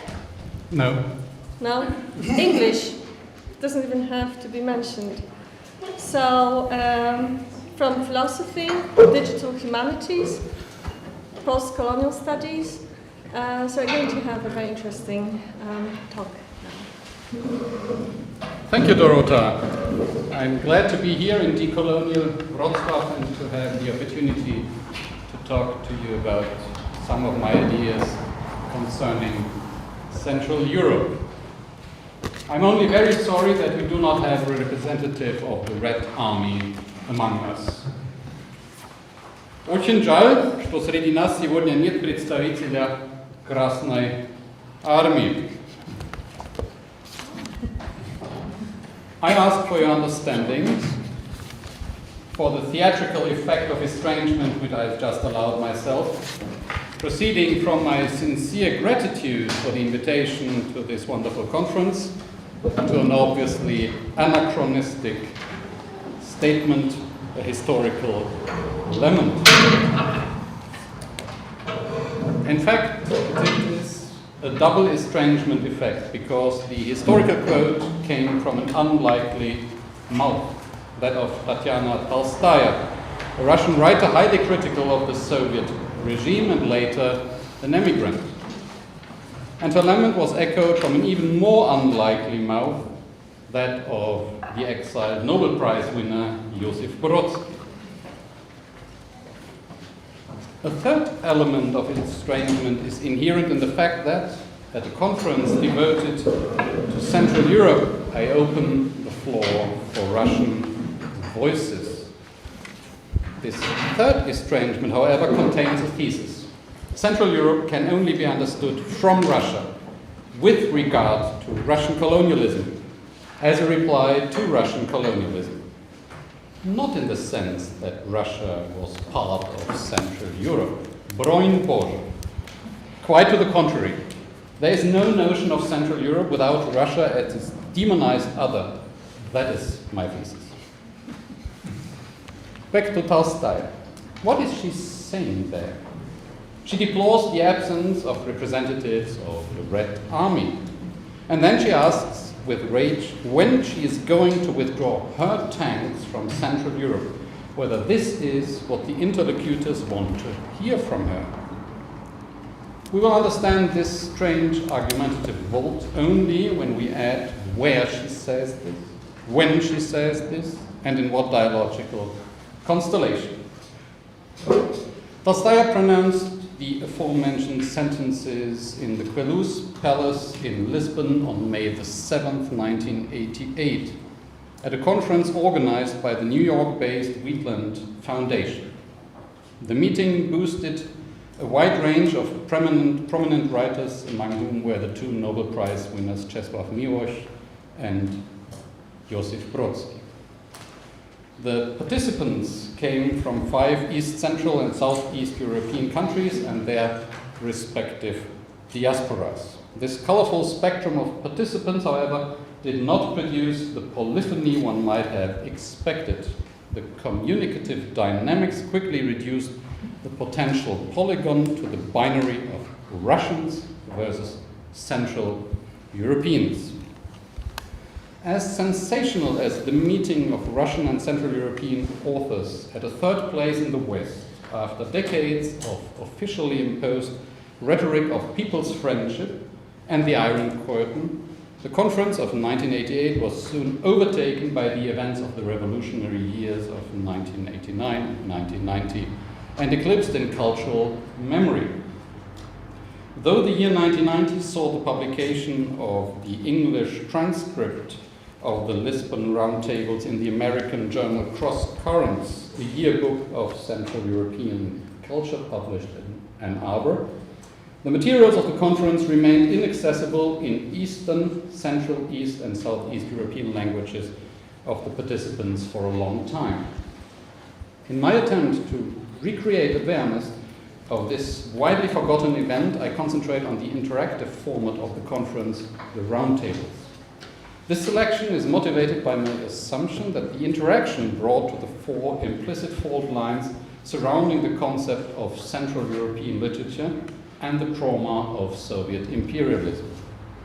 I will only occasionally touch upon that with which I opened my lecture, the representatives of Russia, Brodsky and Tolstoy, who could not resist the temptation of being apologists for Soviet imperialism, despite their own considerable distance from the Soviet regime.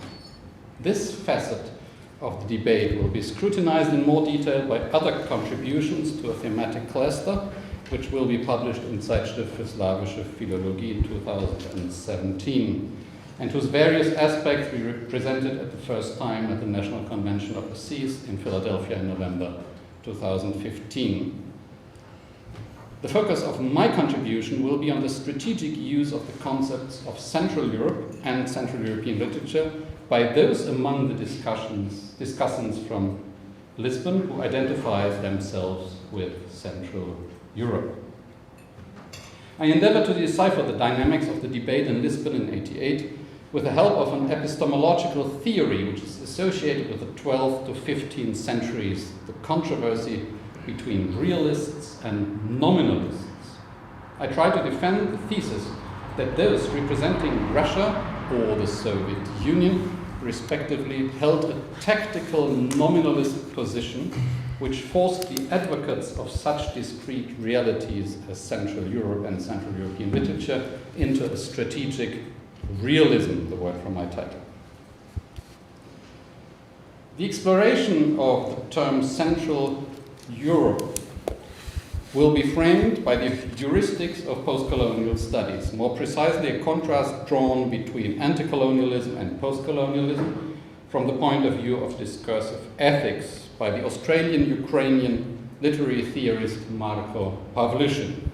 Using Pavlyushin's distinction, I illustrate that in 1988, this is Cezary Michalski, no, not Cezary, Krzysztof Michalski, of course, not Marko Pavlyushin, just not to fool you. Using Pavlyushin's distinction, I illustrate that in 1988, the first not officially imposed meeting between Russian and Central European authors boosted an inchoate post-colonial constellation in which, however, anti-colonial inspirations were still coming to the foreground.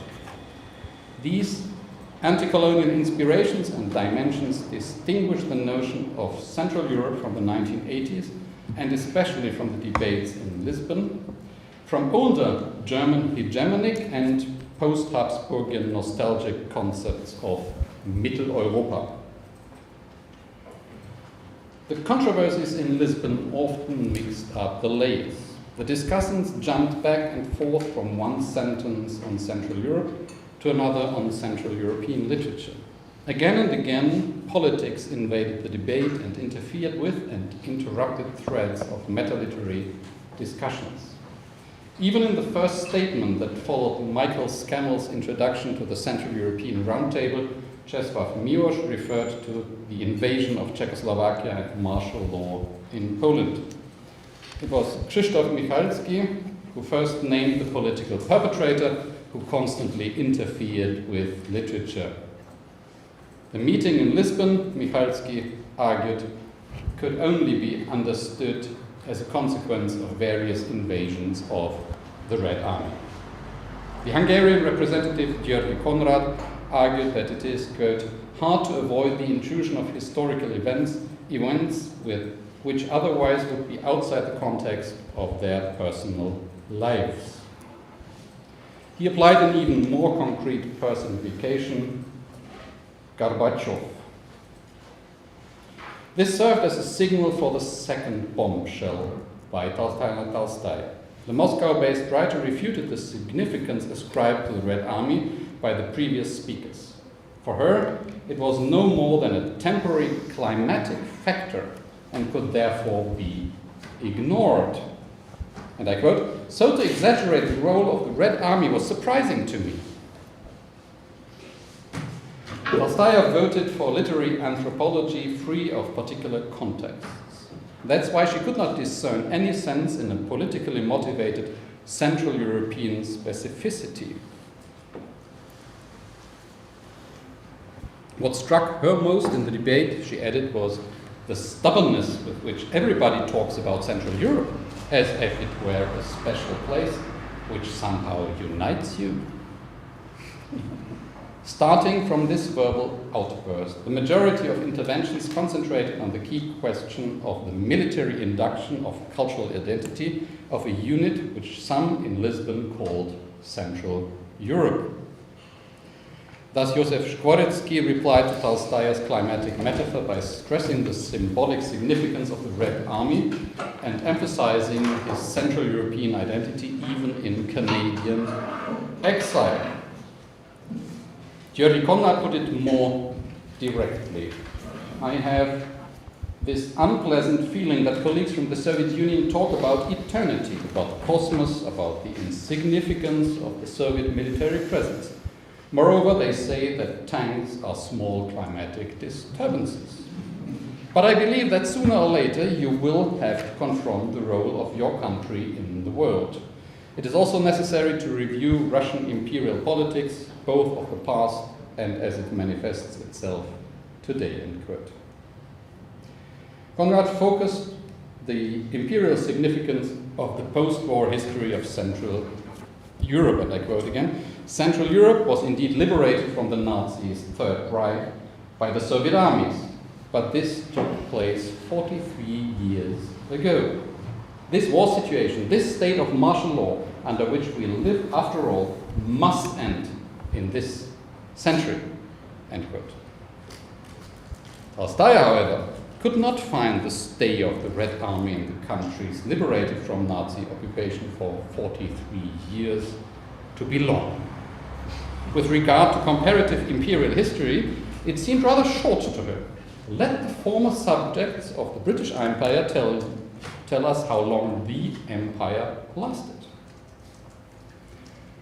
Thus, in Lisbon, the first argumentative confrontation concerned the role of the Red Army. Central Europe appeared to be merely an external site and localization. And indeed, up to the very end of the second roundtable, the discussants struggled to provide an autocentric definition of Central Europe that would transcend the status of a metonymy of invasions by the Red Army. It was the UK-based moderator Michael Scammell again who preset the positive task for the participants to talk about what connected the literatures of the region. Initially, Danilo Kish seemed to argue against the trope of generalization. I quote, "If I were to generalize about Central European writers, I would have to say that people see us only as political animals and only in this one dimension. This impoverishes us." But then he pointed to the recentness of the word choice Central Europe in contrast to the venerability of the phenomenon of literary history. We existed here and there before this word Central Europe came into vogue. Eventually, Kish voted for the strategic construction of Mitteleuropa. Now, with this strategy of belonging to Mitteleuropa, which I subscribe to, and I'm certain that others from small countries do as well, we have succeeded in differentiating ourselves. Little by little, our specificity emerges, even though we belong to this family of Central Europe. What in the case of Kish appeared as a construction was subsequently essentialized by other discussants. The most poignant in respect to Central European specificity are the Polish participants such as Jan Błoński. Yes, it is true that Central Europe exists and we are her sons. The most skeptical voice in the debate came from Petr Esterházy, who fundamentally fought against the trope of essentialization. I don't think we are such specific animals as Konrad seems to imply. I don't feel this pathos either. this pathos as an Eastern European or Central European. Esterhazy underscored this epistemologically. I don't want to be either one thing or another. I would say nominalistically. In contrast, Lev Aninsky from Russia recognized an empirical reality of notions, something one might call realist in epistemological terms, but which is difficult to grasp. And I quote, "Does a world culture exist? You will say that it is an empirical fact that such a culture does exist. You will say, no, this is totally real but hardly palpable." End quote. Esterhazy's and Aninsky's diametrically opposed ontologies of general notions can be rendered in terms of nominalist reticence and realist generalization. To be sure, the epistemological categories nominalism and realism are historically problematic general labels. Nevertheless, typological use of this binary has become common. According to this typological definition, those positions are called nominalisms that refute the existence of special entities as designations of general terms as differing from the single things, which was in turn asserted by the realists. Following this typological definition, I formulate my thesis. For better understanding the Lisbon debate on the concept of Central Europe, the designations nominalism and realism are helpful.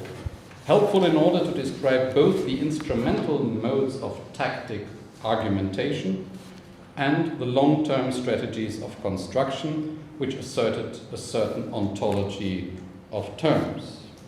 The proponents of the term Central Europe continued a long-term strategy consisting of the discursive construction, discursive construction of an essence of Central Europe distinct from Russia and the Soviet Union, whereas the Russian participants in deconstructing this construct resorted to a situational tactical nominalism. In this sense, Josef Szkwarецki, reacting to Tolstoy's outburst, outed himself as a realist with regards to Central Europe as an entity of cultural history. My God, this Central Europe is a historical entity which has its history, a cultural history. It's simply a cultural concept, a historical cultural concept. You see the very sophisticated argumentation here, slightly tautological. But this is true about the other side as well, of course. In contrast, Tolstoy stressed differences. If I understand you correctly, countries territorially located in the so-called Central Europe see themselves as a cultural unity. But I don't necessarily see them in the same way. As to the cultural situation, as I see it, each of the countries of Central Europe has its own language, which is the most important tool for the writer. Therefore, it is odd when a writer discusses the question of Central Europe in a cultural sense. In the linguistic context, Central Europe is so varied, it is hard to see it as a single entity. This is why I protest against it. I feel that writers of Central Europe see something which is not really there. End quote. This argument functions not only by a differentiation, varied, but also in an explicitly nominalist manner, so-called and not really there. Subscribing to the nominalist ethos, Tolstoy repudiated overarching groupings such as Central European literature. We do not group these literatures. Brodsky and Aninsky echo her. Brodsky does this from a Soviet perspective, which probably is not his own, thus betraying the instrumental nature of the argument, and I quote Brodsky, to an inhabitant of the Soviet Union, which he isn't, the concept of Central Europe doesn't exist for a very simple reason. Because Central Europe breaks down into particular countries. We always think in terms of a specific country. On a literary level, that phenomenon of Central Europe doesn't exist. The Nobel Prize winner of the previous year became entangled in a performative contradiction. According to Brodsky, Russians generally insisted on single literatures, even single writers, but in the same moment he sinned against the ethos of single appreciation by defrauding the Slovaks. And I quote Brodsky, "The Russians have a very distinct notion of Czechoslovakia and of Czech literature." Thus, it is for Brodsky that Katarzyna Gaszova is particularly right in detecting an equation, one state, one literature, in the argumentation of the Russian participants. Aninsky and Tolstoy fall into the same trap of insisting on individuality while betraying linguistic incompetence, such as Brodsky. Both speak of Yugoslavs. Switching to a meta level, like that of the distinction of nominalist and realist ontologies of terms, J.G. Konrad addressed the Russian attendants with a diagnosis. You are quite cautious with your own reality in the sense that you feel somehow unconnected to your tanks. This is a diagnosis of tactical nominalism. Here, of the instrumental argument that Russian culture does not have anything in common with Russian tanks, and that the epithet Russian pertains to no reality that would transcend the signifier. Miłosz went so far as to unmask the tactical nominalism of his friend Joseph Brodsky as divide et impera. This is a colonial principle. For various discussants, Central Europe appears in the defensive.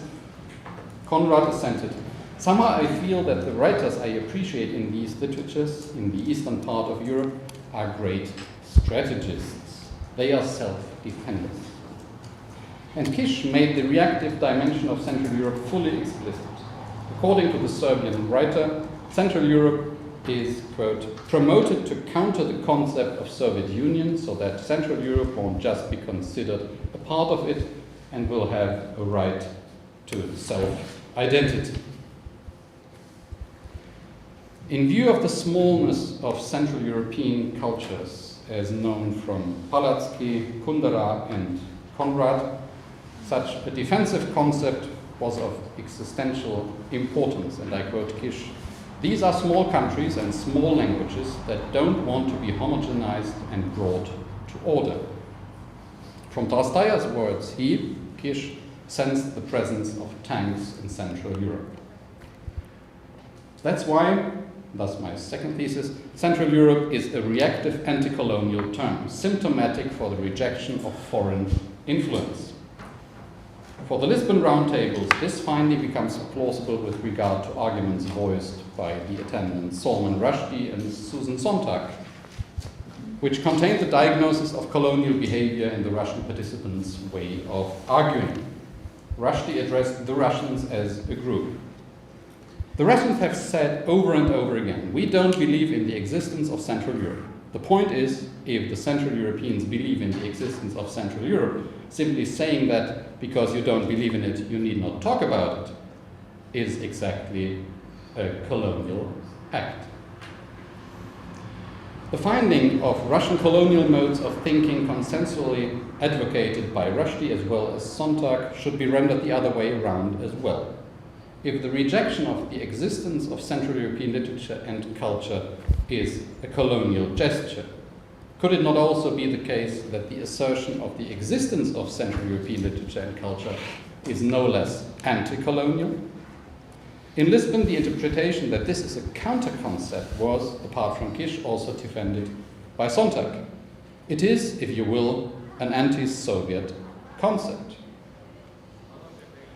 Speaking of the anti-colonial thrust of the concept of Central Europe allows connecting the Lisbon debate with post-colonial studies. In my view, it is worth going beyond the rather general remark made by Jessil Leboeuf, who only loosely connects her convincing findings about the anti-imperial vector inherent in the contributions by the Central Europeans with the post-colonial intervention by Rushdie and Sontag. This can be made more trenchant with the help of post-colonial investigations of anti-colonial psychology as proposed for Eastern Europe. The notion of Central Europe appears as anti-colonial in the sense of Marco Pavlyushnin's semi-pathological terms anti-colonial resentment, anti-colonial bitterness, and anti-colonial antagonisms. And I quote Pavlyushin, "Anti-colonial are cultural phenomena that assert the autonomy, dignity, and value of the colonized and resist the strategies of cultural colonialism." Keeping this in mind, the concept of Central Europe as propagated in Lisbon in 1988 cannot be regarded as synonymous with the German hegemonic or Austrian nostalgic term Mitteleuropa. The term used in the 1980s is rather a totally different notion of Central Europe. In 1983, Milan Kundera's Europe Centrale initiated an employment of the term that radically differed from the predecessors, being less nostalgic than rather traumatized, in no way hegemonic but anti-colonial. In English, one might wonder if it is an option to use another foreign word to mark the difference, as the German loanword Mitteleuropa is used in English to designate the German hegemonic and Austrian nostalgic signified. The French Europe Centrale might serve for marking the Czech and Polish anti-colonial use in the years of the decline of the Warsaw Pact. From the controversy over Central Europe at the Lisbon Conference of 1988, one can, I venture, learn not only about the tactical and strategic use of epistemology and ontology of terms, but also about literary and cultural geography. Their concepts rarely serve literary and cultural geography proper. More often they promote geopolitics or suffer from its consequences. You're okay. Yeah. In 1988, the possibility that both sides could learn from each other seemed extremely unlikely with respect to Tatiana Tolstoy's unwillingness. There was just one participant in Lisbon who eventually displayed the will to learn.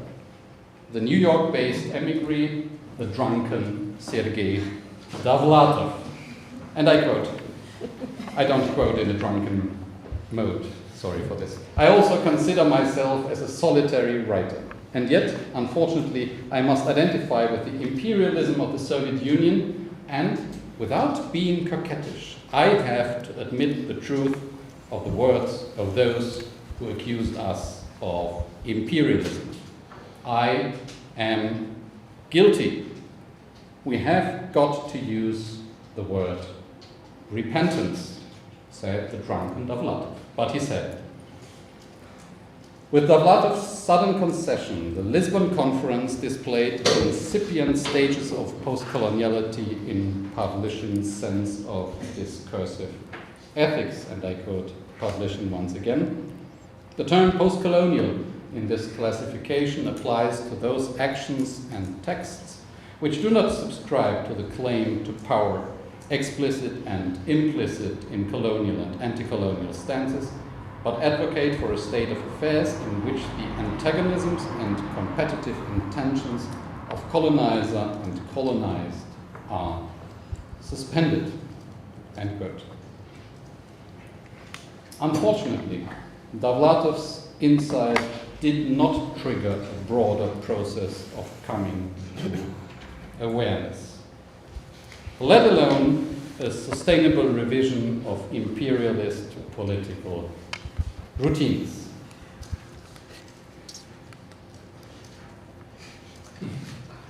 Do you recognize this?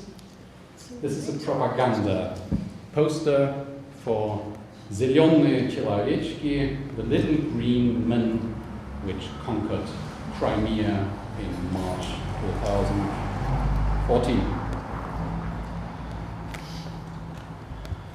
So the imperialist political routines are very obvious in their present relevance. Does the same pertain to the terminological instrument Europe Centrale? In Lisbon, this term was essentially used in a defensive, exclusive way. The use of the concept Europe centrale by the Central Europeans was dominated by an anti-colonial inspiration and triggered late imperial counter-reactions in the Russian interlocutors. Thank you for your attention.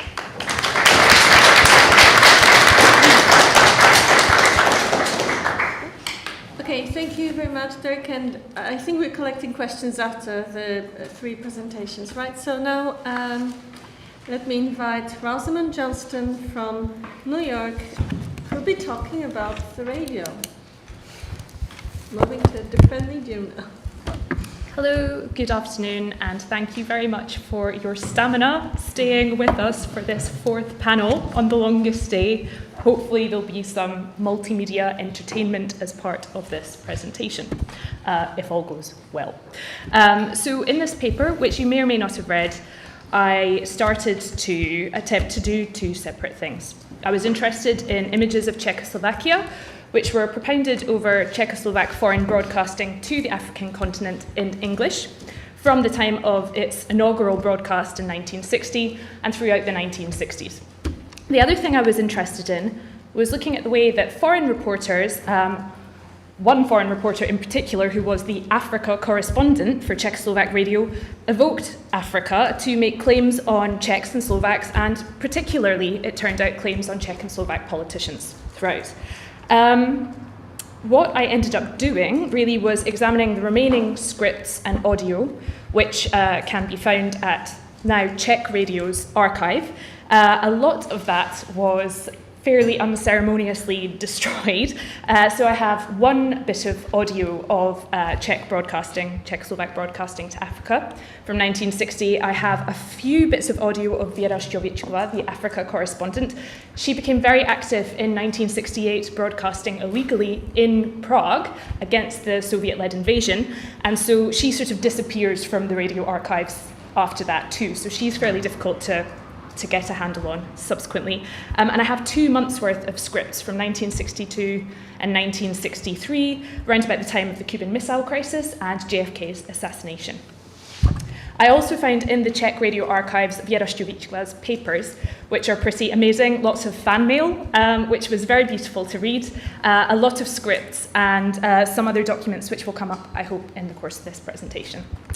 The things that came out of this that I want to sort of put up front and hopefully bring up again in the conclusion were the overlap and the interplay between foreign broadcasters and foreign correspondents. So Věra Šťovíčková was in the same corridors as the Radio Prague international broadcasters. She said hello to them. They had some sort of friendship. And she's not only contributing in front of the microphone to these international broadcasts herself in English, but is behind the scenes, definitely in conversation and drawing on the expertise of Radio Prague, the international service to Africa, and they're likewise drawing on her expertise that she has gleaned, as we'll see, sort of being in the field, going out into Africa. I think both within the radio and more importantly, I think in historiography, we've thought about international broadcasting and domestic broadcasting differently. The former in terms of often diplomacy and international relations, and the latter in terms of state building or popular culture. These were very often the same individuals. Because they were talking to each other, perhaps we should somehow reintegrate or reincorporate those two different phenomena. The second thing that I want to bring out is that foreign correspondents, in this case Věra Šťovíčková, rather than serving, I believe, merely as a mouthpiece for Czechoslovak foreign policy, indeed pushed to have her own expertise recognised and indeed alter the course of that foreign policy. And this has ramifications when we think about media in communist states, and troubles, I hope it starts to trouble, binary of a free versus a totalitarian press. The incident that I'm going to talk to you about is in 1968, which is rightly seen as a very unusual year in Czechoslovakia, but it is before censorship is formally lifted. And I think that we have to think about the role not only played by satire, but indeed investigative journalism in communist states. As a final introductory word, all of this research is going towards a PhD that I have just started researching, and I would love your feedback about more generally. It's, I think, going to be about radio and the international imagination in Czechoslovakia from round about 1945 to around about 1969. And having brought Radio Prague, the international service of Czechoslovak radio, and foreign correspondents together here, I'm probably actually going to separate them out into 2 different chapters. But just for one night only, here they are together. So first of all, let's start with images of Czechoslovakia broadcast to listeners in Africa. I want most of all to focus on one trope which was of overwhelming importance, which was this sort of empathetic move that came up time and again in these English language reports, which kind of ran along the lines of, we understand you, listeners, because Slovakia is our own Africa. We've been through the inevitable course of history, which is, in one particular report from 1962, it's more or less laid out. First comes national consciousness, next comes modernization, and third and finally comes socialism. And this is a report, like I said, from 1962. The Czechoslovak Constitution of 1961 declares socialism achieved, it's done. So I think that could actually be leading to this somewhat smug tone that I have to say permeates a lot of these reports of, well, from our position of success, we can tutor you through the inevitable work that you're going to need to do. It was interesting that I was telling a colleague who studies the interwar period in Czechoslovakia about this trope, and he exclaimed, oh, that's still going on. So it seems to me that actually the idea of Slovakia being a backward region in need of modernization, often likened to a semi-colonial territory, or sometimes explicitly likened to Africa. This is nothing new in 1962. It seems that this has come up in political discourse in the interwar period in Czechoslovakia as well. In this particular report that I was referencing, I quote, Southeast Slovakia is described as, until a decade ago, having conditions almost comparable to those of a colonial territory. And so I think 2 things are quite important about this quote. First of all, that history in this view is not geographically determined. It doesn't really matter where you are, it has to run along a certain course. Of course, that would be very much within like the sort of Marxist understanding of how history does work. The second thing, I suppose, is that it's a rather paternalist tone, despite the language of brotherhood permeating these reports. There's definitely an older and a younger brother in this relationship. And the gymnastics about the quote, almost comparable to a colony, actually echoes, I think, earlier domestic Czechoslovak radio broadcasts made from the reclaimed border territories where Germans had been ethnically cleansed from Czechoslovakia in the post-war period. This is sometimes referred to, as we discussed yesterday, as a colony, though there's one radio instance I recall where the report says, but of course we've never had any colonies, and it's not a colony in that sense. So, and the historian Sarah Lemon has also written about this Czechoslovak ambivalence regarding colonies. Are we somehow, as Czechs and Slovaks, better than colonial powers, or is it actually a problem that we don't have one? I think that almost comparable to a colony kind of encapsulates that ambivalence well. The trope of Slovakia being our Africa is also promoted musically. I looked at some scripts which were of English language broadcasting to Western Europe, and there, time and again, it stressed how well Czechs and Slovaks play your music. So especially on the composer Britten's birthday, there's a special half-hour-long show of Czech classical musicians who interpret Britain's music really well. Music to Africa, music for the English language African service is curated somewhat differently. Predominantly it's Slovak folk music that is chosen to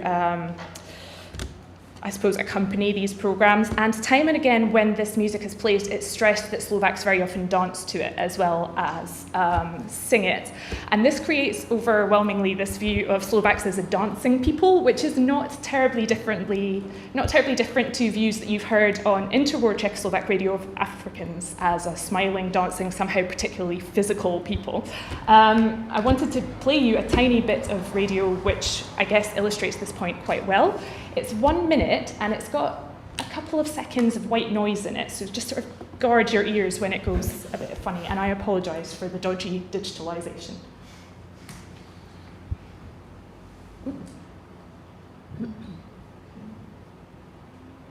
Sorry, technical issues. It's worth it though. I think it's worth it. For the plum English accent alone. Do you need? Let me try one more time, otherwise I'll jettison the musical interlude.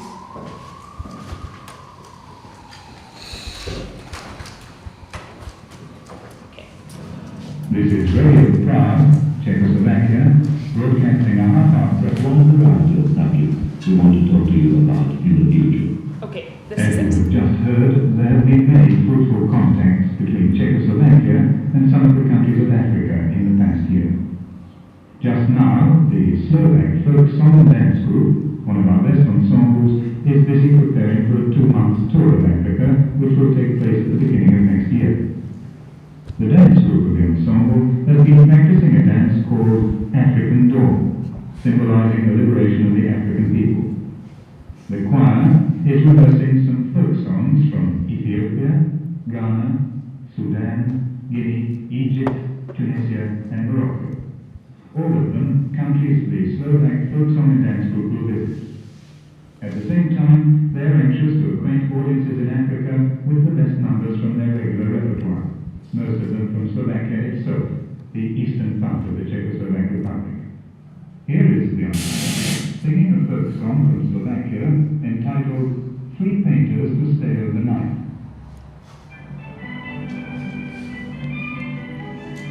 And so, you get the gist. I'm sorry to cut the nice Slovak singers off, but so Czechoslovakia, through these broadcasts, offers itself as an example or indeed a model for African listeners. And this may sound fairly patronising, fairly outrageous, but I think it's possibly based upon many reporters' view that they themselves have never been inside of Africa, so they can only talk about that which they know. This seems to come out in particular in an interview which one Radio Prague reporter does with Africa correspondent Věra Šťovíčková in 1968. Silva Součková is speaking to Věra Šťovíčková in English, and she says, well, you know, you're the expert because you've been there. What can you tell us about Africa? And what makes a good socialist reporter to Africa. So Šťovíčková suggests as a socialist reporter from Czechoslovakia and Africa, she herself had to go through her own kind of development, and it was sort of quite dialectical. First of all, she had to be enchanted, then she had to be disenchanted by Africa, as any European, she stresses, does, and only then could she see the continent clearly. And so once she freed herself, she says, from outdated European romantic notions of the continent, her job was to talk to as many people as possible. The president's the real one who cares to give me an answer.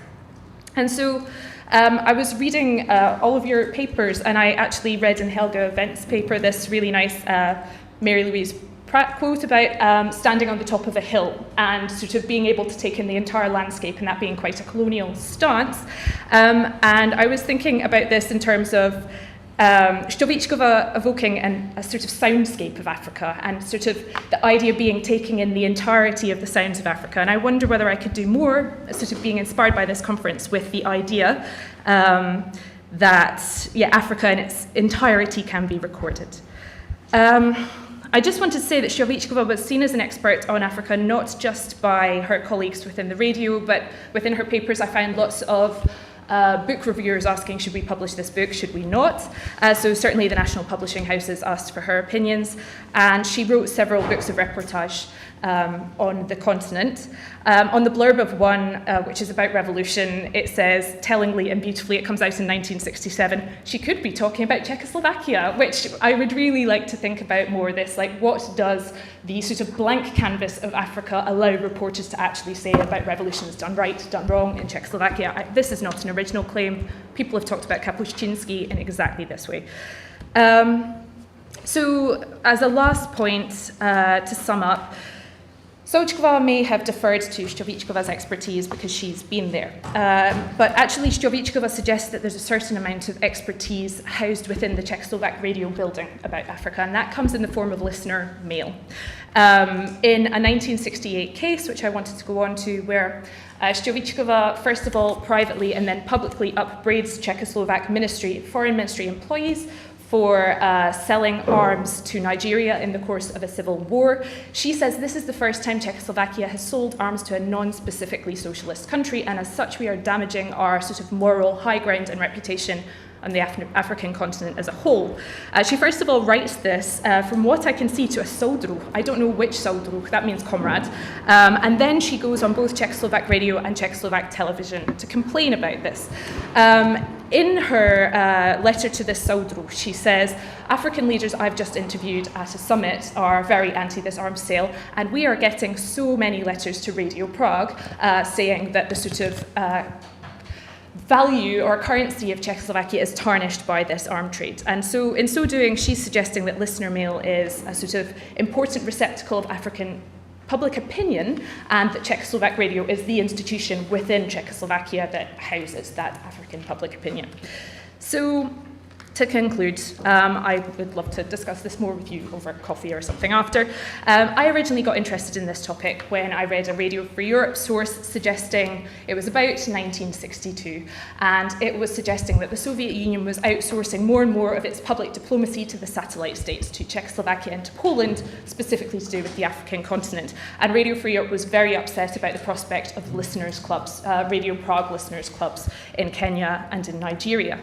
But I think looking at these sources, what I find is that in broadcasting to Africa, Czechs and Slovaks are not necessarily just the mouthpieces of the Soviet Union. In fact, what we're finding are some of these interwar Czechoslovak tropes being broadcast to the African continent.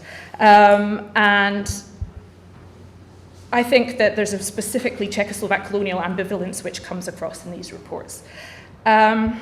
I only began to discuss how Štěvíčková used references to Africa and African listeners' opinions to alter Czechoslovak lawmakers' conduct, but I think that that is something I'd like to explore further also. In so doing, I think that she alters our perception of what journalists felt themselves to be capable of doing in communist countries, even during a period of censorship, and she points to Czechoslovak radio constituting a site of expertise on foreign lands by the 1960s, and this is not the case in the interwar period, so I hope my PhD will look at how that change happens over time. Thank you. Thank you.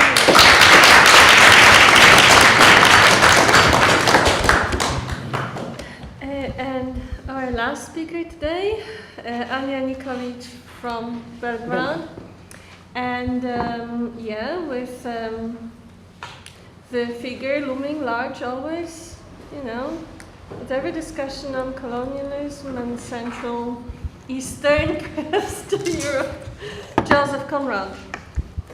Today in the opening lecture we have heard most of the things I wanted to mention about the post-colonial reading of Joseph Conrad. And since I have only 15 minutes at my disposal, I don't want to repeat that. We can touch that in the later discussion. And I'm going to do something unorthodox, especially for our session today, and I'm going to bore you with the biographical facts. And you're probably wondering why, and I think that after learning about post-colonial reading, I think it wouldn't be too bad for all of us to come back to that colonial setting that made Joseph Conrad and that shaped him. I will try to paint you a picture of his journeys before he sat at his desk and started writing, and leaving us with his work to analyze and discuss it. In the written paper, which you may or may have not read, I've described his Polish background, and with that part I was trying to cover the national part of my title, so to insist on that national moment in his life. And I will spare you that part. So when we left Joseph Conrad, he was on his way to Marseille, where he arrived in 1874. And he was 2 months after his arrival, he was already at the sea, having just turned 17 years. He was bound for Saint-Pierre on Martinique, and that and the next year of his life was mostly spent at the sea, and then he needed some rest because it was for him, it was a bit of a shock to discover that it was not all crazy adventures that he was expecting. So he spent the next 6 months of his life mostly spending money his uncle has sent him. In 1877 and 1876, he was traveling on French merchant ships, and one of the important things that had happened to him in that period of his life was that he met Dominique Cervoni, who was to be inspiration for the title character of Conrad's book Nostromo. However, his adventures and journeys with the French merchant navy were about to end, and it's because one of the things I explained in Britain paper, Conrad was legally subject of the Russian Empire, and he needed a permission of Russian consul in France to sail under the French flag. Since he was liable for military service in Russia, there were no chances that he would be granted such a permission, and he needed to get away from France. So these days that he spent in France were marked by the beginning of his service at the sea, and his first encounters with imperialism and colonialism, and some troublesome period in his life which ultimately led to attempted suicide. But he was trying to put all that behind him. He wrote about that period in The Mirror of the Sea, and he mentioned it in a personal record which was supposed to be his autobiography, but there are some discrepancies, so it is hardly used as an autobiography, as his autobiography. So, in the June of 1878, Conrad was in Great Britain for the first time, and later in his life he will recollect on his first impression of the British land and the Red Ensign, which was sort of destined to be his roof for the next 30 years. At that moment, it was a logical move. At the moment of his arrival on the British land, more than half of the ships afloat belonged to the British fleet. Demand was very high for sailors, and there was no special checks for foreigners who were willing to work for lower wages and were much less demanding than British citizens. His first months in England were quite complicated. He did not know the language, and he was having a lot of trouble with money, which ultimately led him to contacting his uncle once again, who wrote him a lengthy letter reminding him about all the money he spent in France. However, his luck began to change when he found work and his shipmates accepted him, helped him with the language, and he remembered them fondly later in his life.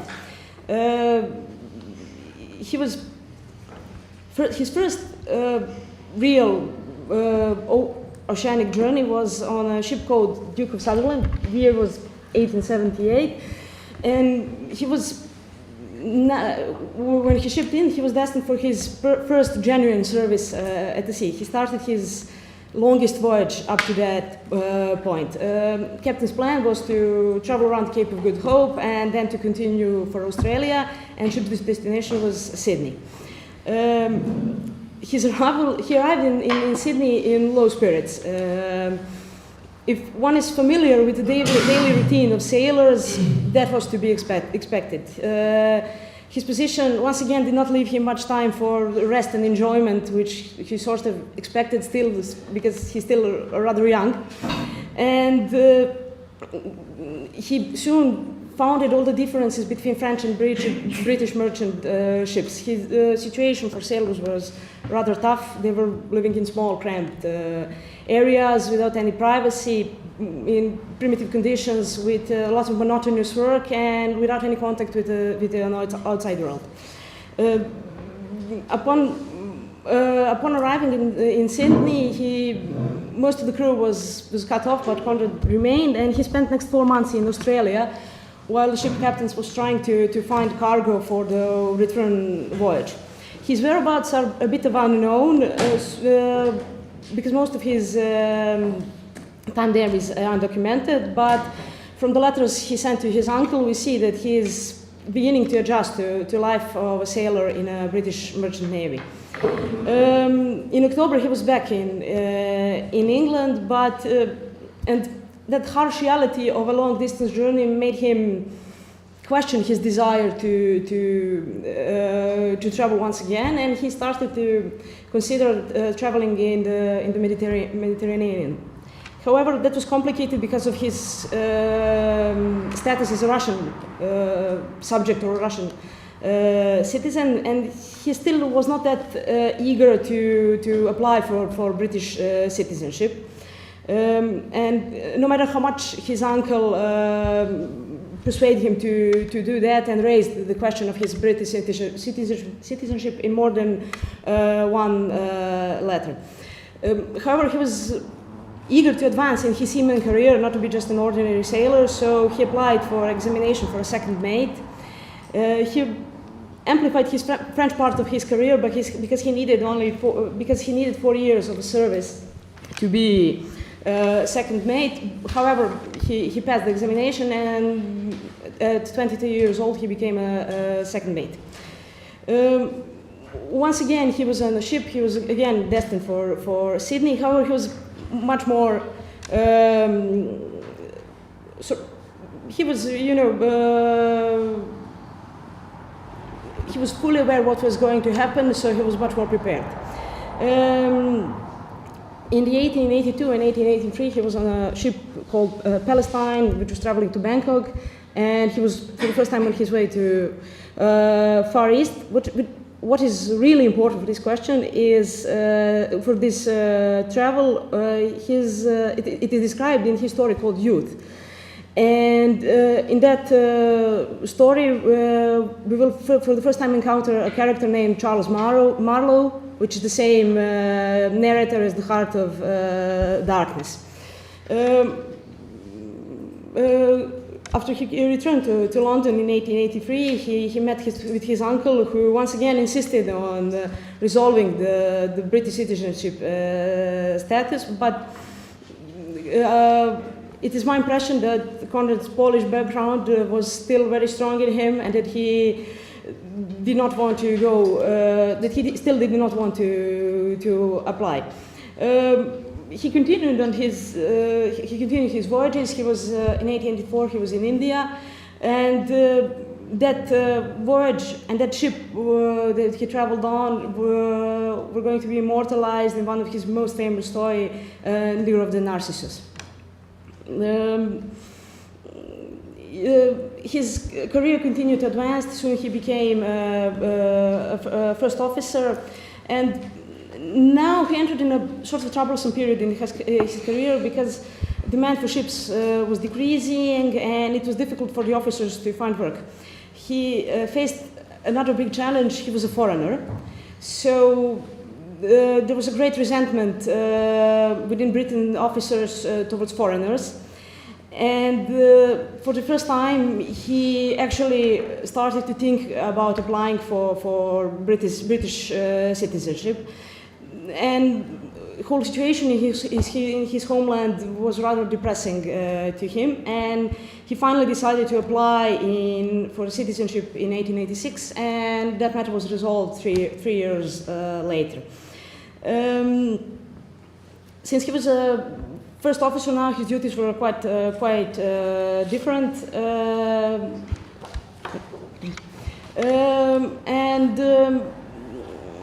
Since he was having so much trouble finding a job in Great Britain, he traveled to Europe, he traveled to Brussels in search of a job, which ultimately led to one of the voyages that would change his life. In August of 1890, he was on a Belgian ship, and he was sailing up the Congo River on a small steamer. And traveling, he saw the ruins of what he called once powerful civilization, and he insisted on that it was being completely ruined by the Belgian rule. That experience in Africa made him one of the fiercest opponents of white man's mission on the continent, And it changed him. It changed his whole career. After that, it was in a sort of a decline. He was not too eager to change that. And 4 years after his trip up the Congo River, he ended his career at the sea. 19 years since he left Krakow, he was done with the sea and done with traveling. He spent almost still 11 years at the sea and in ports, and it was time for him to focus on his writing. Since, as I said, we heard a lot about post-colonial reading. I will skip that part because I don't want to be repetitive. I want to say just a couple of things. Connell's literature popularity came in the eve of the First World War, and Heart of Darkness was published in 1899 as a part of a 3-part series. And he started writing that novel 8 years after he returned from Africa, and he was focusing on his memory and on his travel notes, and he created work that intrigued scholars for more than 50 years now. But when it was first published, it received a relatively small attention from the critics, and it was generally one of his works with the smallest attention. All the change approximately 50 or 60 years later, and Heart of Darkness grew out to be one of the most analyzed literature works of our time. His narrative is connected directly with Europe's mission in the Africa, and one has to be aware, and that's what I was trying to point out with my written chapter and this short story about his journeys, is that he was different from his contemporaries. His Polish background gave him sort of a self-awareness of his role in colonialism, and he was fully aware that he was an employee of an imperial system. And after serving for more than a decade in a British merchant navy, he became fully aware that once individualistic enterprises, which was symbolizing business side of an empire, had fully grown into an empire, thus building empire of business. I will finish with this. Conrad's vision of imperialism and colonialism is quite clear once we read the words of Charles Marlowe. Marlowe explains that his dream when he was a child was to travel and discover new worlds. Those new worlds are described as blank pieces on the map. When he was old enough to fulfill his dream, the only blank place that was left became a place of darkness. Thank you so much for your attention.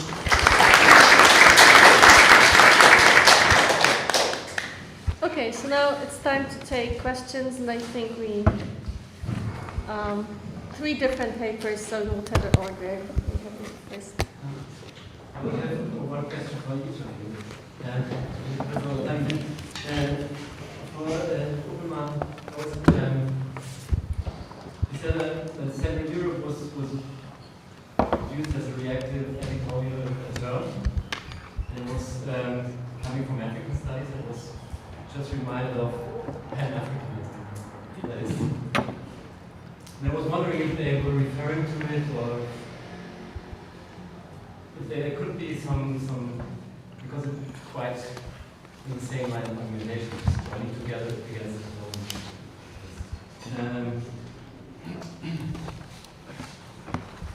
well, the way to Prague, I was just reminded of a colleague, a PhD student, Brigitta Triebel, I don't know, in Leipzig. She's doing a PhD about Czechoslovak cultural foreign policy in Africa, Asia, and Latin America in the 1970s. Just maybe. Thank you.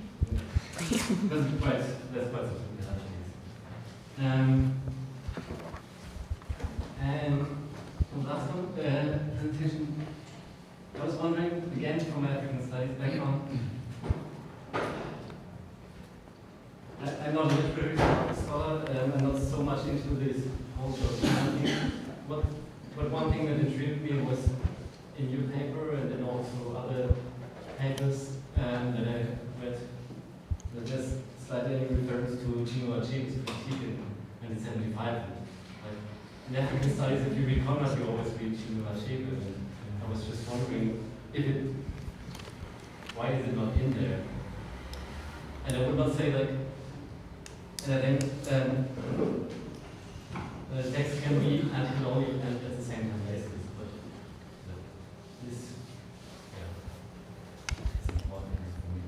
Okay, we'll take answers and then Andrew and then more questions. Sure, for Rosamund, if I remember correctly in the paper, there's mention of, I believe, chubby checker and other kind of contemporary American Western music. And so how is it reconciled with socialist ideology? Talk a little bit more about kind of what the decision-making process was in terms of playing Western pop music. I think we'll answer, I mean, you will answer the questions now, and then it will be Miriam and Dariusz, okay. Yeah, okay, go on. Okay, so I have just argued this is definitely Czechoslovak particularist. This is nothing to do with the Soviet Union. I'm going to argue against myself now and say I think Mary Dudziak talks very nicely about there being a sort of bloc-wide, possibly Soviet-instigated policy of stressing race inequality in the United States, racial issues in the United States. You definitely see Czechoslovak radio broadcasting to Western Europe to an extent, but certainly to Africa. There's a lot of reporting from the University of Mississippi in 1963, when James Meredith is being essentially kind of lynched for trying to go to school. I think that playing African American music is very much in keeping with a political message which Czechoslovak radio is trying to get across, which is that African Americans in the United States are systematically disenfranchised by capitalist exploitative system. And I think that's actually stated. I mean, I think there's this program called like Record Bag, and they'll sort of say, well, here is Chubby Checker, and meanwhile in America, the Ku Klux Klan is, roaming about, creating havoc and committing violence. So. Okay, Anya? I'm sorry, this is going to be completely unprofessional. Can you just repeat what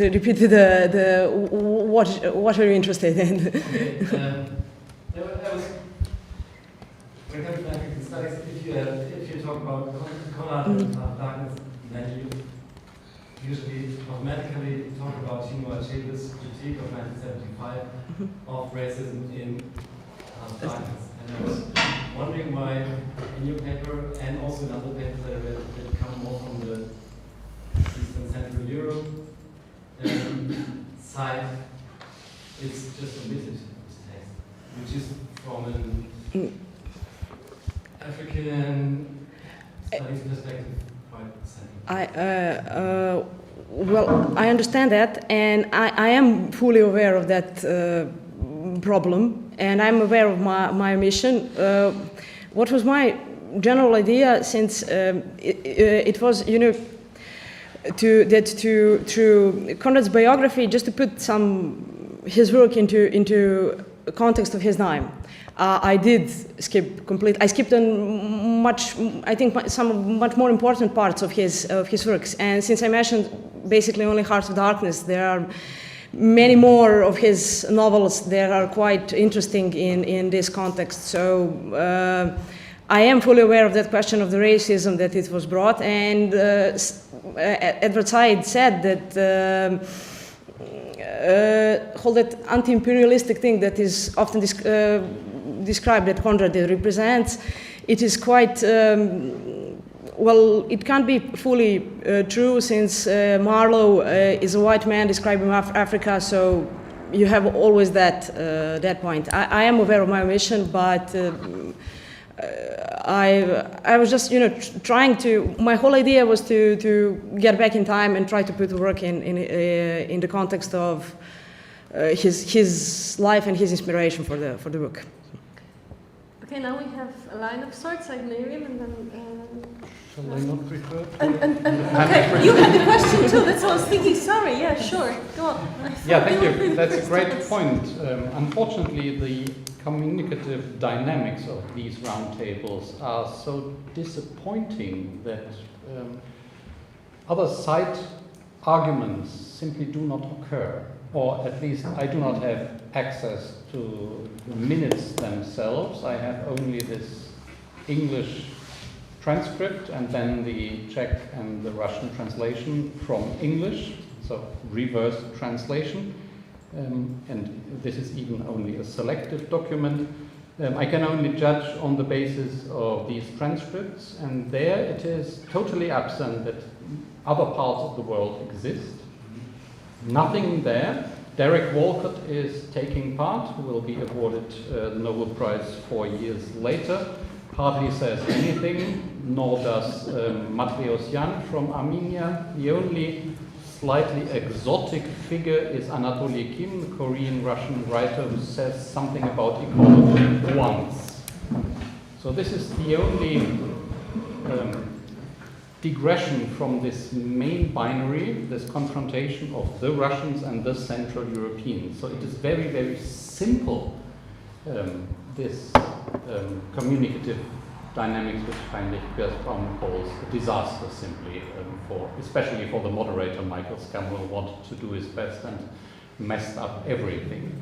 So unfortunately there isn't anything, but the dimension of a panism is somehow present through the references to Kundera and his French article of 1983, which in my view goes back to Palatsky and his letter to the Paulskirchenversammlung in 1848.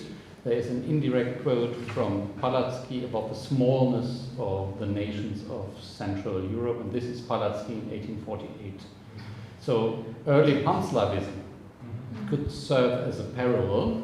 In the mid-19th century you have a not similar but somehow relatable anti-colonial dimension inherent in early Russophobic Austro-Slavism. And this could be connected to your question about Pan-Africanism, which unfortunately in Lisbon is absent. Okay, so now we have Miriam and then Professor Kojic. Thank you so much. I have two short questions to both the first two presenters made. First, I was wondering, did they only broadcast in English? So what about the Francophone parts of Africa? So were they completely out of focus and neglected and somehow, or is it just a question of resources of whatever kind at that time? Because that's kind of strange to focus on English language. I can answer this very quickly, should I? So they didn't focus on English, I focused on English for reasons of linguistic laziness. There was a lot of Francophone broadcasting to Africa. There was Swahili broadcasting brought in 1962 or 1963, and there was certainly from the 50s lots of Arabic broadcasting. Quite a challenge for you. Yeah, got there yet. So no, that was my discrimination. That was not the discrimination of the radio. Okay, thank you so much. And about this, the question would be: did the Russians at later times did they ever distance themselves from these attitudes, or did they ever display other different attitudes? Because they were obviously very much forced into this confrontational situation. So I was wondering whether on other occasions, without this difficult and pressuring situation, so maybe they would arrive at other ideas? They don't. But I can really invite you to read the entire cluster, because my co-authors are investigating this in detail. Vitaly Chernitsky analyzes the following event at Rutgers in 1992, where Brodsky confronted a young Oksana Zabushko, who introduced herself to him, Oksana Zabushko from Ukraine. From where? There is no such country. Reacted Joseph Brodsky then. So not really a new attitude. And the clash between Miłosz and Brodsky reoccurred then in New Brunswick in 1992. We came to this idea of organizing a panel when Heinrich Kirschbaum watched Szkoła Zasłowia by Tatiana Tolstoy in 2012, where she had a talk with Jelena Fanailova, and she mentioned the Lisbon Roundtable and her perceptions of the Lisbon Roundtable in 2012, how great the role of Josip Brodsky was then, and how stupid the reactions of Czesław Miłosz were. And she described them as boo boo boo, what Miłosz had to say in Lisbon in 1988. So no changes at all, unfortunately. We haven't come across anything. All right. Question to Rosamond and then a commented question to you. Well, since my high school times, I spent some months yachting on the Baltic Sea, and not once it happened that we were thrown out from Sweden and from Denmark. They let us take water on the sea. Because of paranoia, the Polish yachtsmen were spying and making maps, which was true, but not this thing. Polish yachts were spying because the Soviet Union didn't exist. There were cruisers, the one official big frigate, so they didn't allow their citizens to go because they would escape. The Polish were in terror. So we also knew that some Libyan students were training in Poland as yachtsmen or divers and Palestinians as well. But AK-47 was exported usually from Czechoslovakia. It was never produced in the Soviet Union. So there was a kind of task developed. My question has to the direction, in what extent the broadcasting that you described was independently Czechoslovakian, and in what extent it was a part of the general Soviet policy to show a softer face of socialist camp. Well, there is a kind of argument that I got allergic since I'm living in Poland last 10 years. But this is the Secret Service archives, both Czechoslovakian and Soviet. And is it probably I would suggest it to just determine what was indigenous for Czechoslovakia and what was assigned by Soviet comrades who decided that Czechoslovakian process is much more persuasive for Africa. So that's my question. If I can ask, I loved once the idea of Central Eastern Europe in the 1980s, and then I came to hate it. The reason was that I discovered that it was a train that served to jump on it and shut the door in front of those who tried to join or to jump later. And it helped to these guys from the three states to jump to the European Union, to jump to the NATO, and then they tried to close it. And you showed this fascinating meeting, but I would propose an alternative interpretation, and you tell me whether I'm completely nuts. Because there is, of course, an element of post-Soviet imperial thinking. But look what I'm doing this week. Passive and abused intellectuals from Central Eastern Europe. They are showing to their Russian colleagues that they lack any culture. They don't have anything together. That they don't belong together because the only reason that they are together are the tanks that introduced them to us or us to them.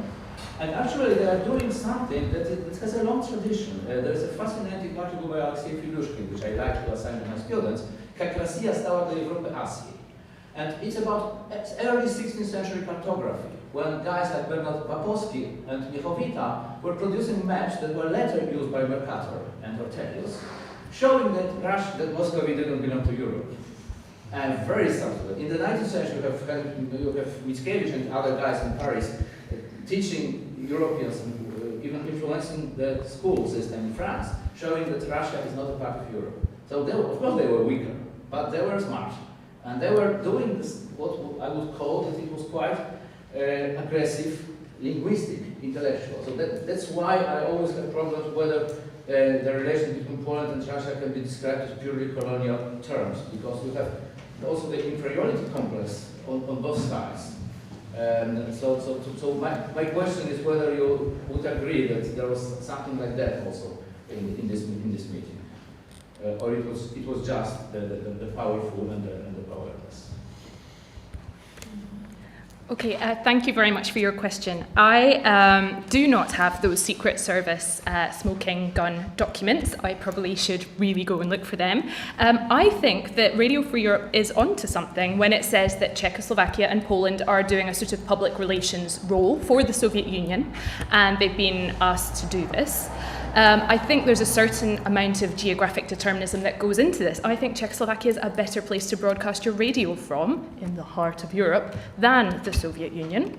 That said, what I'd like to argue throughout this PhD is I think Czechs and Slovaks use this kind of role to put forward their own ambitions, which are perhaps pettily colonialist in their own right, and they use the resources that they have been allocated within the bloc, I suppose, to even prod at their own governments. Not because I think everyone's a resistor the whole time, but I think this is an opportunity seized. So I don't quite have that sort of infrastructure in place yet, but what I do see is, radio is massively sort of bolstered in the 50s and after Khrushchev. I mean, 56, and then radio to Africa definitely gets boosted, totally in line with his foreign policies. And this is a great opportunity for Czechs and Slovaks. Shall I? Yeah. I do not really see the alternative. I think that this is connected. In my view, there is a creative side, and it is. I do not see it as a deficit, as Dariusz Skoczewski or Eva Thompson see this. I see the anti-colonial thrust with the mimicking of the other and the overcompensation of this inferiority complex via Christology and auto-soteriology, Messianism, etc., as a cultural constructive strategy in the Polish tradition. So I would not argue that it is only anti-colonial in Lisbon, because I never see something as only anti-colonial and somehow merely reactive. There is a creative potential, and in my view, the continuous predominance of the Romantic paradigm in Polish culture up to Smolensk and the present day is somehow witness to the productivity of this strategy, which might be not pleasant from an internal point of view, but interesting from an external, for an external observer. So, yes and no. It is more than anti-colonialism, because anti-colonialism is always a creative strategy. If this answers your question. Well, if you go earlier than the 19th century, in the 7th and 16th century, actually the power relations were completely different. Totally. So it turns out in the 19th century it becomes probably better.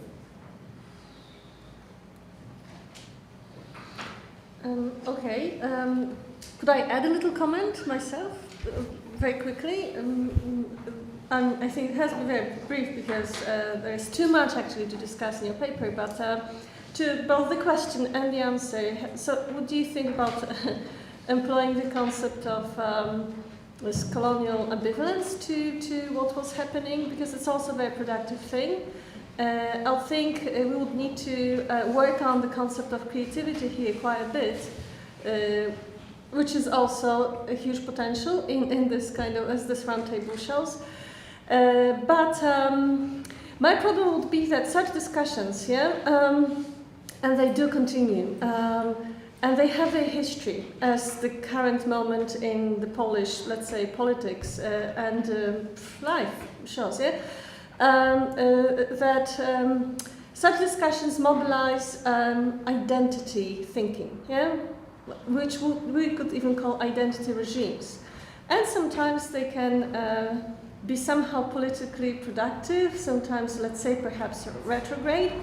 So I would you think of defending the Russian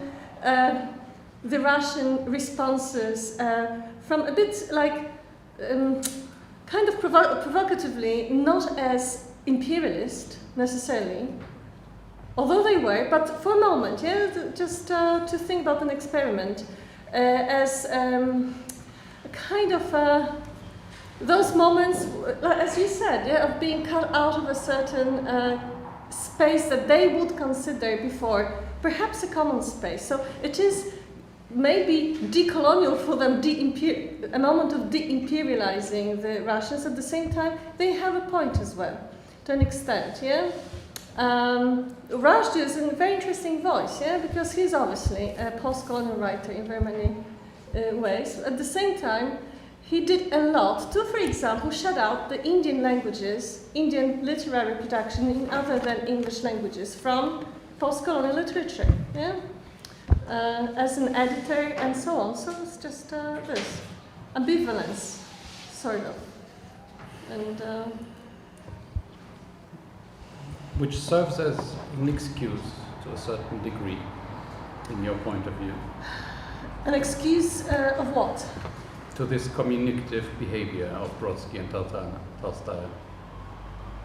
But there is so much that can come as, like, they can be, for example, the victims of Sovietization, for example, yeah? I don't know. I mean, I'm not saying I'm right, I'm just saying that it is an experiment in a bit different interpretation that would point more to their own ambivalent position possible, yeah? I did not mean making moral judgment in my talk. And of course you can track this neo-imperial or continuously imperial stance by Brodsky back to his Petersburg socialization, to the role of Anna Akhmatova as his mentor, etc. But what does this change? Of course, there is ambivalence in the hegemonic position, but it is not really playfully staged in Lisbon. Brodsky is usually better than the Brodsky of Lisbon. Okay. Fortunately, of course. But when it comes to Ukraine, Brodsky deprives of his own irony, of course. Yeah, this is nasty, obviously, extremely, sure, yeah, in very many ways. I just, sure. So, I mean, technically, we haven't been discussing for 30 minutes yet, but also, according to the program, we have to cut down. So are there any other questions that you want to ask now? Okay, if not, let's applaud our speakers.